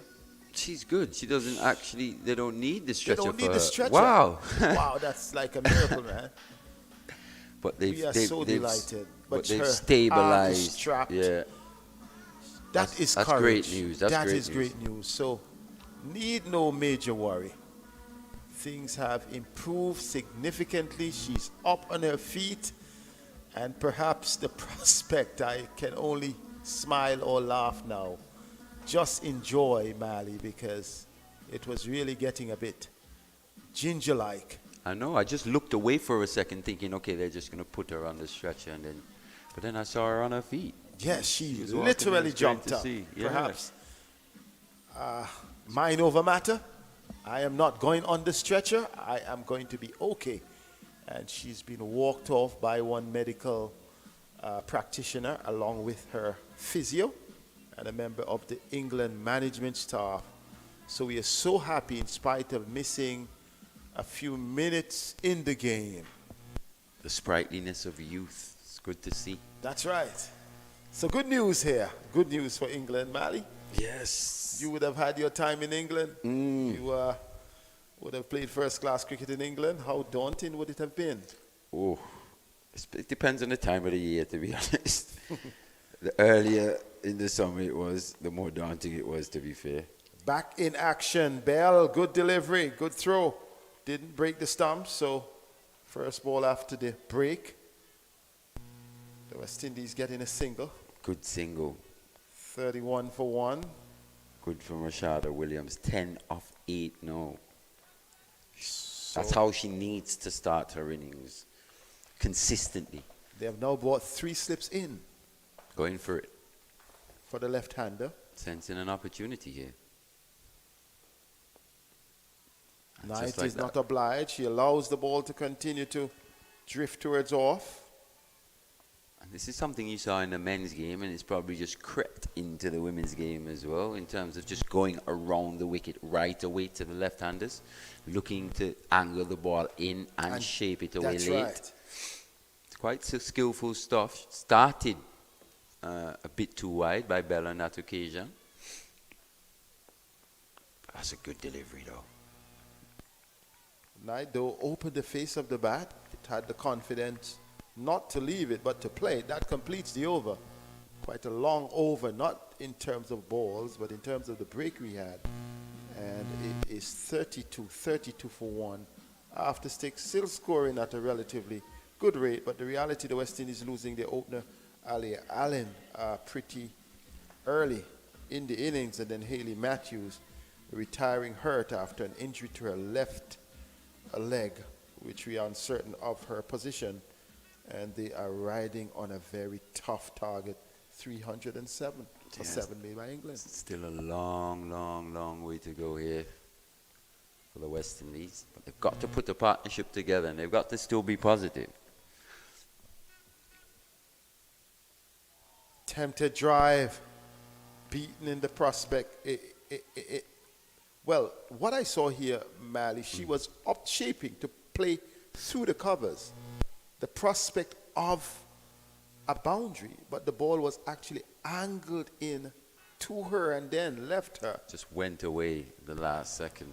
Perhaps she needs to get the left leg out and forward, not just out. This time she shuffles across and defends. Cross is warming up nicely. Yeah, she's not going to do anything overly special here, Cross. She's just going to bowl in between wicket and wicket. Just look to move the ball either way. Off the pitch. And at times through the air, she gets that outswing as well.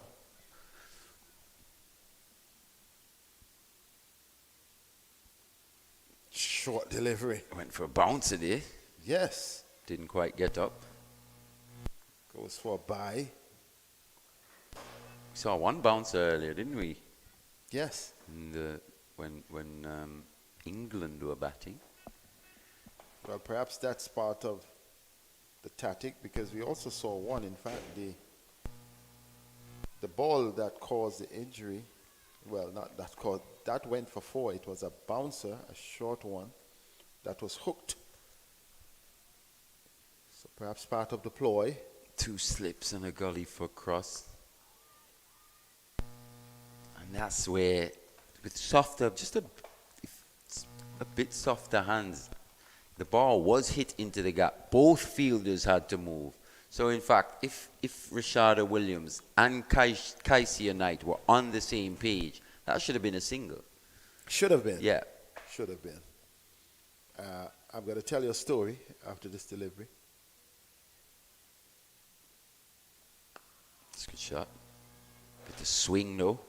Back into the left-hander. I know you don't remember this, but a few years ago, after your dad's retirement, Sir Viv's retirement, they were playing a Masters game at the Antigua Recreation Ground against the younger guys, and he was playing among some Leewards players. And you wondered, I think Sir Viv was about 50. You wonder who was the young man on the field based on, I'll get back to that, based on how they were running. Right. Because here is the thing. Sir Viv may not be batting. He has the bat in play, but he's walking with the bowler. So the motion has already started. And the young players from the Leewards who were batting with him, they were not doing the same thing. They were trying to start the run from a dead flat foot position. We're seeing a similar situation. It should not be happening. Yeah, over 20 years after with another team. I mean, there's a technique to it, for sure. And those guys were great exponents of it. That's right. You learn it, and it's part of the game. Every ball, if you're not on strike, you want to play. So you heard Haley Matthews having to retire hurt. When we get an update, we'll be happy to know that it looks good. We are not sure. Rashada Williams, she's the one brought in to replace Haley Matthews. Kaishona Knight is on 9. They each would have faced 12 deliveries. Cross has bowled well, her 4-1 for 11. And Bell, who is walking back to her mark, none for 17 in her 4th. Pulled around nicely. It's gone short again, Lauren Bell. Part of the plan. Testing out the middle of the wicket. Having the player back on the boundary. Part of the plan. Yeah, there's back on the square leg boundary. Subfielder on for Alice Capsey. Looks like he could be.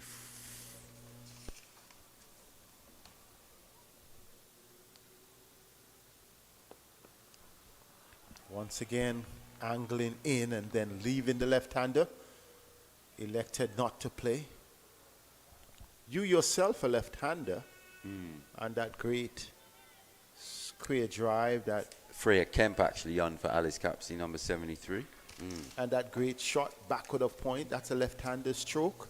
Would she be tempted to play that stroke? Definitely presented. 2 slips there, she's got to be mindful.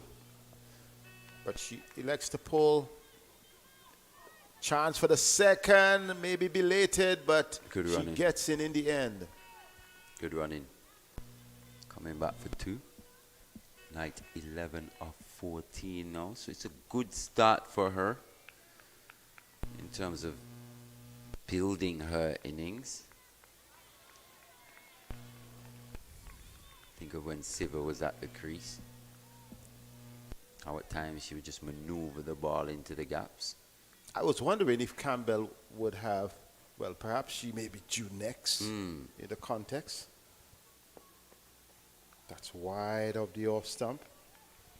That's the one, though. They're looking to lure her into playing that shot. But I think she's aware of it. It can be a strength and a weakness That's as well, right. especially for left-handers. She's got to choose the right one. You've got 2 slips, and you've also got that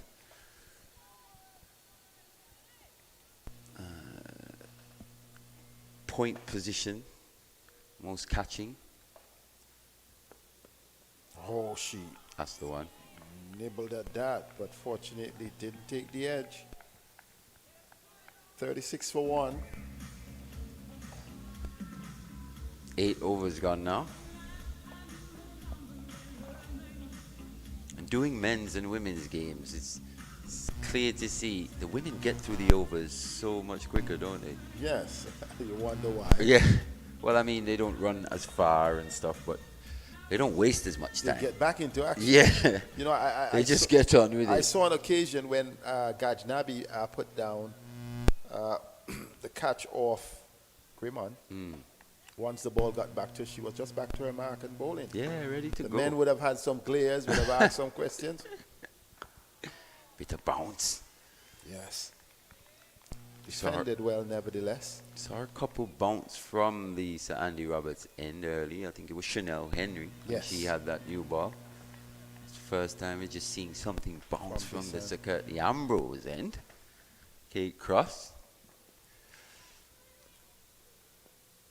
Pretty tight stuff. Just 11 from her 4.1. Just good area. Down the ground, but there are 2 players contending for it. Will they come for the second? No, they won't. The intent was good. Going down the ground, going over the bowler's head, but I thought it was sort of half-hearted. No power was given to it. The elevation of the elbow was not complete. Wasn't played with any real conviction, I would say, there from Rashada Williams. It was there. You could tell what she wanted to do. To be wholehearted in the stroke.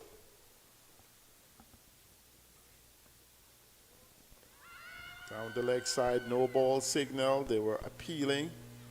So the first no ball of the West Indies innings. So we'll see A free hit here. free hit. We saw a few, well, at least three, when England batted. 2 bowled by Selman and 1 by Grimman. So let's see what Knight does.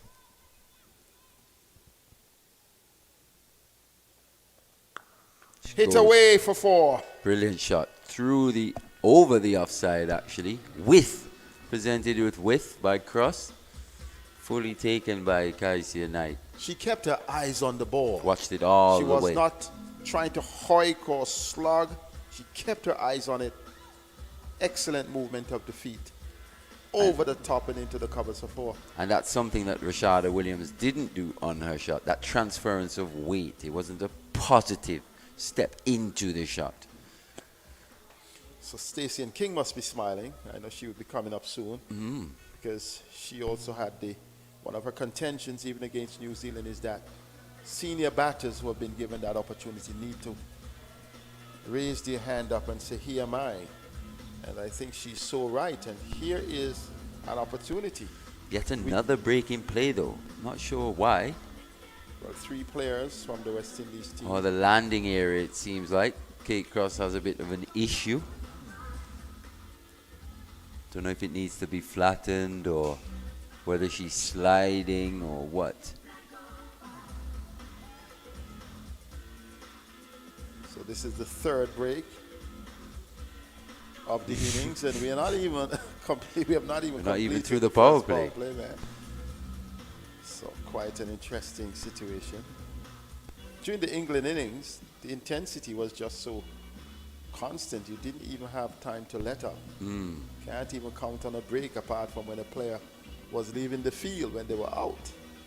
But this is a peculiar innings. Also, you felt like the captain was continuously under pressure as well in terms of having to juggle her bowlers and which bowler from what end. It's almost And that's one of the things we didn't see. You know, the old virtue of slowing down the game. Not wasting time, but slowing it down at some points, having some discussions. Having done a few women's games now, this is what happens. The women just get on with it, which I like. That's the spirit of the game. Yeah. So we see some sawdust. Would have been brought out by one of the groundsmen. Has been filled by the crease and also at the run-up. Wow, so she's very precise about where she runs from. Seth, if you're going to hit with power, you're going to you have to have a solid base as well. That's and that was something that we saw from Danny Wyatt. Very solid base. Just hit through the line. You didn't see her walking into the shots or walking after the shot was played. She was just stable and there. And good power position. Something Rashada Williams and a few others can just. And they're about the same height. Yeah, can just look to emulate. It's something you have to practice, though. That's for sure. And also, Danny Wyatt definitely has a good bat. Bat movement. That's for sure. Has to be. Yep. Power from the batter and the power from the bat. Cross is ready. 42 for 1.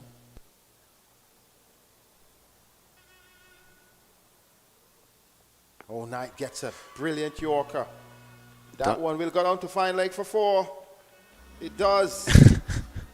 It's leg by. I thought it hit the bat. It was angling down the leg side. And let's hope that she's okay, that it's not the toes. Because that one raced down to the boundary, Mally. Looked like it came off the heel, but maybe she just got an edge on that as well. Yes, because it got down there quickly. So perhaps it's steel covering of the toes. Driven nicely. They are coming through for a quick single, and they've gotten it rather comfortably in the end. Yeah, it was hit straight to the fielder and they set off. And the ones where the fielders actually have to move, maybe with softer hands as well, they don't choose to run. Well, so they're clear what they want to do, and that is important. they want to. Nice loud communication though. Cross again. Williams tries to work it down, loud appeal. Definitely not out. The ball was high. Heading down the leg side, 47 for 1. Might seem quite innocuous, but shouldn't really miss out on that one. Bit of a nothing delivery just on her hip. That's She's got to get something on that and get a run. All these little things. These are the incremental improvements that she can definitely make. Not just her, but every batter, really, in this West Indian batting lineup. And the idea, the ball angling down the leg side, that gives you the opportunity of pulling. 1 over remaining to complete the first power play.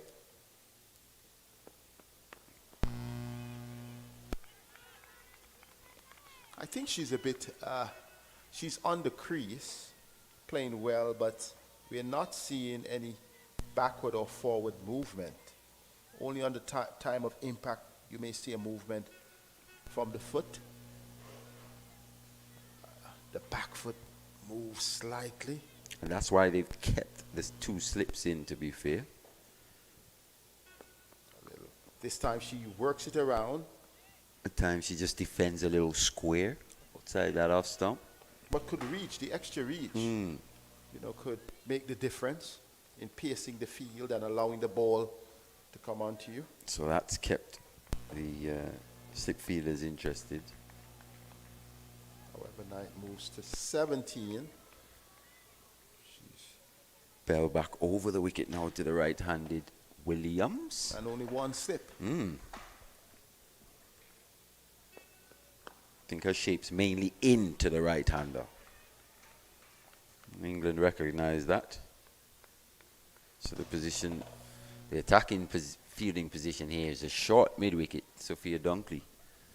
Just aiming, just look to honing on those stumps. Maybe catch Rashada Williams just falling over a little bit.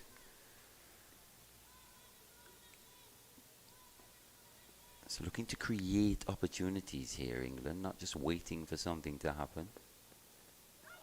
She's struck. And she is kneeling down. We're not quite sure where that may have struck her, but she's back up. Looks like it probably missed that thigh pad. Maybe just hit her just below where the thigh pad would be. Just missing out on deliveries just in her legs, on her hips. Not sure if she's blocking herself on. Or that blind spot's coming into play. Little psychological wins for England. Once again. Field is well set. Very well set. For the bowling as well. Just bringing it back into the right-hander, looking to cramp her for room. Maybe just did have a pace there as well. Just bounced a bit actually on Williams. Did well to keep it down.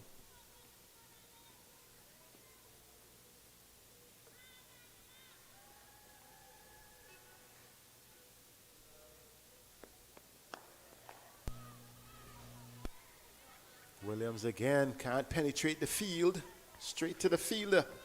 48 for 1. Stacey and King will join you, Mally. That's the end of the first power play here. West Indies in reply to England's 307 for 7, are 48 for 1. So from that perspective, almost ahead of where England were at a similar stage. Good evening, Stacey and King. Good evening, Molly, and good evening to our viewers. Yeah, similarly, England, after their first power play, they were 2 for 47. So 1 ahead on runs and 1 less wicket. So at this stage, it's fair to say the West Indies are ahead of the game. And now they've got 2 players retired, hurt, well, injured, Hayley Matthews and Alice Capsey.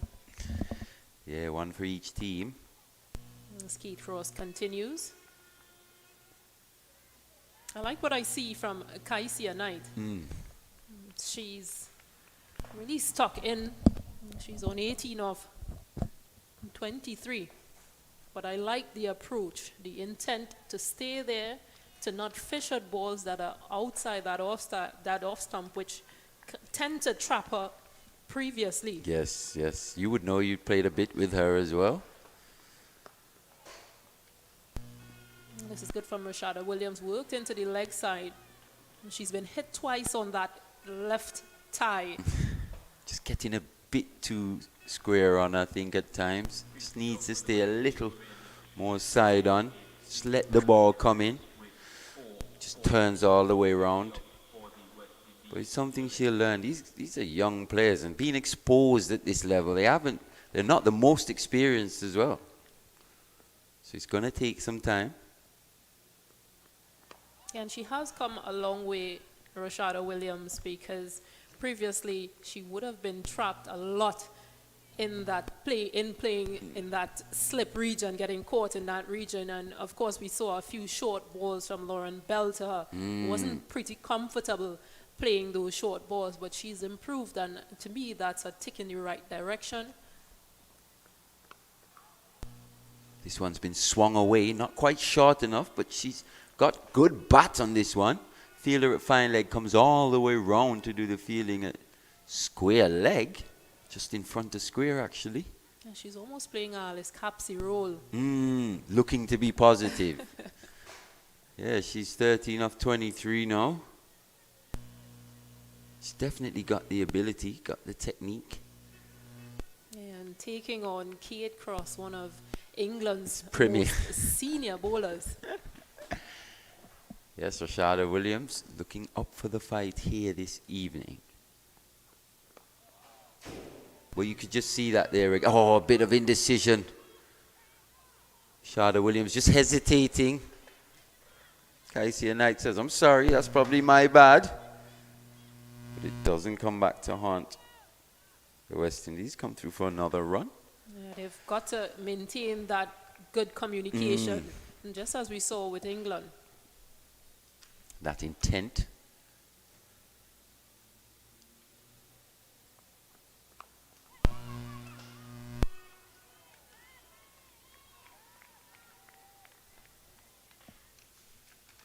She really gets through these overs though, this Kate. Actually, it was Nat Siver. Yes. It was Nat Siver actually bowling her first over. Similar style. Very similar. Wow. Only going for 6 runs though. Didn't pick up a wicket. So a bit of a change here by England. Siver bowls those cutters. Slower deliveries. She'll look to get through her 10 overs as well. Especially in these conditions. She could be a bit of a handful for the batters in terms of timing the deliveries. And now we see the introduction of spin. Sophie Eccleston from the Andy Roberts end. If I'm not mistaken, the #1 spin bowler in women's cricket. Left arm orthodox. And she's improved leaps and bounds. I remember seeing her first time up, and she just used to float these deliveries really high, throw them up, and now she's just in control and command of what she does. Bowls the arm ball, the slower one. Good start from Williams though. Just played behind square. It's going to come back 4-2. The score moves on to 56 for 1. Yeah, very well played. Well, good use of that pace from Eccleston. And she's quite tall as well, so that range that she'll be coming from, that trajectory. Gets right over the top, just like that.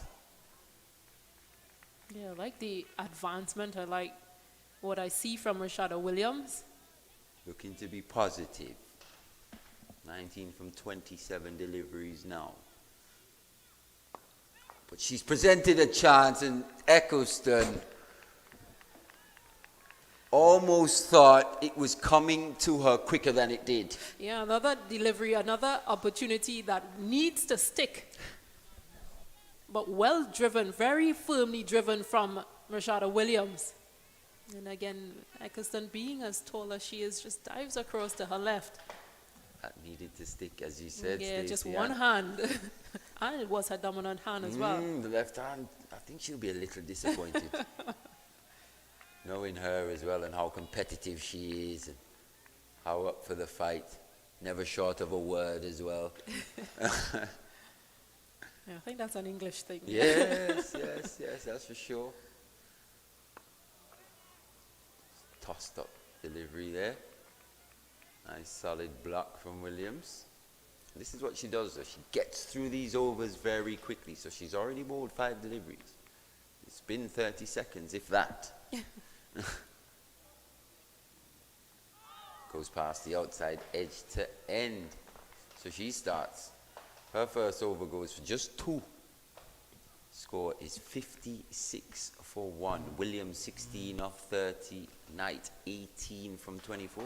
Yeah, I like the adjustment in the ending. Would have pulled back that length a bit rather than the driving length from previous balls to Rashada Williams. Yeah, just making that adjustment. And that's the thing with these English players. And very aware. Quick to make adjustments. On the fly as well. It's going to be Siva to continue. I'm still amazed at how much he looks like Kate Crush from behind. The run-up's the same and everything. Wow. Really handy with ball, not Siva. Genuine all-rounder. Yeah, reminder she would have scored 90 from 96 during their batting innings.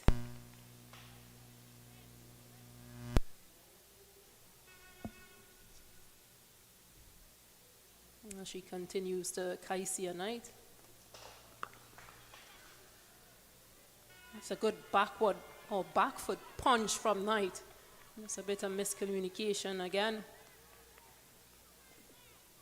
And finds the gap quite nicely. She's also got 63 ODI wickets, Stacey. The best of 4 for 59. So she's been a consistent performer with both bat and ball for England. And that's Siva.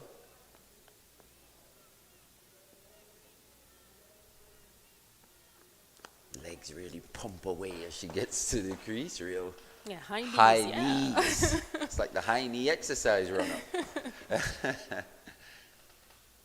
Lot of energy. 58 for 1 now.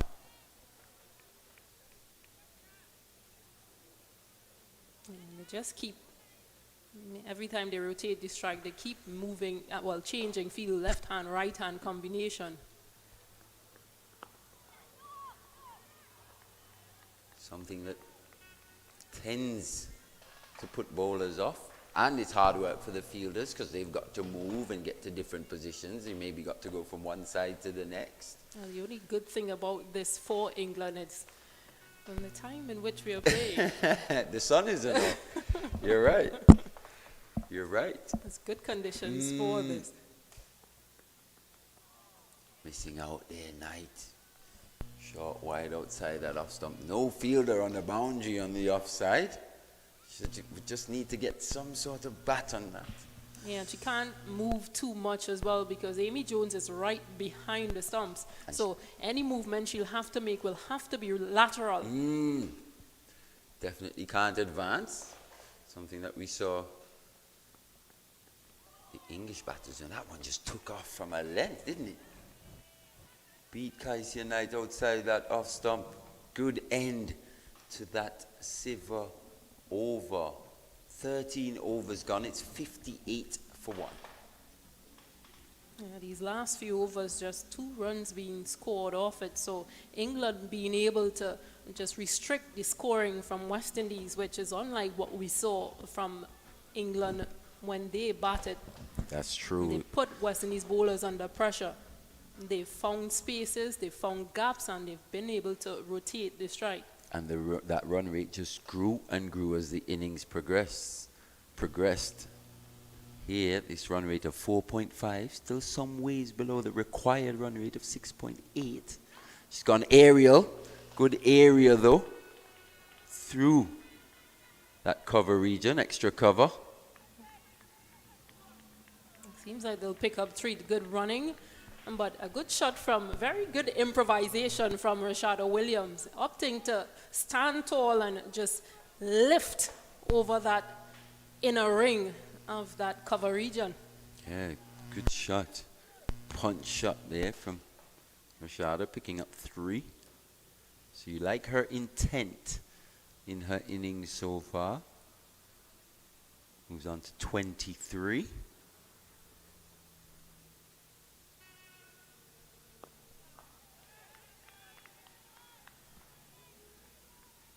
Knight 16 from 29. So she's in, well, both of them actually. They've got starts, they're in. Got to go as deep as possible. Still got to find ways to put pressure back onto these English bowlers. And it's another one goes down. I've lost count. I mean, I was at 7, I think, combined chances today going down. Match, yeah. Yes. But this time around, an opportunity now to, she would have dismissed both players. Yes. Via the same route, bowled on court. Rashada Williams in consecutive overs as well. Sophie Eccleston. So she'll be very disappointed with that. I've seen her take some screamers, especially off her own bowling. She's almost known for taking good catches off her own bowling. Not the case this evening at the Sir Vivian Richards Stadium. 2 going down in consecutive overs. I just wonder if it's in night time that's... What is it? Well, can't be the bulbs or the lights. They've been fixed. There's a bit of an issue during that Super 50 tournament, especially down here on the onside to the left-hand. It was a bit dark. Bit of bounce. And some tune as well. Yes. Just turned a bit too much, though, down that leg side. Going to be wide. So things just maybe just starting to happen for England. Things that they'd like to see. It's good running. It's good running. A good response from Rashada Williams. But again, this is what they need to do.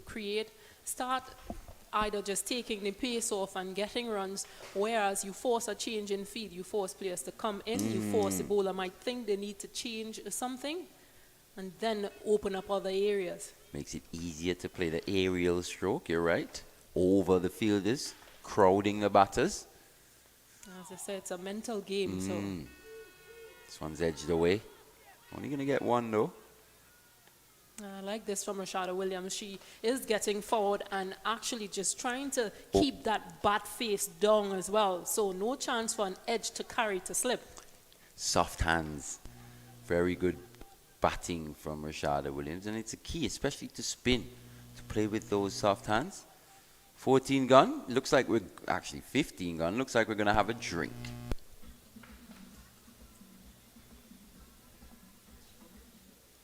And just to summarize how things have gone thus far, West Indies women 64 for 1 after 14 overs. Well, Kaisia Knight is there on 14. She's there on 20. And Rashada Williams is on 21. Hayley Matthews, well, she retired hurt. And Aliyah Allen, well, wicket to have fallen. She went for 2 off 8. Caught Charlie Dean Bowl and Kate Cross. So a nice little partnership, rebuilding phase for West Indies women, but they'll hope that Hayley Matthews, that whatever injury she has suffered, that it isn't to that extent that she cannot return. Yes, definitely need her in this batting lineup, or just in the team generally. She looked in a lot of pain, Stacey Ann. Yeah, she did, and we saw that when she was fielding, she attempted to run at to take a catch, and you can just see that she held that hamstring a bit. So probably just not enough time to get into the ice to or recover and to get the between. amount of fluids that she would Yeah. need on board. And again, remember we spoke about her being at WBBL, which is a T20 format, so now a longer format. Now this is Caribbean's hot sun. Exactly, and just coming so just off a taking a toll on her as well. long haul flight as well. You know, from Australia all the way here. Definitely So at take least its 2 toll. days, yeah. Mm. with travel. I think it took me 23 hours flying hours from Antigua to Australia. It's a long time. A long, long time. But see the England women bowling figures here. Kate Cross, 4 bowlers used. The 3 seamers and the 1 spinner. Cross, 5 overs, 21 runs, 1 wicket. Lauren Bell, also 5 overs, 18 runs, no wickets. Nat Siva, 2 overs, 8 runs, no wickets. And Sophie Eccleston putting down 2 catches in consecutive overs off both Rashada Williams and Kaisia Knight. She's bowled 2 overs for 8 runs and no wickets. So still a long, long way for us to go here this evening, Stacey. 64 for 1 is the score in reply to England's 307 for 7 from their 50 overs. Yeah, another 244 runs required from 36 overs. Long way. It's going to take some doing.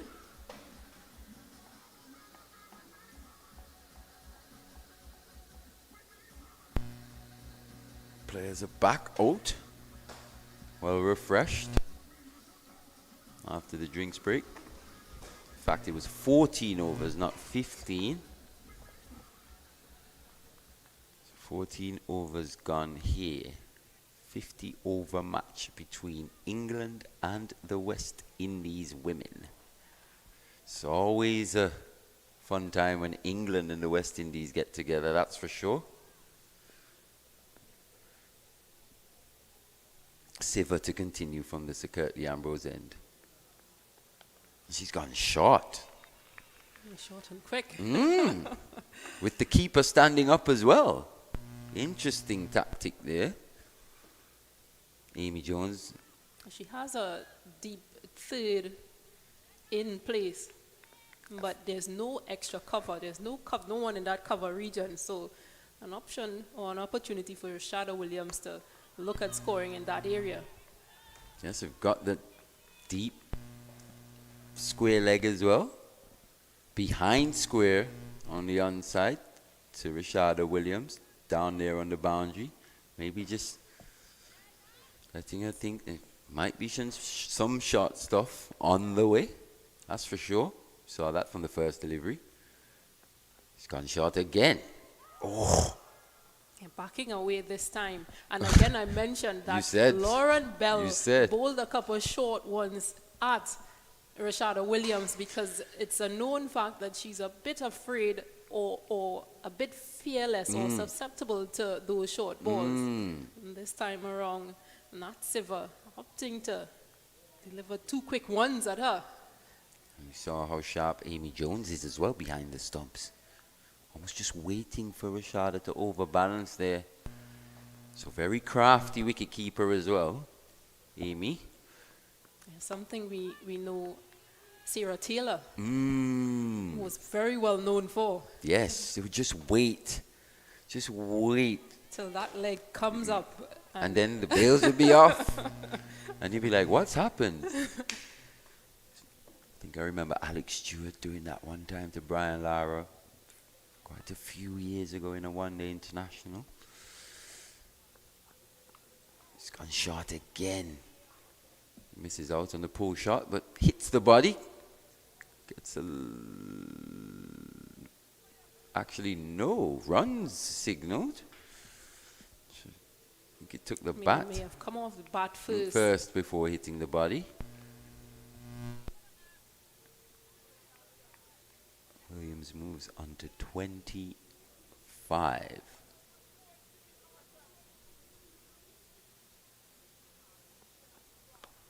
It's pulled away again. So short line of attack here from Siva. This time to Kaisia Knight, and it's pulled away into that square leg boundary. Yeah, attempting that short ball at the left-hander, and that is a left-hander's glory. And of course, the field isn't set for that either. Exactly. Kaisia Knight does well to capitalize on that. Like you said, no fielder on the boundary on the onside to the left-hander. Open spaces, vast open spaces for her to hit, and she was good enough to find them. 21.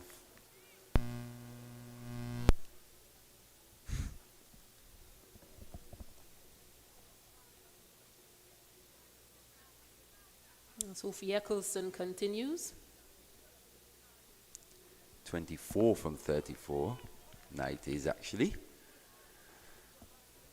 Sophie Eccleston, main trump card, one of the trump cards for England, with her left arm orthodox. Just in the last over, maybe starting to get a bit of turn and bounce. She's created 2 opportunities, hasn't been able to take them. Misfield there by Sophia Dunkley.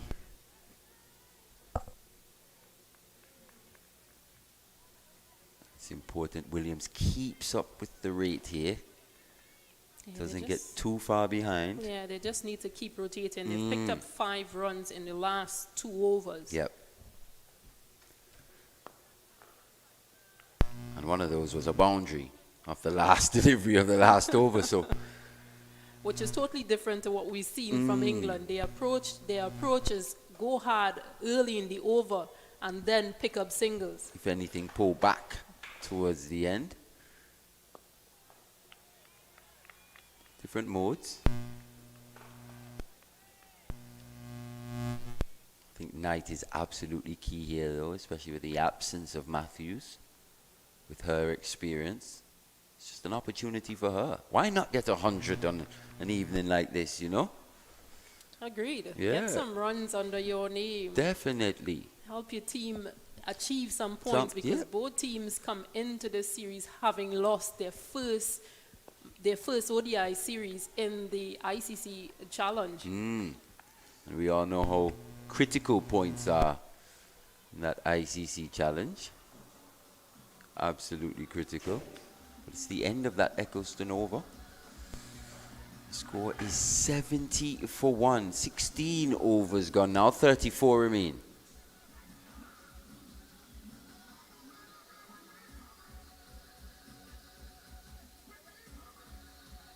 K-Cross seems to like that song.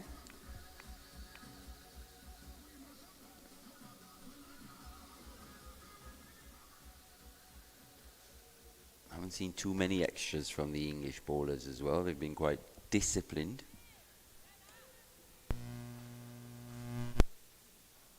think Sherry-Ann Fraser just pushing the ball wide early down the leg side. Just struggling for a little discipline.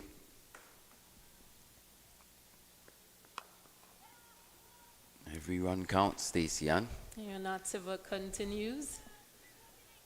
And Shada Williams probably just unsure of what delivery is going to come on her after those 2 short balls. She's definitely off balance now, and that's something that Siva would have wanted to do. Just keep her off balance. It's also an interesting feel because there's a player now square by the umpire. Like well in front of square. Almost forward square. And you still got a straight catching mid-wicket. And I think that's because previously Rashada Williams played a couple balls just across, almost like a tug into the leg side, and was able to pick up runs. They've also probably just noticed that she gets a bit square and the ball's a bit straight.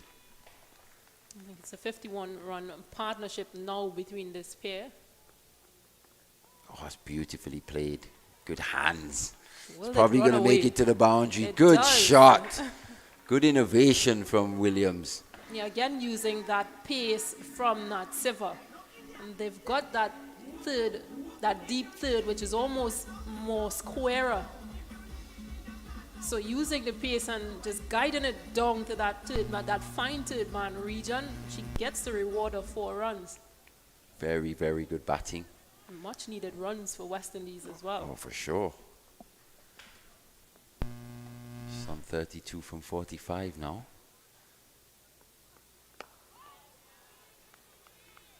And it's very well timed. There is a fielder down there at third man, maybe just a little wide, maybe had 10 yards or so to run, but couldn't get there. Using that pace, as you said, just open the face. And this has been a really good innings from Rashada Williams, 29 or 43 now.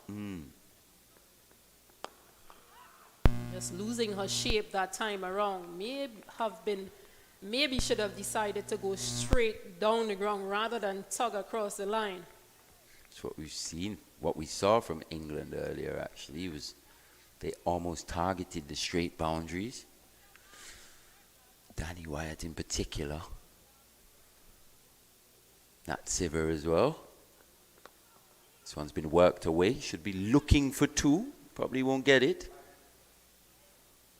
But that's good batting from her there. Just allowing that one to come onto her hip. Working that into the onside for 1. The end of that Siver over 4 from her, actually. 17 gone, 33 remain. The score is 77 for 1. And a few more overs like these are what West Indies needs. 7 runs came off that over. And previously 1 run came off that 16th over. So they just need to keep going or scoring at 5, 6.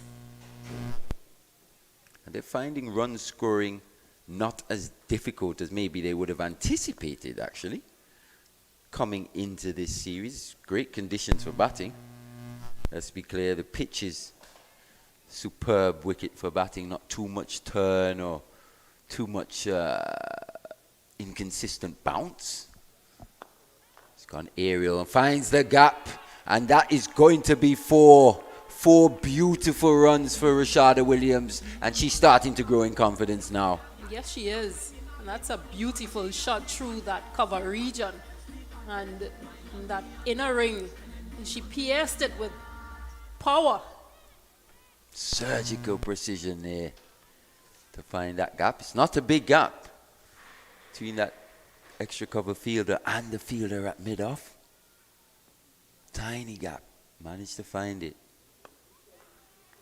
Follows up with a solid forward defensive. I like what I see from her and Rashada Williams. Definitely it's showing really coming improvement. into her game. And understanding her role and the responsibility placed on her, and maybe seeing that opportunity that she can go on and score big.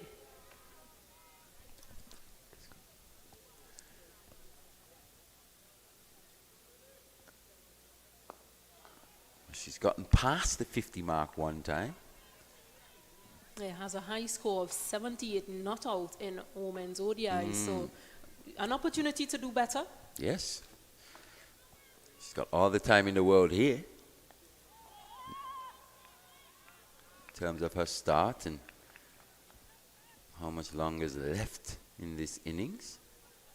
Yet another rapid over from Sophie Eccles, but she's rattled through these 13 runs.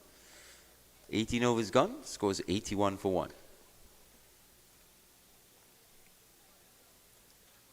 I think if nothing else from a West Indies perspective, even if they don't think that they can get to that 300 marker, just using the opportunity to get as many as they can, bat out the overs. Time in the middle. Yeah, if you get to 250, that's a plus. Because previously against New Zealand, 165, 168 were their areas. So look at ways to at least improve on that team's target. Even if you don't get the result that you want, you're still looking to make improvements. I have to agree with you there, and you're right, Stacey. And didn't score 200 at any point in that series against New Zealand. And here we understand the first game, it was rained out, it was 35 overs, yes. etc. But there are other games that were 50 overs. Yep. And they didn't manage to do so. very good reply so far by the Windies in this run chase. 81 for 1, 18 overs gone, 32 remaining. It's going to be Charlie Dean into the attack from the Sir Curtly Ambrose end. Right arm off spinner. 21 years old. Another young gun here. Just playing her 20th ODI. And another young player who received a central contract This year for the first. this year for the first time. And again, because of just what she's shown that she can do. A bowling all-rounder at this stage, but you can see her batting definitely developing and improving, and maybe one day her becoming a genuine all-rounder. And she was quite quick between the wickets when she batted. Mm. She scored 7 or 6. Yeah. Not out. She's got that ability. And she looks to give it an almighty rip as well. Something similar to Hayley Matthews. Yeah, I like the length in which she's bowling. It's not too full. Very good line as well, forcing the batters to play.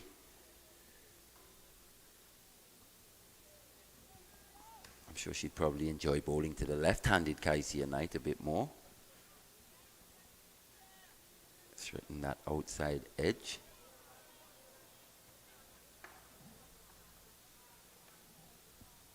Fielders moved from the orthodox square leg position to more to behind square on the boundary.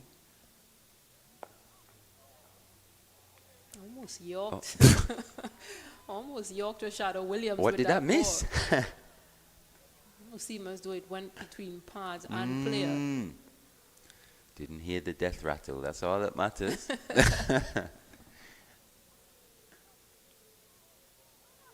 I think that's the other thing. She's not that tall, Charlie Dean, so she will skid through in these conditions. She's got a nice, quicker delivery as well. Gets through these overs rapidly. Just one run coming from it.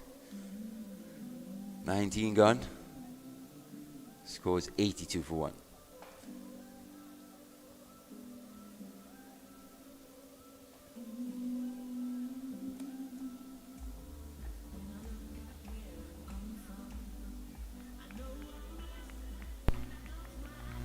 Still some 226 runs to get for the Windies, but it's been a good response so far. 88 for 2.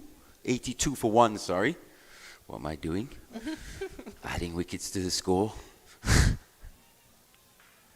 As Sophie Eccleston continues.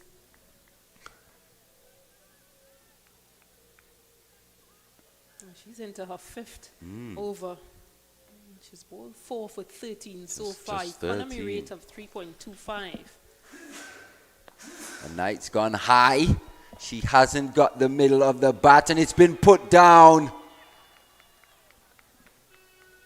That's been put down at a mid-on position. Looks like Lauren Bell it was moving to her left. Or could have been Danny Wyatt. Not quite sure. Doesn't even matter, it's gone down. Yet another catch we see go down here today, Stacey.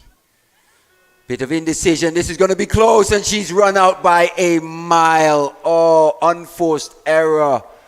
Rashada Williams, Kaisia Knight, what have you done? Yeah, just when a partnership that seemed to have been taking things away from England just a bit has been growing. Indecision, miscommunication between this pair, and we've seen a bit of it previously. Rashada Williams, well, she departs. She has to go run out on 34, again a start. Kaisia Knight, well, she's in a bit of shock, but let's just have a look again. Look at the indecision. Rashada Williams starting and just having a shuffle, a back and forth, and then deciding to go through. And it wasn't even the strongest throw as well, and she was still run out by a good distance, which tells us that run was not on in the first place, to be honest, Stacey Ann. But Rashada Williams has to go. Very good innings. But it's not enough here this evening. She goes for 34 from 54 deliveries.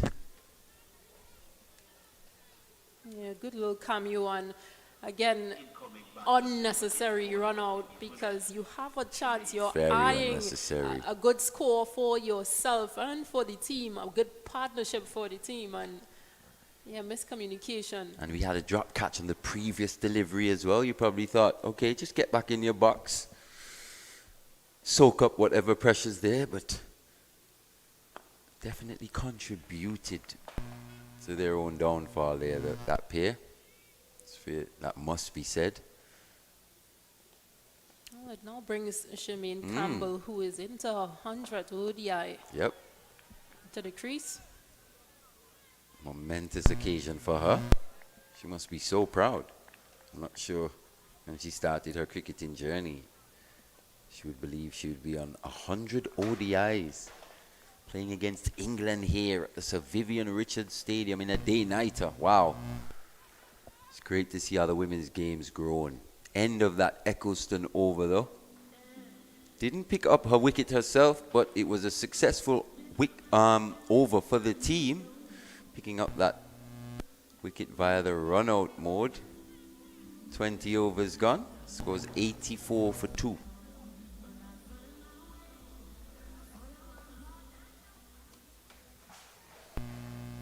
Look back at that run out and think to themselves that it was unnecessary. As Charlie Dean continues, this one worked her way into the leg side for a single. As I say, welcome back, Seth Burton. Good night, Stacey Ann. The game was just being set up nicely before that run out incident. Good to see a fighting spirit by the West Indies.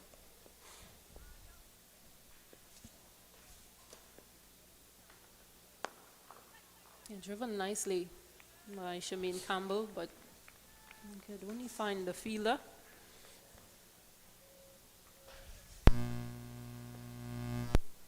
This has been good bowling from Charlie Dean. You mentioned before she's not very tall, so it's pretty skiddy. It almost goes into a Yorker length, and she gets Shemaine Campbell caught. Yes. And caught because I think a lack of conviction. She was playing for the turn, but with no conviction at all. She rolled the wrist, and perhaps she didn't have a sense of where the fielder was because there was no reason for her. She could have waited. She could have picked the spot over mid-wicket if she wanted to play it in the air.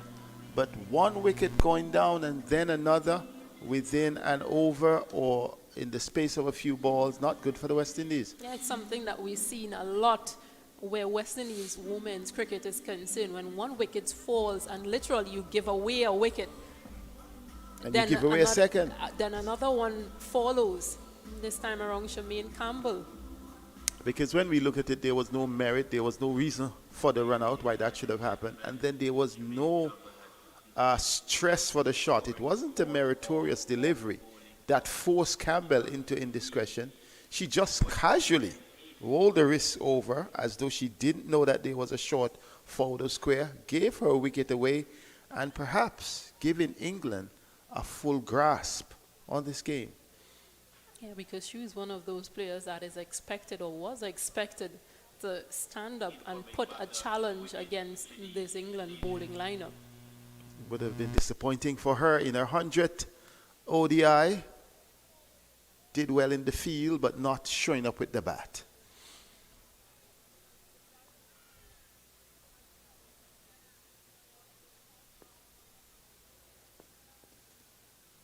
As Charlie Dean continues. Attempted sweep by Shadeen Nation. Umpire signals wide. I think she has the right idea. Go for the sweep, not in the air per se, but the ball is angling down the leg side and you would try to contact. If you don't, you get the wide. I might want to try softer hands into a paddle. Not exactly a paddle, but gets runs in that fine leg region area. Yes, I was wondering what was the purpose for that appeal, because it was clear that that ball would have come off the bat. Nation gets off the mark in spite of the appeal.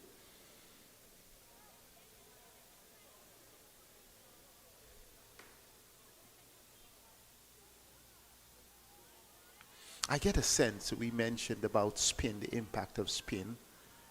Eccleston, 5 overs, none for 15. And then we're seeing Charlie Dean getting into a groove here. Yeah, just 3 runs scored off her bowling. She's into a second over and picked up 1 wicket. 87 for 3. West Indies entrenched at 82, 82 for 1. And then losing 2 wickets, it simply means that whereas that Williams-Knight partnership was growing, it shows that either there was a sense of complacency or sense of panic, but none of the 2 wickets, one would have said, would have been forced, but they were basically conceded. Yeah, England didn't have to do very much to get that wicket, which was very disappointing. It was a poor decision between those two. Now, Kaisia Knight, well, she has to stay there. She has to bat as long as possible. And the rate going up at over 7 now, climbing at 7.6 runs per over. Well, a good sight in the far end, Hayley Matthews, well, she's just doing some limbering up stuff. Seems to be going through the ladders. Would you be risking her? Well, if it was just cramps and nothing more, then she should be fine if she had a good stretch, etc. And may have taken some liquid in just to be able to recover faster to get out there. But in the context of this game, and they need their batters. They need batters to stick around as well.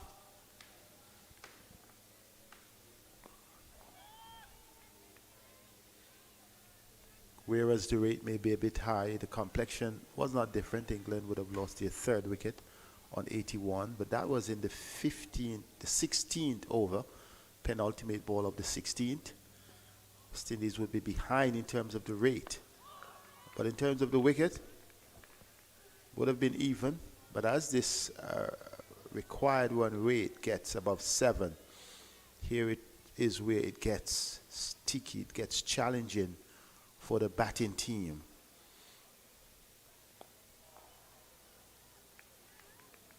And you can see England, even in their fielding, expressing exuberance and very acrobatic and noisy as well. They're chirpy, they're supporting their players. that's part of the team's culture.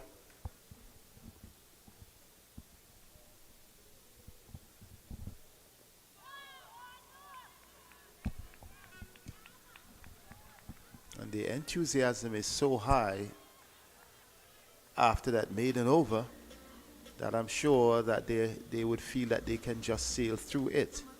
They are still in the mode as though it is a very competitive fixture and they need to ease some tension, and that's when you can sense that that team spirit is really elevated, and that is a team that sense that they can win. And here is what a win means. It's a 3-match CG United series. 1 win, it simply means you're in a position that the second win, you win the series. So this first game is always critical. Yep. And then of course this is rainy season in the Caribbean, so Yes. you I'm not saying you should expect the games to be rain affected, but there is a possibility. That's right. Oh, that's a brilliant shot. That will be 4. Lovely sparkling drive. Beats the fielder coming around, and Kaisia Knight at least is showing that she knows that she has to pick up the momentum here because the West Indies would have been down. But that one all along the ground, well placed, well timed. Yeah, very good shot from Kaisia Knight. Just opens the face, and one of her specialty shots as well as a left-handed batter. She's the one who is seeing the ball, so she would expect to pick up the pace here. Nation has just arrived, but she has faced 7 deliveries, so she would need a little time to settle in. Full toss and swept. And here is one of the areas that I think they would need to improve is on these loose balls. See that full toss? That should be going for 4. We saw a few short ones from this Kirtley Ambrose end. Short, 2 fielders on the leg, on the boundary on the leg side. Should have been spanked away to the boundary.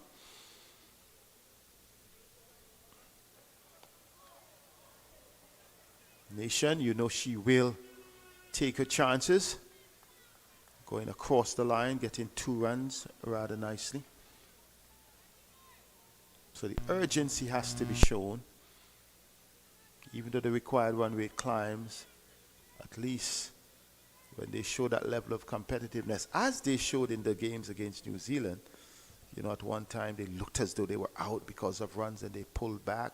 Games going into super over in the T20s. So that's what we want to see, a fighting team. Yeah, and to me, it's about the fight throughout. It's not about the fight to the end or to one part, or you start fighting and then you give up when you realize wickets or certain players have been dismissed and then you fight again. It has to be a general team effort where you fight because you want to win. That's right. That's the reason for play.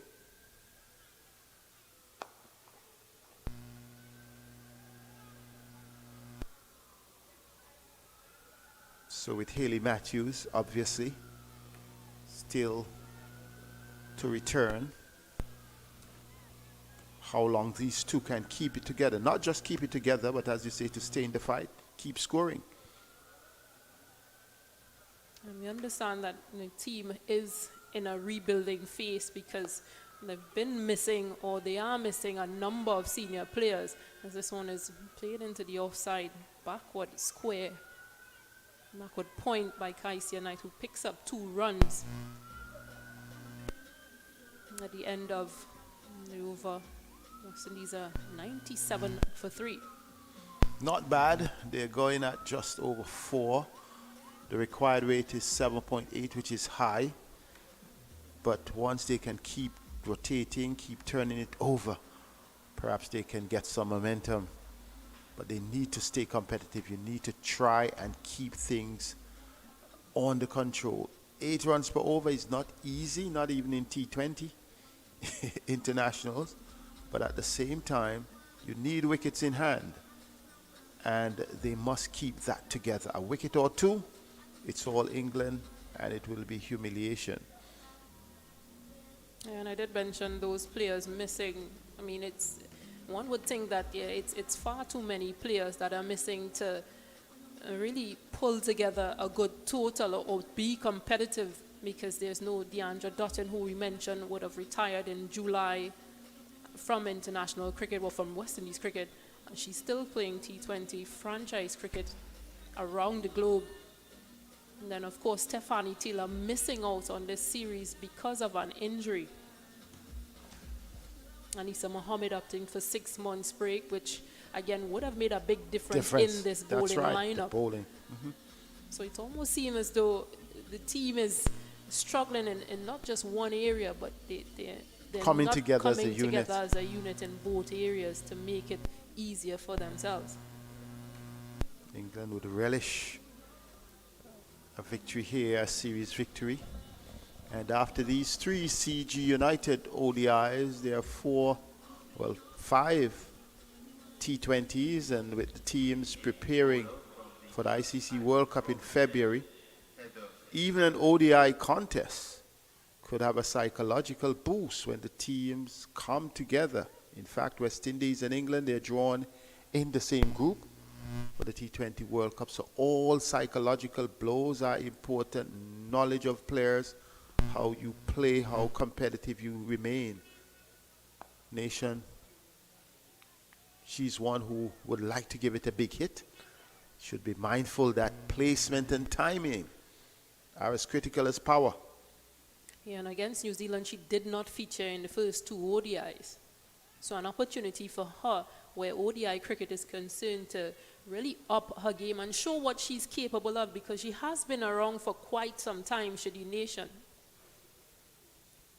Oh, she misses that one completely. It was outside the off stump, wideish, kept low. She was in her mind trying to play through cover, but perhaps should have been positioned to drive it. Yeah, she's played 59 matches, and in 52 innings, she has 812 runs with a high score of 51, an average of 17.65. Need to do better as a batter. So, the opportunities have been there. Seniority is clear. But what needs to be evident is consistency and the capacity to be dominant to show that you deserve the spot. Knight, meanwhile, has moved to the top scoring position for the West Indies in this game. Rashada Williams, her partner when she was run out, when Williams was run out, scored 34.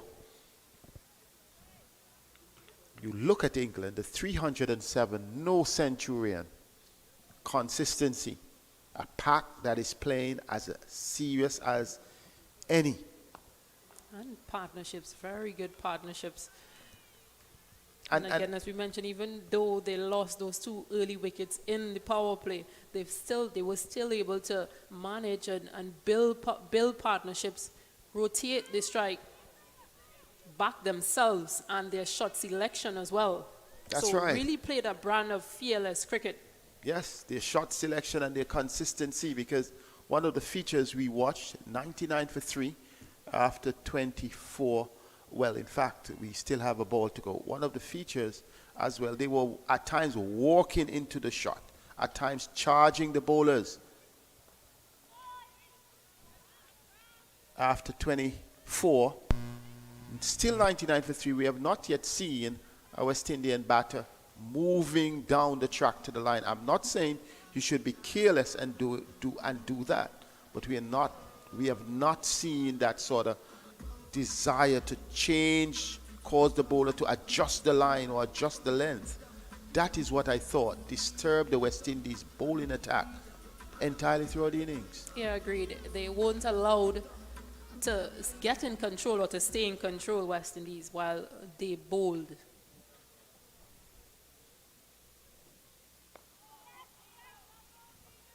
Now the single from Knight. Well, they're coming back for the second, a bit of sloppy fielding, and they have made it. And Knight has the capacity to play strokes, to rotate the strike. The 100 comes up off 24.1 overs. So West Indies 100 for 3. But one of the things is that they need to be clear how Knight would play. Is she the one who is going to take it? Again, communication.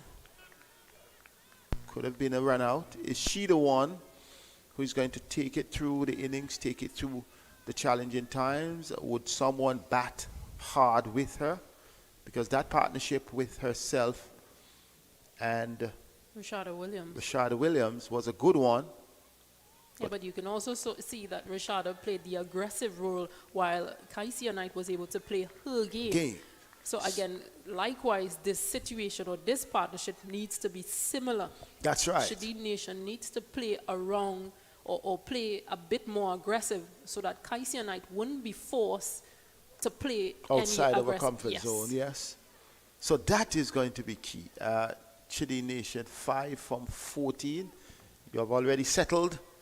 Can't be pushing and prodding. I just wonder what the conversations are when you come out to bat, or what messages is sent out in terms of roles and functions, because again, both teams are still trying to maneuver and find what works for them, but those messages need to be clear from the technical staff. Nation should be the aggressor, and in fact naturally an instinct player. But she needs to answer the question when and how, because the rate has now climbed, required over 8 now, so it's 8.1. Yeah, you still want to give yourself a chance to stay in it. You don't want to use too many balls up and not score, and then who comes in after does not have a chance to at least fight to bring things closer. Because then what if you come and you lose by 20 runs? Then you can say, if I had done Done this that. That's right. differently. Play the game, and England really, I said, set a model that I like. It was not the, when you hear about 307 runs and you may put that in an Australian context, you know that you'd be up against some serious six hitting, some serious four hitting. But what we saw was really clinical. And I think it has set a standard that the West Indies, if they look at it and they go back and they see how these runs were scored, that should be an inspiration that it's not all about power hitting. And you just said it, Knight, as though she is willing to sacrifice now. She has shown an intent there, dragging one from across the off stump to leg, perhaps realizing that there is a need to get with it. You just saw that after she played that previous shot, she just shook that right hand. Remember, she missed the last series because of surgery and because of that injury she received or got at the women's CPL earlier this year. Losing her shape, Shadi Nation. She was actually favoring the hand when she went up at the non-striker's end. So you just have a look at that right hand. She's just shaking it a bit. Nation almost bowled, the ball taking the edge, the outside edge, getting a single. She has that tendency. She's going back, and the distance between her back foot and her front foot, that she's almost at a point of no return. There is nothing behind, and that one kept low. Yeah, but you can see that she's struggling. A few balls before that tried to pull into the leg side and mistimed it all completely. Here is Knight, out caught. Mentioned it earlier as though the situation was getting to her, and she just gave up the ghost by driving one straight to the mid-on fielder, and the West Indies losing wicket number 4. Kaisia Knight, after batting so well in the context of holding the innings together, she perishes for 39 and the score 103 for 5 in over number 26. Here she'll be disappointed, Kaisia Knight, and let's look at that hand that she's walking off that is heavily strapped, heavily taped. But again, just that pressure of not scoring or runs sucking up in the middle, that she really just feel like she needed to do something different.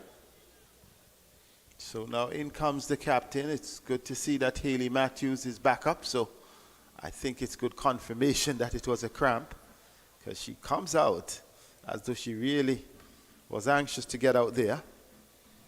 Oh, and that gives Heather Knight, England's captain, her first wicket of this series and return into international cricket. Well, she's having a dance out there. You can see it, perhaps excited because she had a brief cameo, didn't really go on to score as many as she would have liked. Yeah, only scored 16 of 23, but now actually doing it with the ball. And the story is impressive because she definitely targeted to be back by the end of the year. And, well, we have a few more days in the year. And she has achieved that. To the captain to captain. Hayley Matthews is happy to be out there. She can change the game. It gives her an opportunity to say, I'm going to tear them apart. And again, spin. Being the downfall of West Indies batters. It would be interesting to see if they change the approach. Because while the Knight-Williams combination was flourishing relatively in terms of a partnership, but not really dominating the bowling, the boundary fielders were actually in by about 10 yards. They were not riding the boundary. It would be interesting to see when Hayley Matthews faces what they would do. Shadi Nation swings at that down the leg side, going down to fine leg. 2, will they get the 3rd? Matthews is coming back, and she makes it comfortably. And it runs. Yes, no signal from the umpire.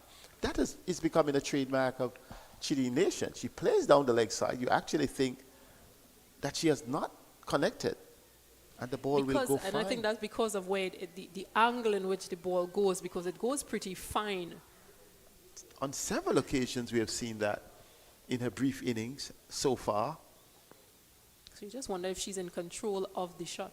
Oh, that's a lovely shot. Delicately played. Craftsmanship with excellence. Oh, she just steered that one past the wide gully fielder into the boundary for 4. Yeah, classic. Wow. Hayley Matthews just opens the face. With disdain. And again, knows where fielders are placed and knows where that point fielder was. As though she says, I'm the champion. She just had everything over that. Masterful batting by Hayley Matthews, and this time she defends. And again, stamping her authority as well. She's a world-class player. Not saying anything bad about Charlie Dean, but you're young. I am the captain of West Indies, so to say. Hayley Matthews. She's backing herself. And you speak about stamping authority, and that is part of batsmanship. It's not really just plain stroke. When you stamp your authority, it comes with authentic strokes like those. Says something to the fielding team and to the bowler that I am here. It may be an excellent delivery, but I can play an excellent shot to an excellent delivery. I think a lot of batters, they play very good shot to loose deliveries, but there was nothing wrong with that Dean delivery. It was just masterfully played. Dean responding well, changing the line, and changing the line for the last 3 balls of the over, completing the over, and her figures remains at 1 for 25. That was Hayley Matthews playing it back past the bowler, and she did that on a couple of occasions. So the context here, 8.5 required. If it were less overs, you could approach it from a T20 context. Well, it's another 196 runs needed from 23 overs. And that is a challenge. It would be interesting to see how the West Indies approach this. Can't count out anything in cricket. Game of glorious uncertainty. And then now is the time, or these are times that you think that Kaisia Knight should have been there with Hayley Matthews. But as we say, she would have been frustrated. I believe frustration was setting in, that she knew that she was set, knew that she was set. Nation had been in, but was not really playing a dominant role or even showing the intention of doing that. And she wanted to get along with it. So Nation has to foil well with her captain. She's trying to run runs that are not there. Yeah, and again, going really hard hands at it rather than just take the pace off. Not Siva is in that mid-wicket position. Just take pace off and try to work it into that area by the umpire, square of the umpire. Tries back to the bowler. Nation 9 from 20. 21. Striking at well under 50. Again, she opens up to go back to pull, but taps it down again. I think it's a bit too much movement as well. Just keep it simple.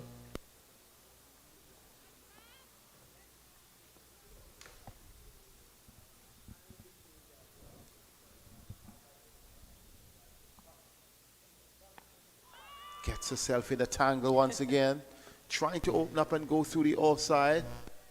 Yeah, now fuller length delivery from Heather Knight. So really working out should the Nation and her tactics and movement. 5 dot balls in this over. With the presence of your captain, who would like to have gotten a couple of the deliveries. She gets a single, but off the last ball of the over. So then she will be on strike. The approach should have been, try and get the single early. Turn the strike over. We saw an illustration when Jones was batting earlier, she ensured that she took the strike. She got a single to ensure that Amy Jones gets on strike. Sophie Eccleston, that was. Again, game awareness.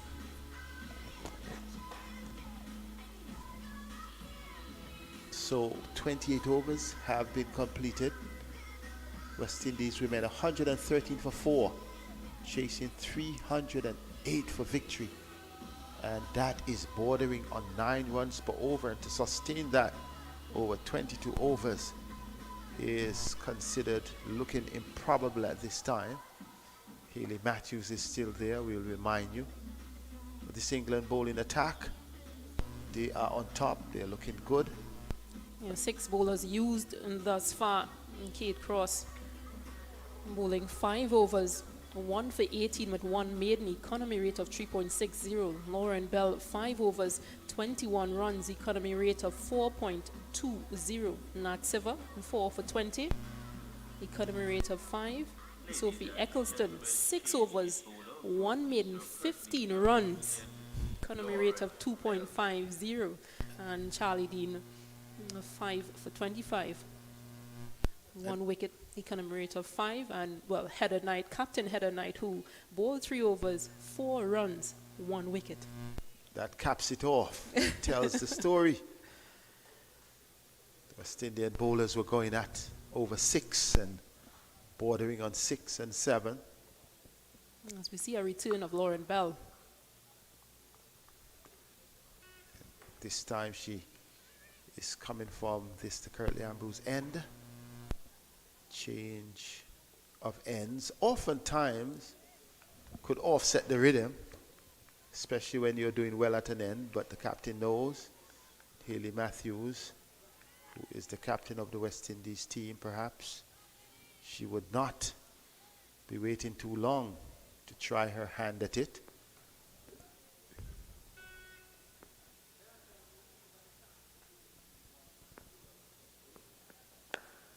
Goes hard at it, stopped by the bowler.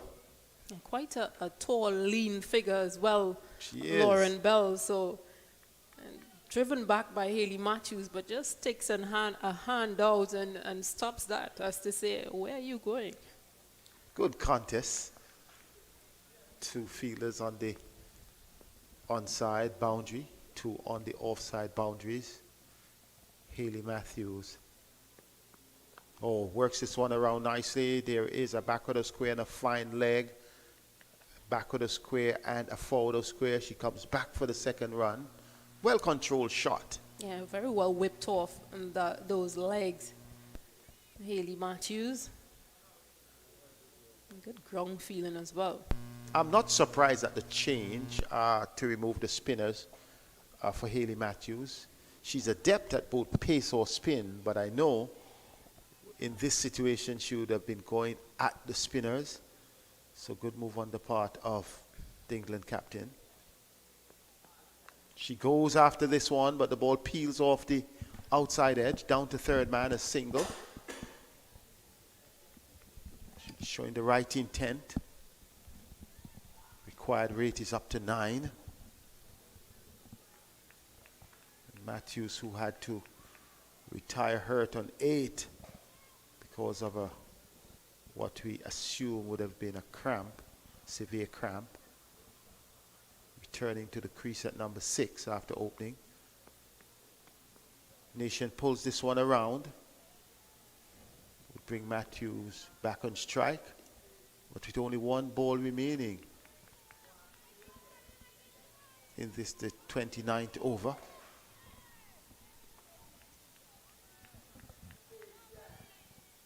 So England would feel that they have a grasp of things, acclimatizing well.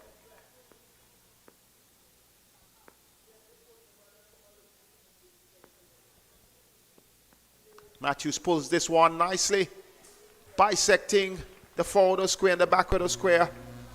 4 runs. A very good placement on this occasion from Hayley Matthews.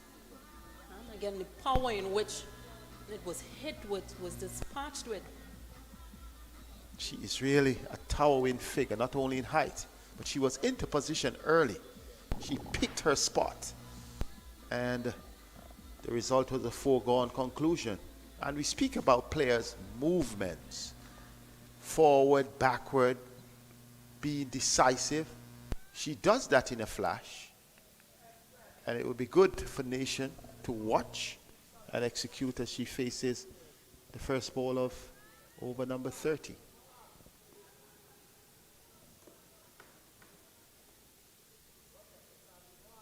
Oh, she's beaten once again. And again, that stride, just look at that stride. Where exactly are you trying to score runs with that stride? I'm going to ask you a question. Don't laugh at my question. Do they teach dancing to the batters in cricket? Do they? I think they do. I think they should. Because it's about almost like The a movements cha-cha shuffle. Precisely.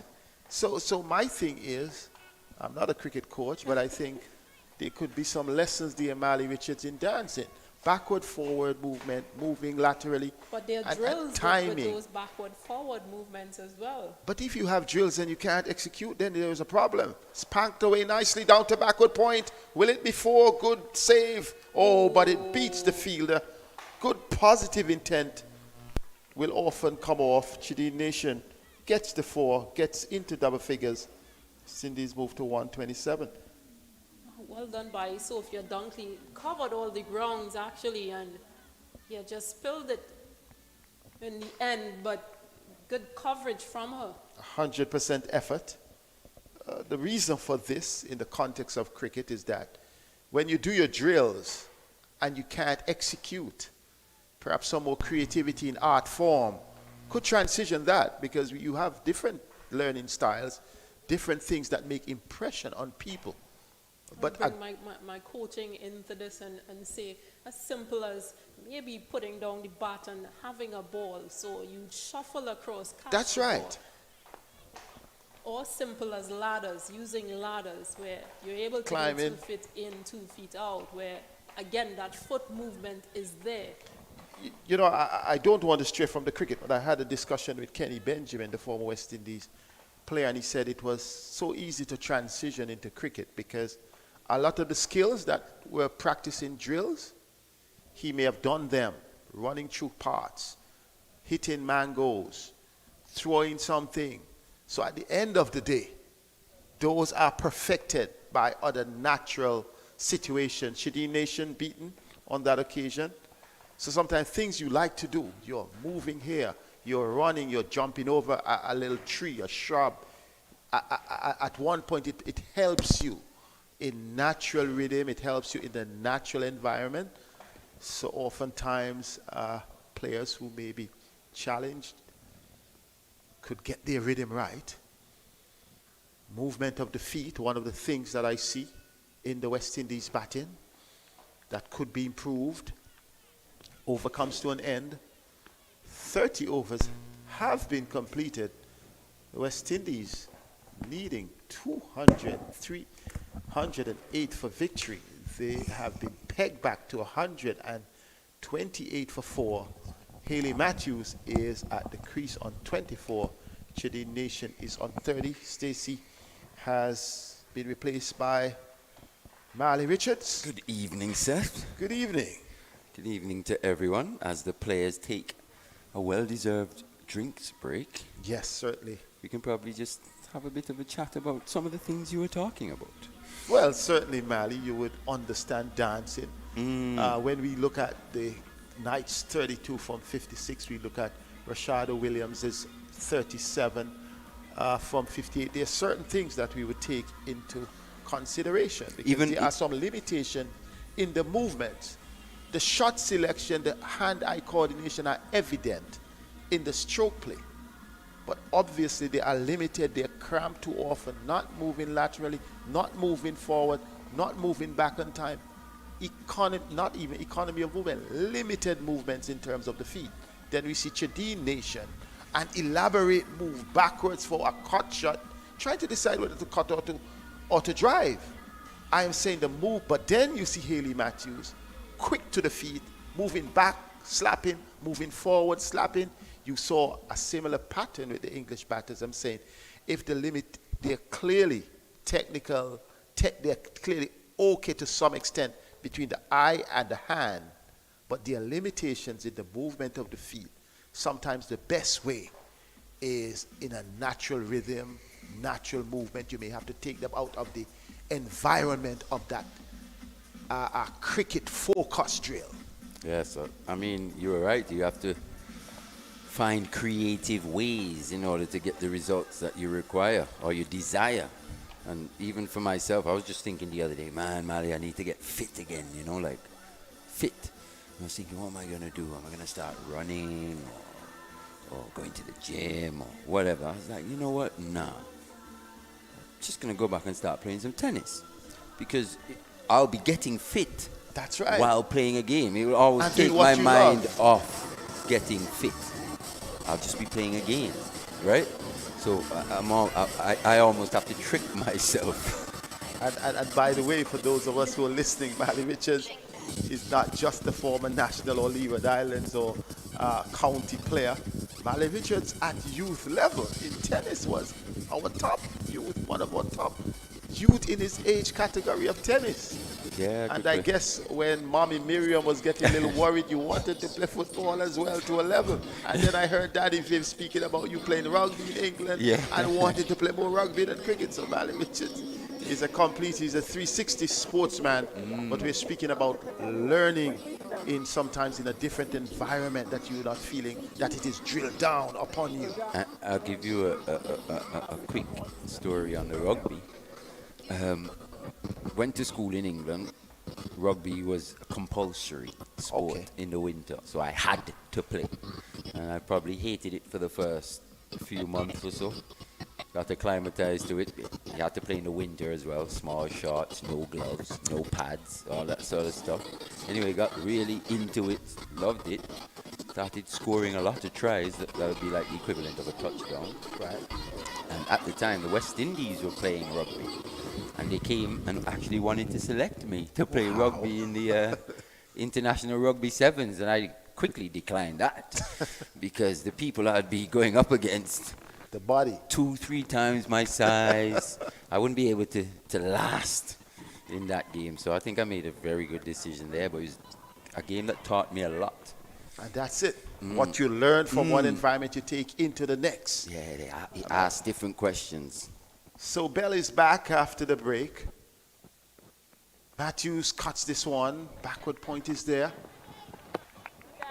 And to be fair, a lot of what's transpired in this West Indies innings isn't a surprise. If you've been watching West Indies women, you wouldn't be surprised by this showing so far. It looked pretty promising, especially in that partnership between Williams and Knight, putting on 70 for the second wicket. Matthews pulls. We'll get a couple here. No, limited to one. But we're seeing that lack in batting depth.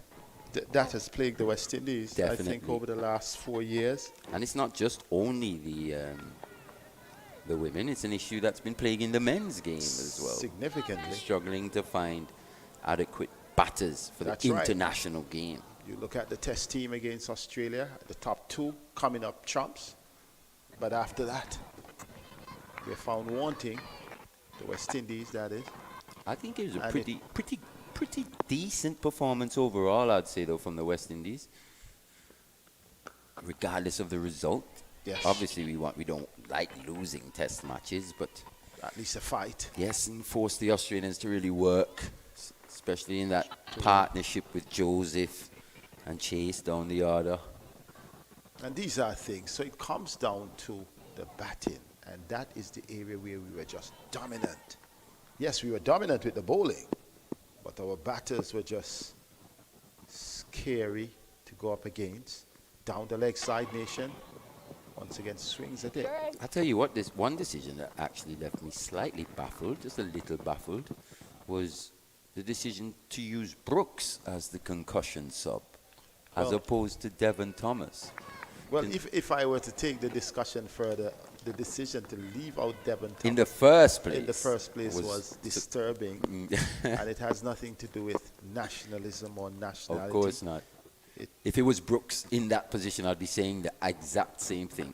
Lovely flowing drive from Hayley Matthews. She's just a gem to watch.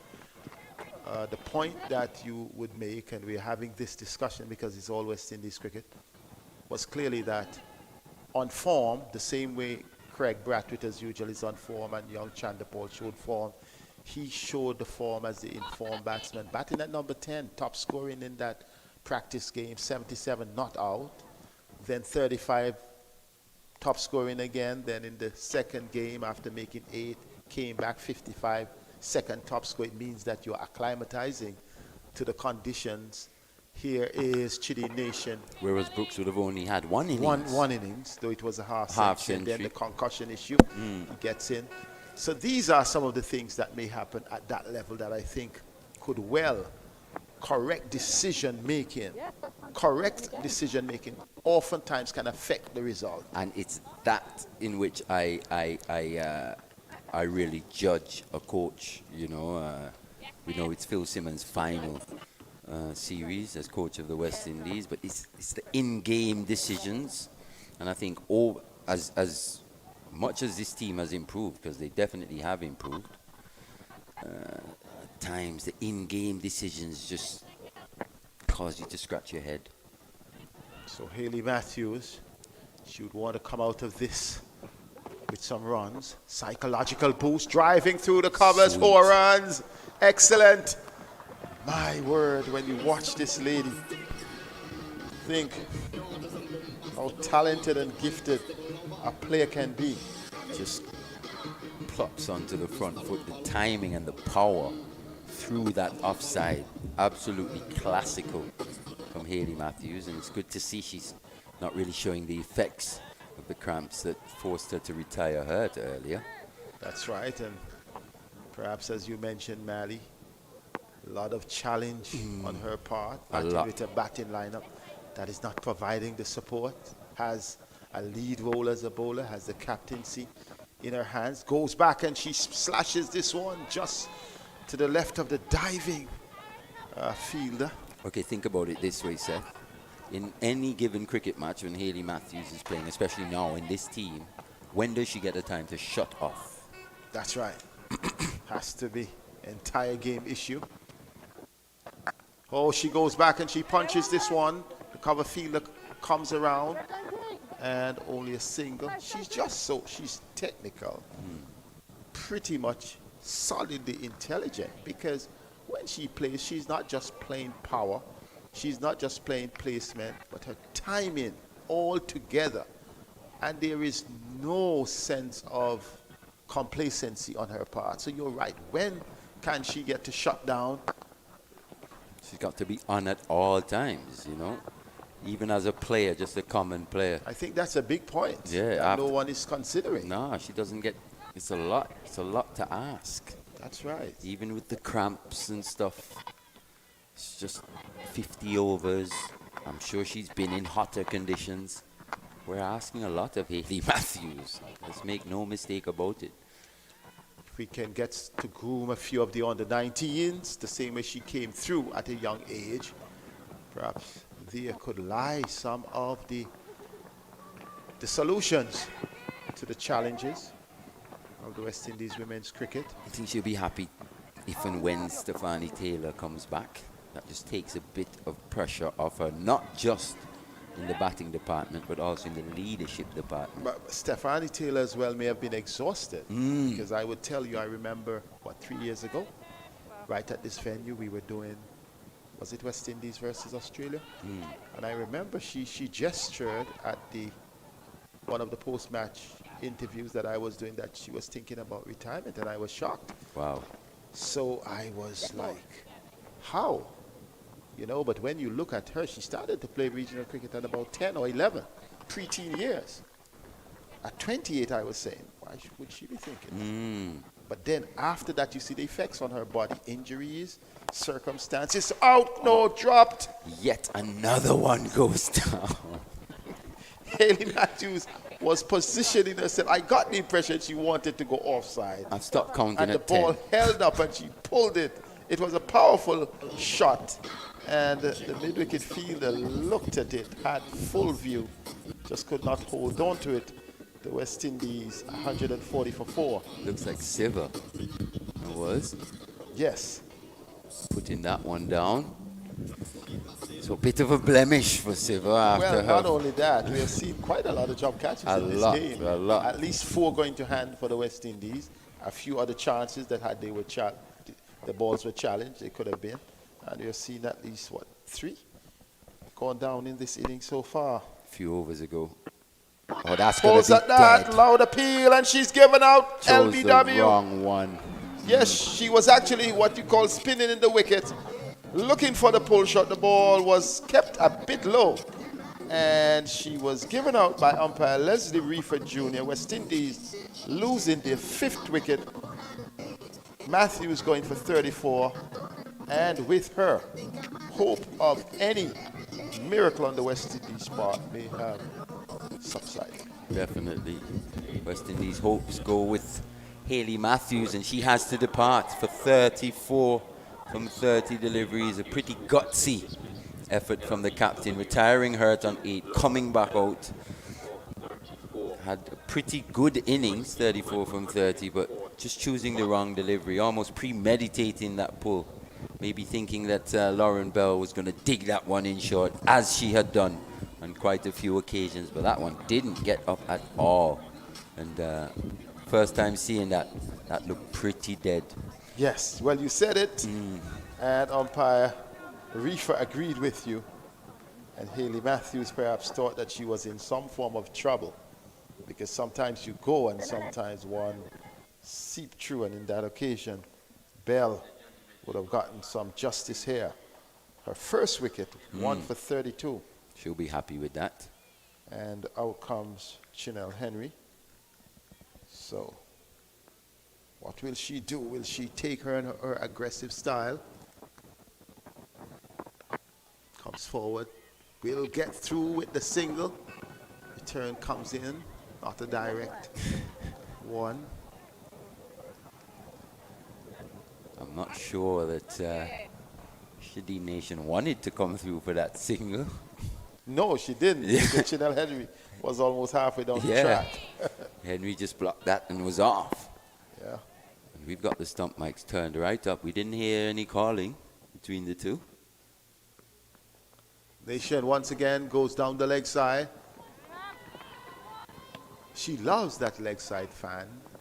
Sweeping and fanning. I call it fan because oftentimes does not go into the full sweep. And sometimes she gets it so delicately that you don't even know that it took the bat. In fact, on 2 occasions, England team, they were appealing. They were all up appealing. And then later there was no signal from the umpire from the runs. Question for the West Indies selectors. They have looked at a fixed team, I would say, in bringing back Campbell and also Kaisia Knight. Would they be bringing back Kaishwana Knight? Because there is definitely the need for that extra cover in terms of the batting, because the bowling is pretty safe. This time, lovely shot. No, caught! Oh, it's put down again. Oh. Explain that to me, Marley Richards. I'm not sure what happened. It looked like it was in the breadbasket. Yes, I saw that was taken. And then all of a sudden, Sophia Dunkley fell down and out came the ball. Out came the ball. We saw a little flash of white. Man, but it was powerfully hit. But for that distance, it ought to be comfortable. It was a powerful hit, a powerful pull. Should have been and caught. It went down to her. And then it went to the carpet. Wow. Strange game. Been bit uncharacteristic from this English team. Yes. The amount of chances you've seen them put down. 33 overs completed, 144 for 5. Nation, a few overs ago, put down off Charlie Dean by Amy Jones as well. Tough chance, but if it goes to hand, you have to consider it a chance. Yes. So, asking rate going up 9.7. Not the best fielding and catching per se. No, and they would not like to think back on that. They know they're in charge, they're in command of the game. But they still want to do the right things. Be as clinical as they showed with their batting. Because it was an outstanding batting performance. I was saying it was no whirlwind type of hitting. No. Like you get from easily. the Aussies. 300 just so easily. Waited forever to get the first 6 of the game. And with that clinical batting performance and superb bowling performance, the fielders need to support that. Once again, though, Shadi Nation just getting a little stuck. 16 from 36. She's got a career strike rate of 52.2. Gets entangled, loud appeal, not out, says umpire Williams. Got to cross her stumps there. Mali again, the movement of the feet.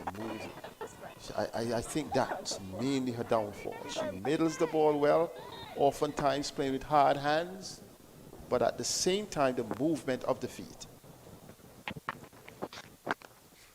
And those shots she doesn't have a problem with. It's all the things that happen in between her batsmanship. Having the ability to rotate the strike, play with soft hands. She's just struggled throughout her career to really adapt to the international game. Yes. Charlie Dean is enjoying her bowl. 1 for 26. Into her 60th match now. Shadi Nation. Just a 1/2 century. Well, a quick run here. Once again, a run out is on the cards between these two. There's no real communication going on. That's right. We've got stump mics turned up in our ears, and sometimes you need a little nod and go, but on this occasion you're seeing a stop-start, an indication of uncertainty. They need to decide, be decisive.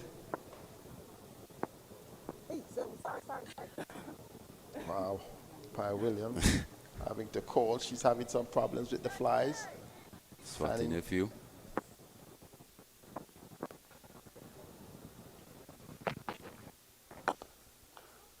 Nation plays this one back to the bowler along the ground.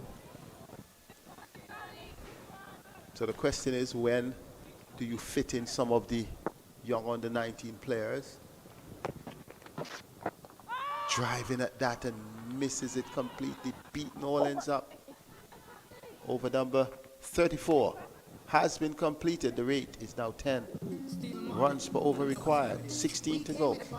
And to be fair, the youngsters, I don't think they're quite ready as yet. You know, just having the first edition of the West Indies under-19. But do you keep a few of them around the team? Definitely, definitely. Young Zayda James. You definitely want her up and around the system, but she'll probably be in the West Indies under-19 team and get through the pathway that way. But there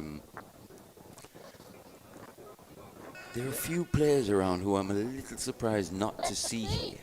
You know, having watched the women's game for the last year or so. Renice Boyce comes to mind. She was a part of the setup a few years ago. I'm not sure if fitness is an issue, whether she's injured or what, but in terms of her batsmanship, that's someone you definitely should be working with in comparison to some of the players in this lineup. So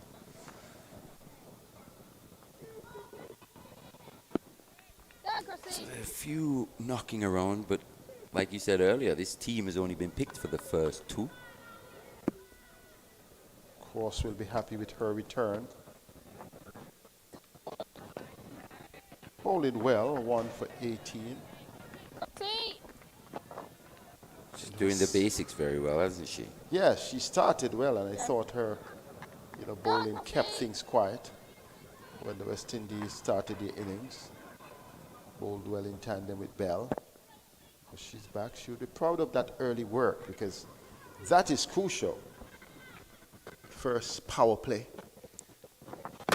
Good delivery, and Chanel Henry is cleaned bold. her up through the bold. game. That knock you heard was not the bottom of the bat, but was the middle stump. West Indies losing another wicket here, wicket number 6. And we always hear about variations, and when we hear about variations, we think pace off or a cutter or a back of the arm, but there's also variation in length. That's and on right. that occasion, Kate Cross exploited the fuller length there, going for the Yorker delivery. Maybe Chanel Henry anticipating something a little shorter, doing her for pace, keepers standing up, Right can't in the block advance. hole. And she has to go for 3 from 7 deliveries. West Indies staring down the barrel, 1-4-6 for 6. She's going, and the only thing that she has to be excited about would have been her 3 wickets in the first innings. Bowled well. The last 2 overs went for some runs. Couldn't falter for the bowling. She really gave good work. And in this, sorry, go on. I was saying, and perhaps a thought of bringing her a little higher up in the order. I was just going to say that. Should be given some consideration, especially after Matthews retiring hurt. That partnership Kaisia with Rashada could have been perhaps breached with her, getting the impetus, keeping the momentum, taking some risk. But that's the way the cookie crumbles. Definitely, I would have pushed her up the order in this batting lineup. Like I said, Gajnabi batted 3 against New Zealand. I think Chanel Henry is probably a better batter than Gajnabi. Gajnabi not in the 11 today. Cross taking a 2nd wicket. Rather steady. You spoke earlier of her bowling wicket to wicket. Intelligent, smart stuff. You miss, I hit. She has a nice straight approach.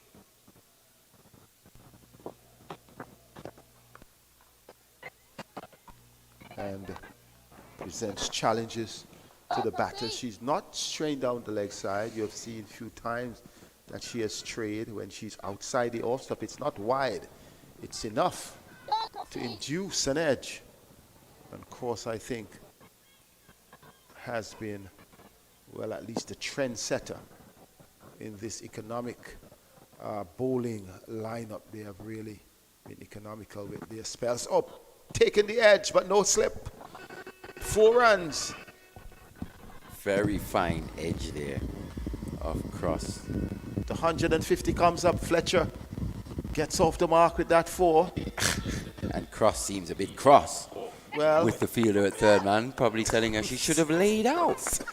Well, but she couldn't get there. Cross maybe being a hard taskmaster. But I she's think, like, you're not in whites. You're in colours. I think it shows the competitive level of Cross. I think what would have worked in her favor would have been to have the first slip. Yeah, It or would have been a catch. or the third man. it's just been a bit too wide all day. That's right. Actually, at third man and also at mid-off, mid-on. Both the mid-off and mid-on have been set very wide all day, especially when the West Indies were fielding.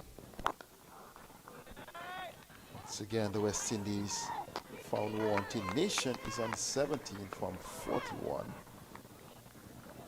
And this is a mode of batting that we've seen from her a little too often. Tends to get behind the 8 ball more often than not. Swinging at that one, another one that goes fine down the leg side. Wide signal by the umpire. So they have capitalized on 2 extras there. Till 156 runs adrift. The West Indies 158 adrift. Right arm coming over. Just under 15 overs remaining. 90 balls. Fletcher gets a single. And then the latter end of the batting is not presenting, let's say beyond Chanel Henry, is not presenting a viable option. So you look at the England team and you recognize the middle is good, the top is good, and those low order batters chip in well. Bowled, another wicket, another batter going down for the West Indies, another wicket for Dean. The West Indies in dire straits, really staring down the barrel of a loaded English gun. Nation goes for 17. bowled by Dean after 43 deliveries. What do you do in this situation? Lovely delivery. She played right over it. And her vigil, in fact, 18 would have been credited to her from 44 deliveries. And the West Indies in real trouble here. Dean, she is happy, 2 for 29 so far, and she's halfway through her 7th over. You can see the disappointment on Shadeen Nation's face there. Just missing an innocuous delivery, to be honest. She knows that. Didn't do too much. Pitched on off, hit off. And on a good full length as well. Probably should have just driven that down the ground, but you live and you learn, and Shadeen Nation has to depart. And like you said, the West Indies staring down a barrel here. And the West Indies, they're accustomed to this ground. They have played quite a lot of ODIs and T20 on this ground. They have played quite a lot in the past 3 years. And CWI would have given them that opportunity to build. So it could not be lack of opportunity. Yes, the team is missing crucial players, match-winning players. And most successful teams would need more than one match-winning player.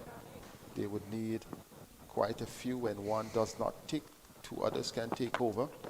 Here is Fraser coming forward, one of the younger player, one of the new finds. Like her bowling, she has 1 or 2 things to work out.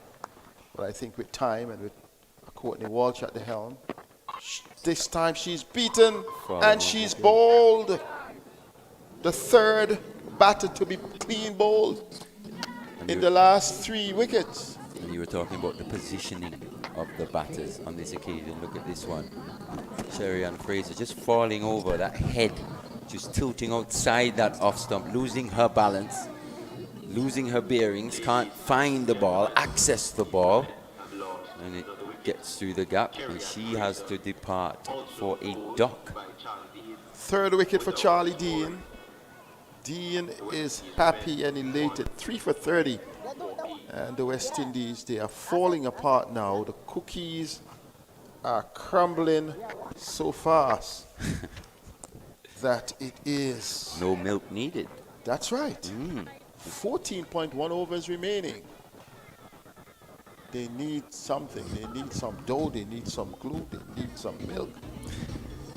And Captain Hayley Matthews, she does need some support. Definitely. You know, I was following a special Australian report a few years ago, and the guys were saying the West Indies lineup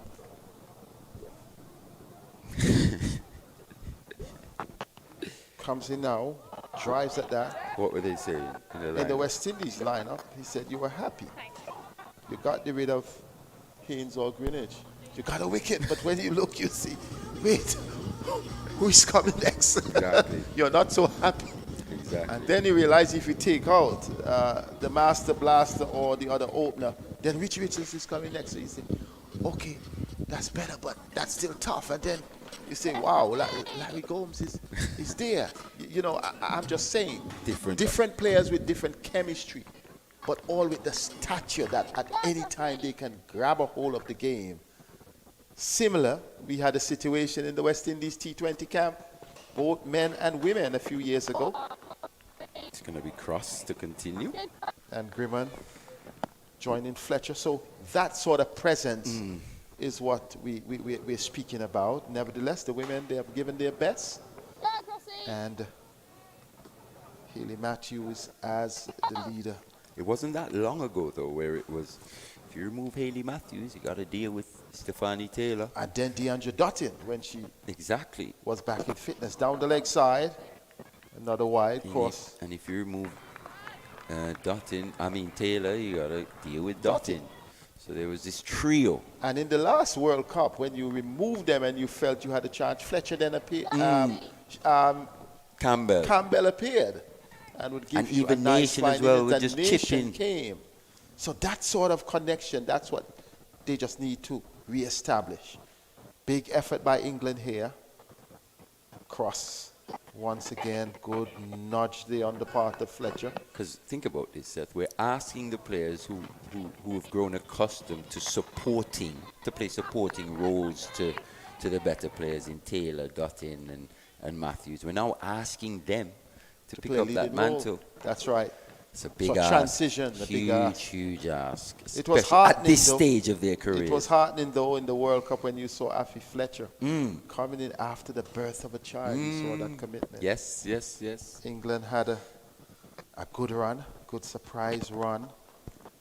You probably used but to they mean were that disappointed in the Commonwealth Games. Yeah. So they themselves may be asking themselves some questions. Hence, how could we have not been in the final of the Commonwealth Games? At home. That's the pressure of expectation as well, you know. But England, they're having a purple patch in terms of men's cricket. Oh, definitely. Wow. With the test team in particular, the turnaround they've made in the last 12 months or so. What, West Indies the last team to beat them here in the West Indies? That's right. Well played. They've gone and they've beat New Zealand at home. World Test champs. Scored over 500 runs in a day. 75 overs. When I looked at it, I said, really? Shows you 6.72 runs per over. Shows you the power of mindset. Mindset. Because not a lot has changed apart from the mindset. The mindset. You're absolutely correct. And what a team. No technical changes going on here. It's not like McCullum could have come in and done anything That's in that right, time. but the mindset. The mindset, though. Give you the right to play a game, to believe in yourself. So a lot going on for England cricket. And that freedom is forcing teams to think differently about the game. Not quite as conservative and defensive as we've seen. So the players have the quality, they have the capacity, but the change in mindset definitely makes a difference. Look at it. They were almost batting scared here in the West Indies. Kyle Mayer's taking 6 for. And Cross, once again, beaten and almost bowled again. She is having a superb spell. 7 gone for her now. Yes, 2 for 28. Just 3.7, so she has been troubling the batters from the beginning. And whereas we look at Charlie Dean with 3 and we saw good bowling from Bell, I thought the cross effect at the top of the order was important because clearly the West Indian plan would have been to go big early, bring in Alia Allen up in the mix. And once she departed under Hayley Matthews' injury, it was all England. Lovely delivery. Charlie Dean, this spell has been good.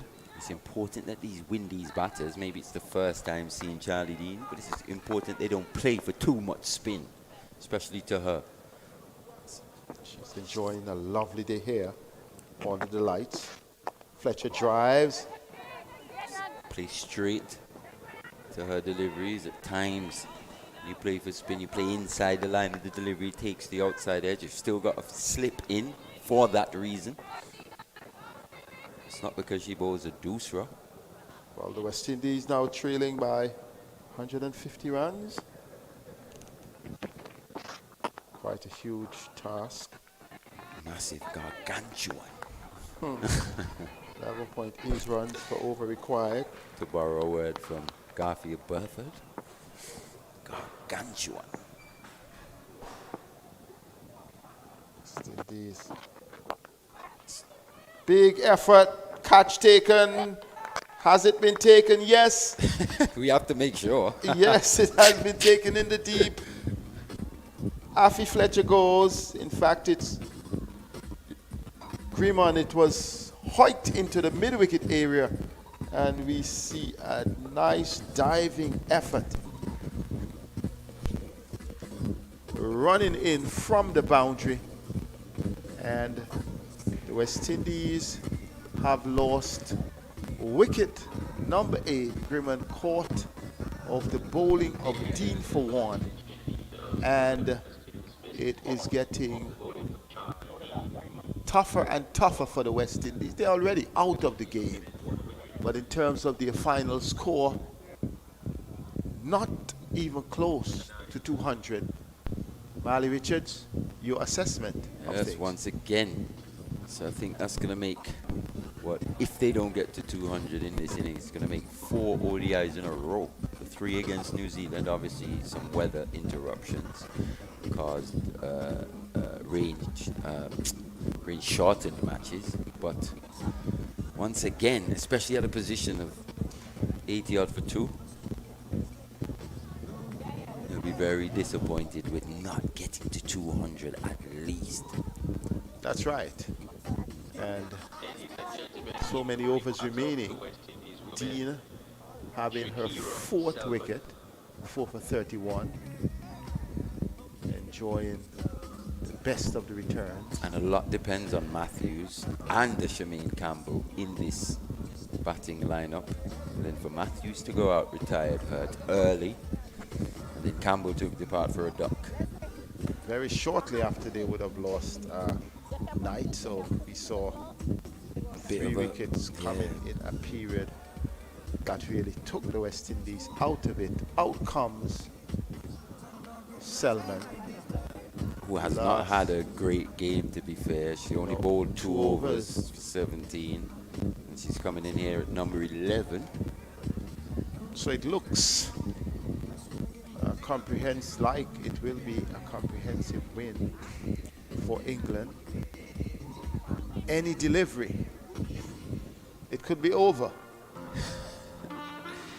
At any time, but who At knows? any time. We've seen strange things. I think it was earlier today, Bangladesh pulling off something against India. Putting on 52, I think, for the final wicket, yes. To win that match. When it looked as though they were out. All out of it. India themselves struggled with the bat. That's right. So we've seen stranger things happen, but for this one, 150. That would be some record, to be honest. But don't want to look too far in front. That's right. So the West Indies would be thinking about their approach to the next game. They will be having, I'm sure, a good team meeting. Yeah, it was looking promising at 84 for 2, and then Rashada Williams fell in the 20th over, actually. Well, Dean now has a chance of getting 5 wickets here, a 5-4. Comes in now. On this occasion, Selman comes forward. Can she defy? Her 1 delivery remaining in Dean's 8th over. Charlie Dean would be the star of the show. Game well set up by Cross and Bell at the start. Here is she driving. Selman out to cover. That completes the over. Dean 4 for 31. 4 for 31 from 8. West Indies 158 for 9 after 38. And she'll be hoping Kate Cross doesn't pick up this final wicket here.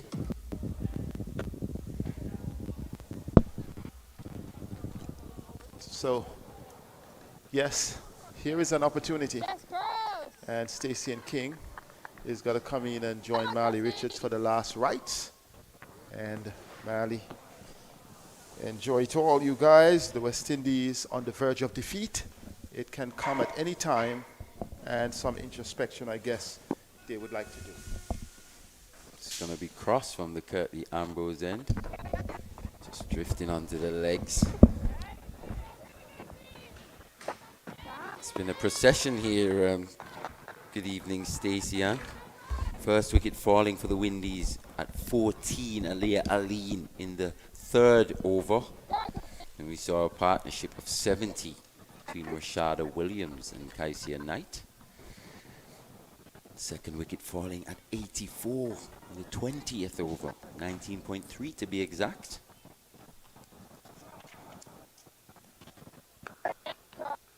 Shemaine Campbell was the next to go, scoring 85. It was a procession almost after that. The next wicket falling at 105, Kaisia Knight. And then the big fish, Hayley Matthews. 5th wicket falling at 140 in the 33rd over. 6 for 146, Chanel Henry. 7 for 153. 8 for 153. 2 wickets, bang, bang on the same score. And then 9 for 158, Shanita Grimmond. That's been the story of this West Indian innings. Started very promising, but it's faded away quite badly. Yeah, definitely, Mali. They have those wickets. Almost seem to have lost wickets in grabs. It's well played though by Selman. Good hands. Down to third man. Her first run. Really showed the lack of composure as well. And it's something that has trended for West Indies over possibly the last couple months, where once they set themselves and start creating partnerships, then something happens, and most of the times it's an on their end, and they let teams in. And by letting those teams in, whether it's a run out, miscommunication, a poor shot in terms of giving up their wickets because they've run out of patience, after doing all the hard work, they let teams in and then they lose wickets in quick succession. In tennis, we call that an unforced error. You think back to that partnership, Knight and Williams, going so well. That run out completely changed the complexion of the innings. And they've struggled to recover ever since then. And then we keep saying, understand your roles, and you know, just making that clear. Shadeen Nation came out with Kaisi at night, but the rotation just wasn't there. So at the end of 40 overs, West Indies are 160 for 9. Just as I continue with that point, when Shadeen Nation came out and met Kaisia Knight there, she was in. And Kaisia was on, I think it was 34 or something of that sort. And the rotation just wasn't there, so it built pressure now on Kaisia, who felt that she needed to hit out, up the ante a bit, and could only find Nat Siva in that short mid-wicket region.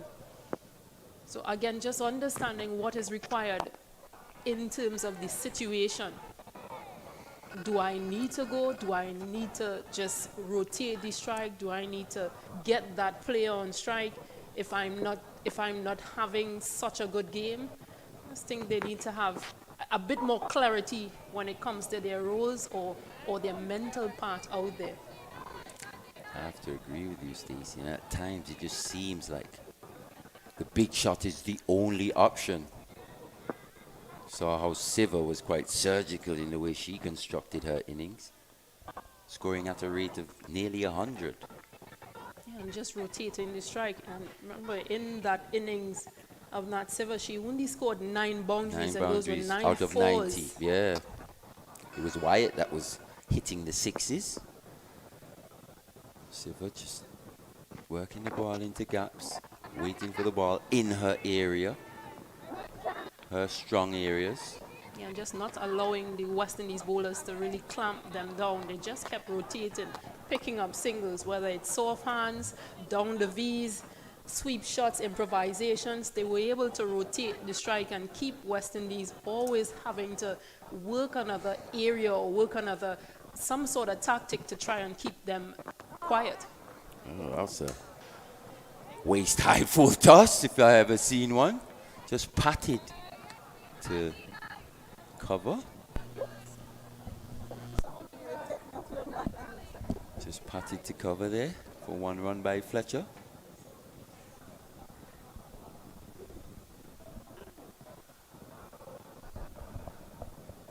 Yes, Charlie Dean continues. She's been exceptional with ball in hand.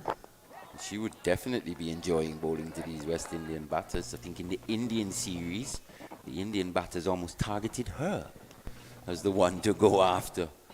So it just shows you how things can change from opposition to opposition.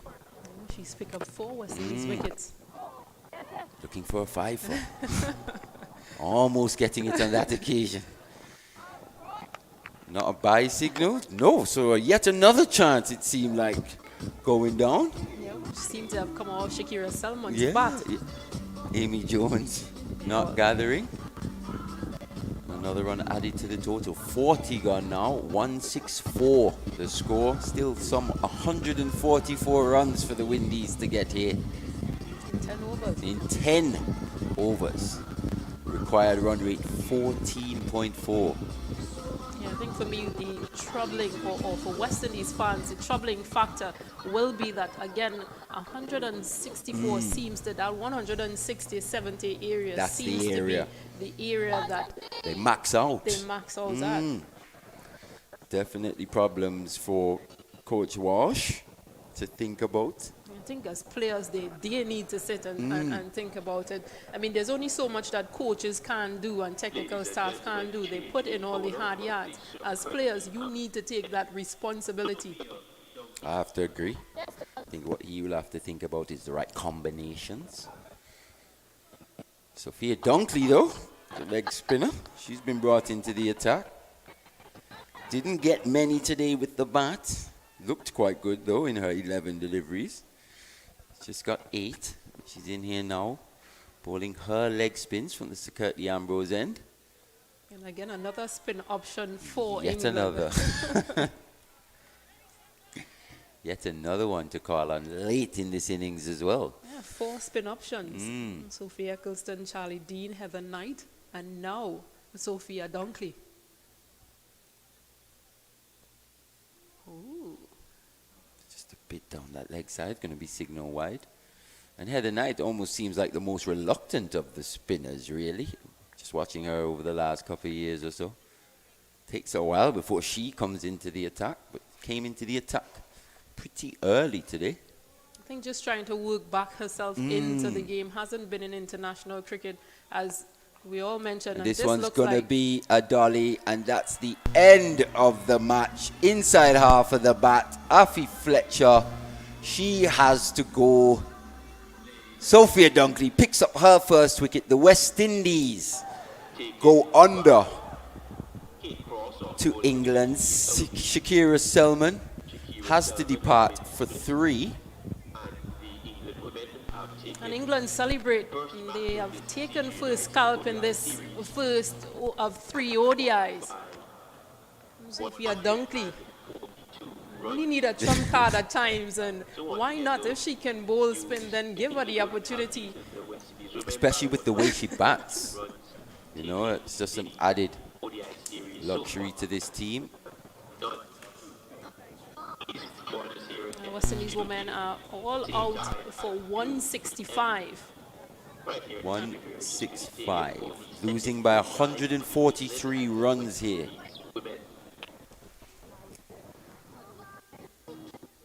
The West Indies. So, first blood. First blood goes to England in this ODI series. Just as we look at the West Indies women's scoreboard, Hayley Matthews standing out with her 34, Rashada Williams. And she scored 37, Kaisia Knight 36.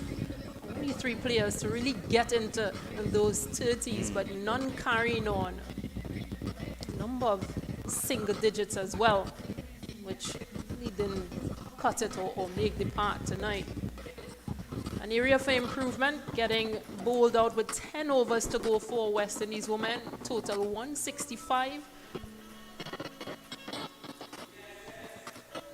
An area they'll have to work on, but the extras column, 23 extras from England. That's quite a lot. Yeah, that's something they'll be looking at, for sure. But again, Charlie Dean, she stood out with those 4 wickets. That of Shemaine Campbell, Shadeen Nation, Cherry Ann Fraser, and Shanita Grimmon. And it was Kate Cross, actually, leading up front, took the new ball. And Lauren Bell. And Lauren Bell as well. 7.3 overs for Cross, the 1 wicket for 30. Lauren Bell, 2 for 33. Nat Siver, none for 20 of her 4. Sophie Eccleston, none for 15. Charlie Dean, 4 for 34. And Heather Knight, 1 for 19. And Sophia Dunkley picking up the final wicket of her only over, just bowling the 3 deliveries. So the Windies go down here in the first of this 3-match ODI series by 143 runs. England 307 for 7. West Indies in reply 165 all out in 40.3 overs.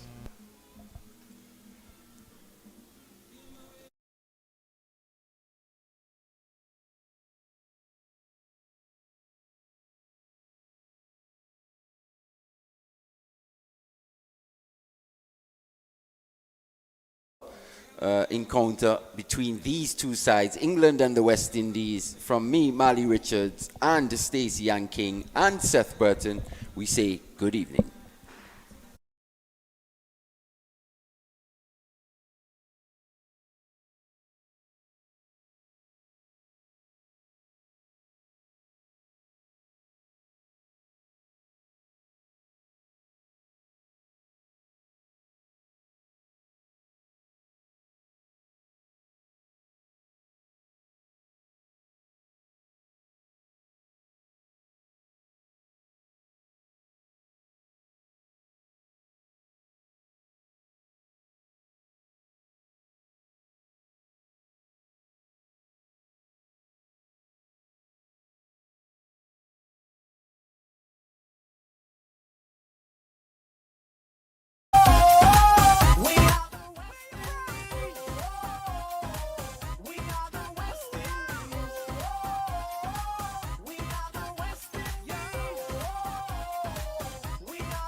Jump up, people, are you ready?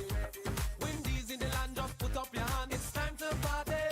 All the people in the front, run in the front. Come wine your body. We are West Indies, everybody. Sing. We are the West Indies. We are the West Indies. We are the West Indies. We are the West Indies. Full of energy, you must can breathe. Fling up your hand, them jump to your feet. The party make the vibes complete. Caribbean, so we dance in the street. Party stand, wave your hand. Make me see you, every woman and man. Jump up, jump up, jump up. Everybody, make me see you, wake up. Wake up, wake up, wake up, wake up. We are party from the daylight. Wake up, wake up, wake up, wake up. Everybody, let me see you unite. Wake up, wake up, wake up, wake up. Hear not 'cause the vibes is right. Wake up, wake up, wake up. We are the West Indies. We are the West Indies. We are the West Indies. We are the West Indies. We are the West Indies. West Indies bring unity to the Caribbean. We rally round each other, and that alone make us strong.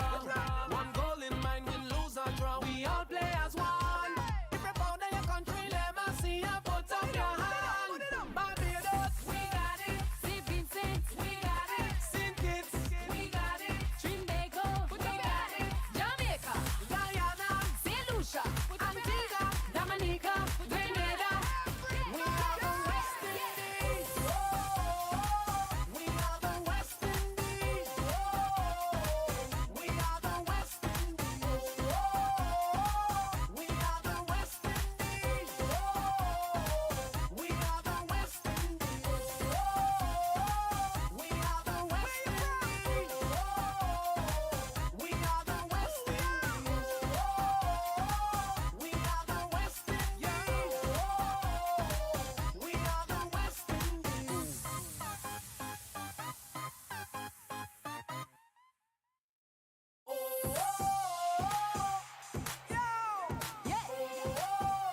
West Indies. Sure, sure.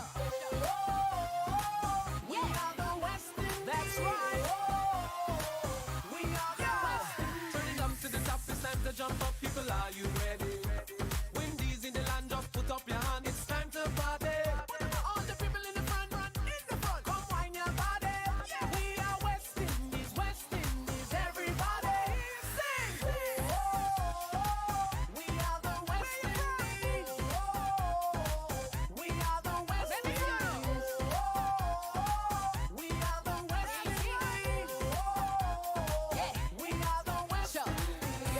energy, you must can breathe. Fling up your hand, them jump to your feet. The party make the vibes complete.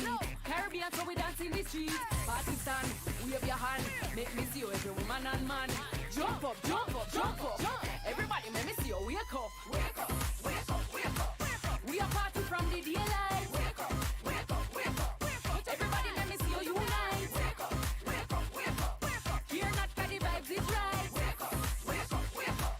We are the West Indies. We are the West Indies. We are the West Indies. We are the West Indies. We are the West Indies. West Indies bring unity to the Caribbean. We rally round each other, and that alone make us strong. One goal in mind, win, lose or draw. We all play as one. If you're proud of your country, let me see you put up your hand. Barbados, We got it. St. Vincent, we got it. St. Kitts, We got it. Trinbago, we got it. Jamaica, Guyana, St. Lucia, Antigua, Dominica, Grenada. we are the West Indies. We are the West Indies. We are the West Indies. We are the West Indies. We are the West Indies. We are the West Indies. We are the West Indies. We are the West Indies. We are the West Indies.